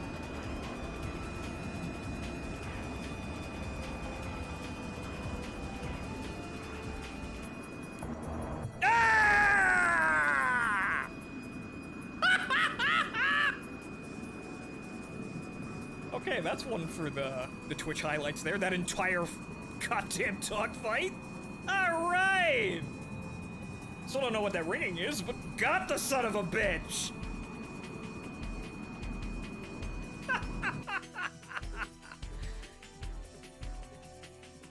Okay, we've learned some very interesting things. This is why we do practice like this.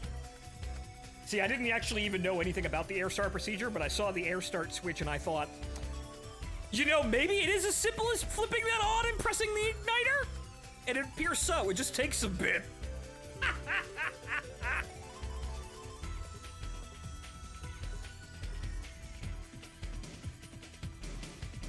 All right.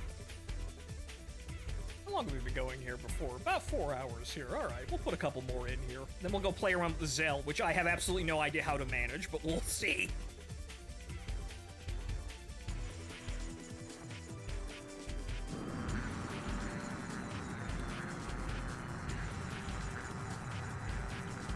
Off.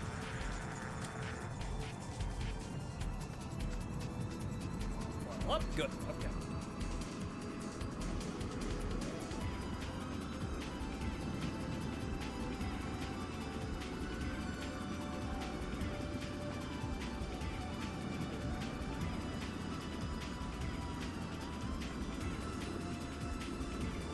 Okay, merge.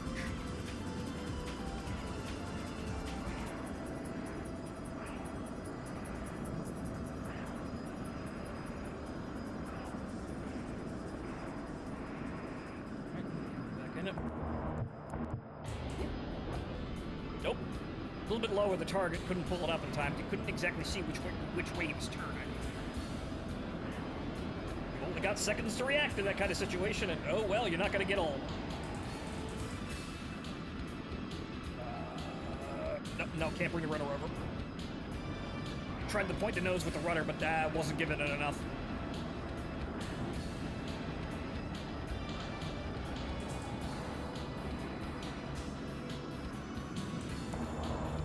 Nope.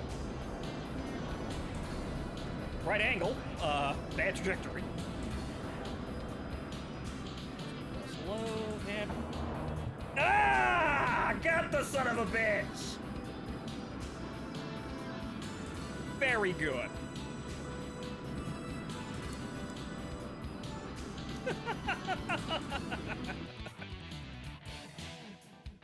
It's a comically dangerous aircraft to fly, but man, yeah, I guess this is what they designed it to be. Rewarding for putting in a lot of effort, and it is.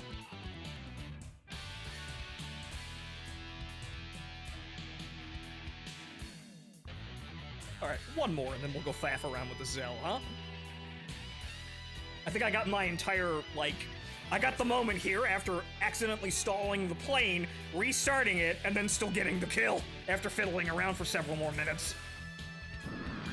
So I think I got the moment I wanted to get out of that.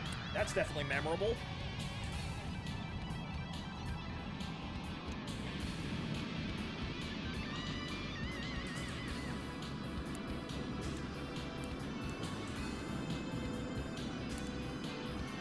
Okay, we'll pull left this shot.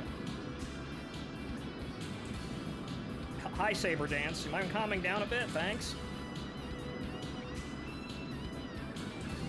Okay. Merge. I'm always merging low. Probably because I have to throttle the engine back on and do everything. Fortunately, his engine behaves better than mine. A little slow there on the merge. Passing over us. Speed's still good. We're going to try to keep it from losing too much altitude, because that's the thing. We always kind of find ourselves back down on the deck.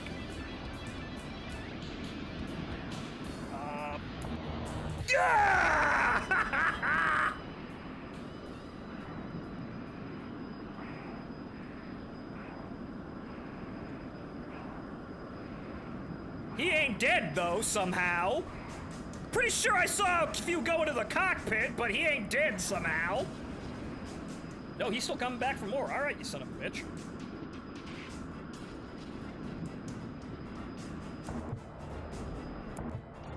Well, actually, no, he's leaking fuel. Nope, couldn't hit him. All right, well, his engine's dead, so he's basically dead. That was enough to wing-ding the aircraft, so if I don't come back around and hit him, he's probably going to slam to the ground at any moment. Nice big fuel trail. There he is. Okay, so let's see if we can get the sight on.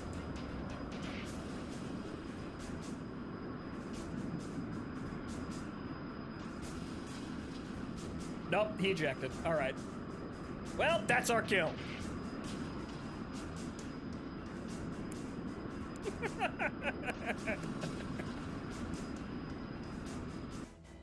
As you can see by me faffing around, getting those hits like that does really feel very good.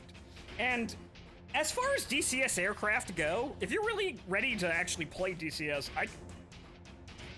look, you just turn this thing around, you just turn this thing on and try not to stall it. That's really the only thing you have to worry about.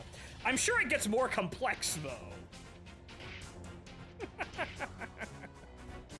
Alright, let's take a break here and go see about that Zell launch, but I think that's enough kills and enough spills. So, I have no idea how this works, so we're gonna have to look through the controls here. I don't think there's a tutorial for Zell, but there might be. Let me double check.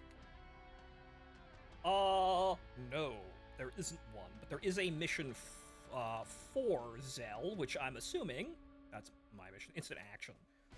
Right, zero-length launch testing. Let's fly a rocket ship, which kind of feels like, you know, when the burner kicks in, that's about, you know, what happens. But okay, let's see about this.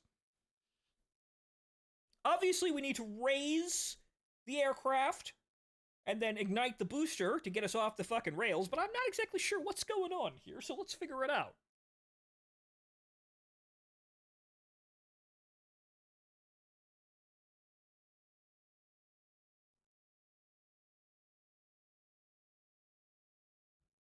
Okay. I am on the rails. Bind afterburner throttle and Zell launch to your controls. Throttle warning. And that's throttle smoothly. Rapid throttle can induce compressor results. Afterburner operating. Afterburner will only engage with the throttle at approximately 75% or higher. Launch the Zell when pressing the key bind when ready. Okay. Okay, so... Okay, we've got the afterburner. And I suppose I'll just mount it to the key that's right next to it. It's not going to do anything like that. So adjust controls. So Zell.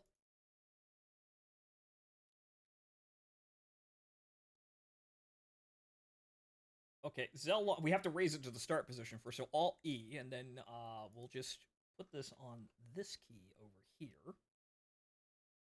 Right, so that's that.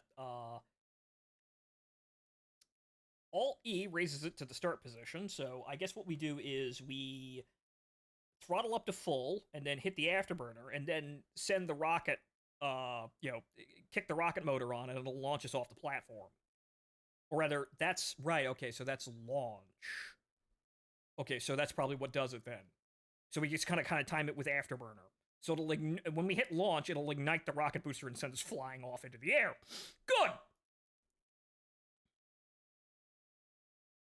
Okay, so... Let's see about this fucking thing. So Alt-E.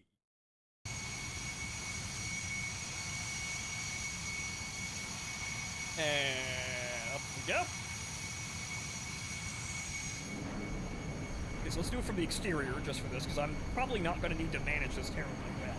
Or rather, I'm going where the rocket booster is sending us, so I'm probably not going to have to manage the shit from the cockpit. So let's do it from back here. Okay. So what we have to do is we engage... Well, we nudge this over here. Right. Okay, so we have to engage the throttle to full, then light the burner. And then hit the rocket motor after a burner's been engaged. Okay, let's do it.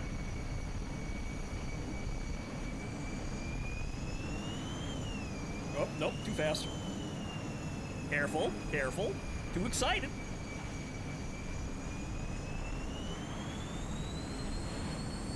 Okay, that's full power.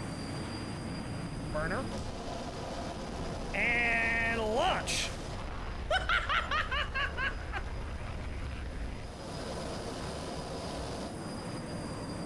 Oh, and then the... Uh-oh. Oh, no. Bad launch. Bad launch. Come on, open the fucking cover, you fucking bastard! Nope, we're going right into the dirt. Ah!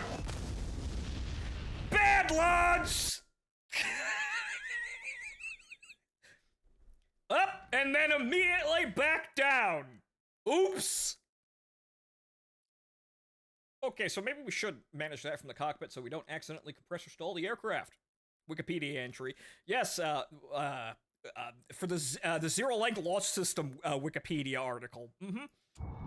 Okay, so Alt-E, raise it to start position. We'll do this from in the cockpit now, so we don't have any kind of more whoopses.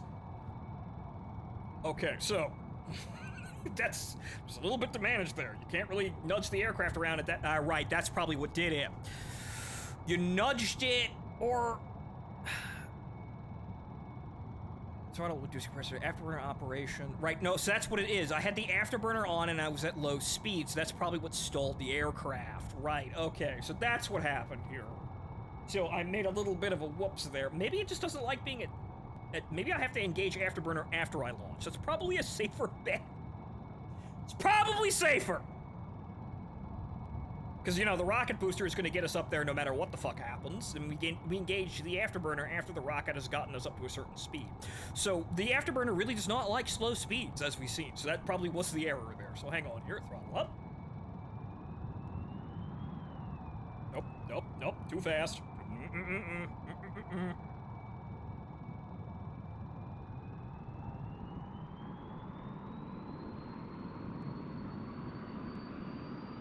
Alright. Full, and launch. We sound like a Sidewinder. And burner on! Okay, gear up. Much better! Okay, so yeah, we just kind of hit the burner when we're going up there and we're off into the air. Oh no.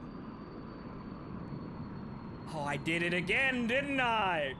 Oh, no! Yeah, okay, so do not point the nose down while you have the afterburner engaged. Noted for the future. So let's do this a little bit more calmly now. On.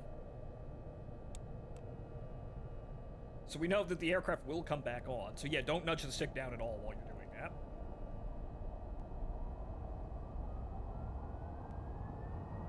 Just a little bit off. There we go. All right.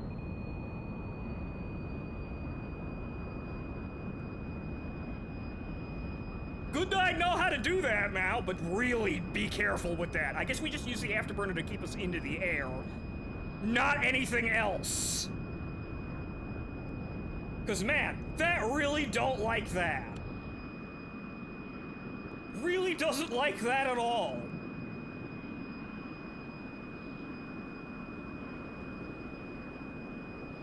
Okay, so let's try that again without stalling the aircraft in midair and forcing the air restart. Good that I know how to do that now. But still, let's try not to have to use that, but good that I know. It's a little bit much to get in there and actually flip the switches there.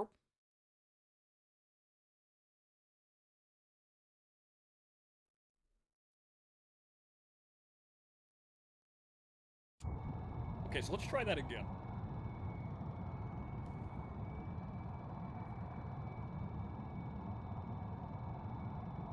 It seemed like we were getting more than enough thrust. We didn't really need the afterburner, honestly, but okay.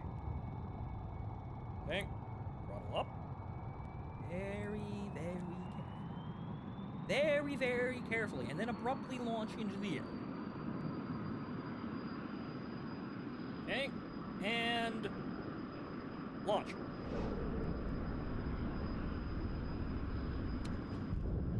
You're up.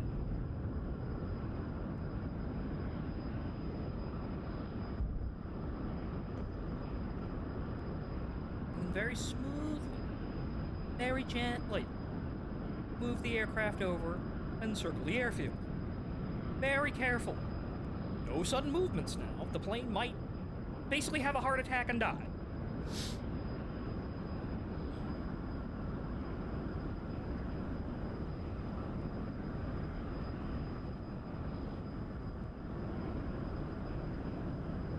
I want to make a mission that uses these, by the way, because, well, I did write this in for Cervantes. They do use these. Thing is that they kept developing them, and they're probably launching F-15s by the time of the last war, but, they do use these crazy fucking things. Flaps are up, right? Yep. Okay, then. That's the... I let my hands off the stick because I hadn't properly trimmed the aircraft to look around, and that's what okay, yeah, no. She does not like nosing down at all on burner, but hold on here. Do I even need to press the starter igniter here? So, something's working there. Is it auto-starting on its own? Okay, yeah, good.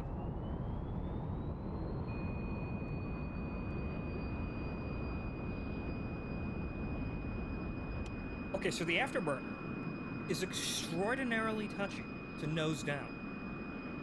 So I have to turn that off if I have to take my hands off the controls and I'm not pitched, trimmed correctly.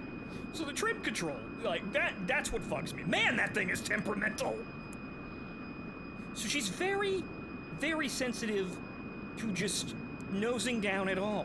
Even if you let your hands off the stick for a little bit, if the burner's on, it'll just start coughing and wheezing and drop dead. Okay, so that's on. What the fuck is that noise? Wait, what do you mean the gear's down? No, don't do that. Okay. Okay, so that's off. What in God's name is that noise? Okay, there it is. It actually went out this time. So it is the master caution. Okay. So yeah, don't do that! Be very careful with the burner on!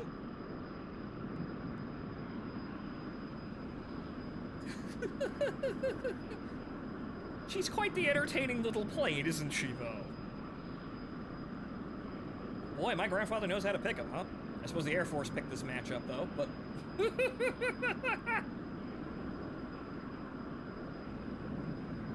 Alright. I think that's enough for today, ladies and gentlemen. As you can see, entertaining little plane. I'm gonna get more in-depth with how the plane operates here, and then we'll run a mission once I know how to do literally everything. Or rather, have a basic understanding or basic grasp of how to do everything.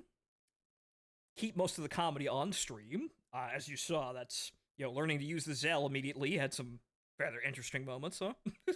But, once I know a little bit more and I'm kind of comfortable with something, we'll play dangerously. But, so, ladies and gentlemen, I have been your host, Horace Widdison, and that has been our show for this evening. This is the introduction to the F-100, and I'm pleased and entertained. It's a fine jet. She's got a lot of character, and it looks like the module itself, the developers did work really hard to actually capture the character of the aircraft and actually throw a couple of jokes in there too. So, all in all, I'm happy with my purchase, and this is $40. Well, it might be 50 now because pre-orders are over, I think. But, or it might be still be in early access technically because this is still technically early access, so it might not actually be fully released, and that price may stay there. She's not as capable as the F-14. The F-14 was nearly $100. This is a little bit more of a reasonable price point. Granted, DCS is a lot of making your own fun, so it's not like you're buying an entire new game, really. You're buying a lot of possibilities that you kind of have to put together yourself. But, well, I've got reason to try and do that. You may not, but I'm entertained with this. So if you like flying games and you want a very, very, very colorful aircraft, look no further than the F-100. We'll be back, though, playing more of this. But, so, ladies and gentlemen, that's the show. I hope you enjoyed it. Enjoy the rest of your evening. We'll see you next time.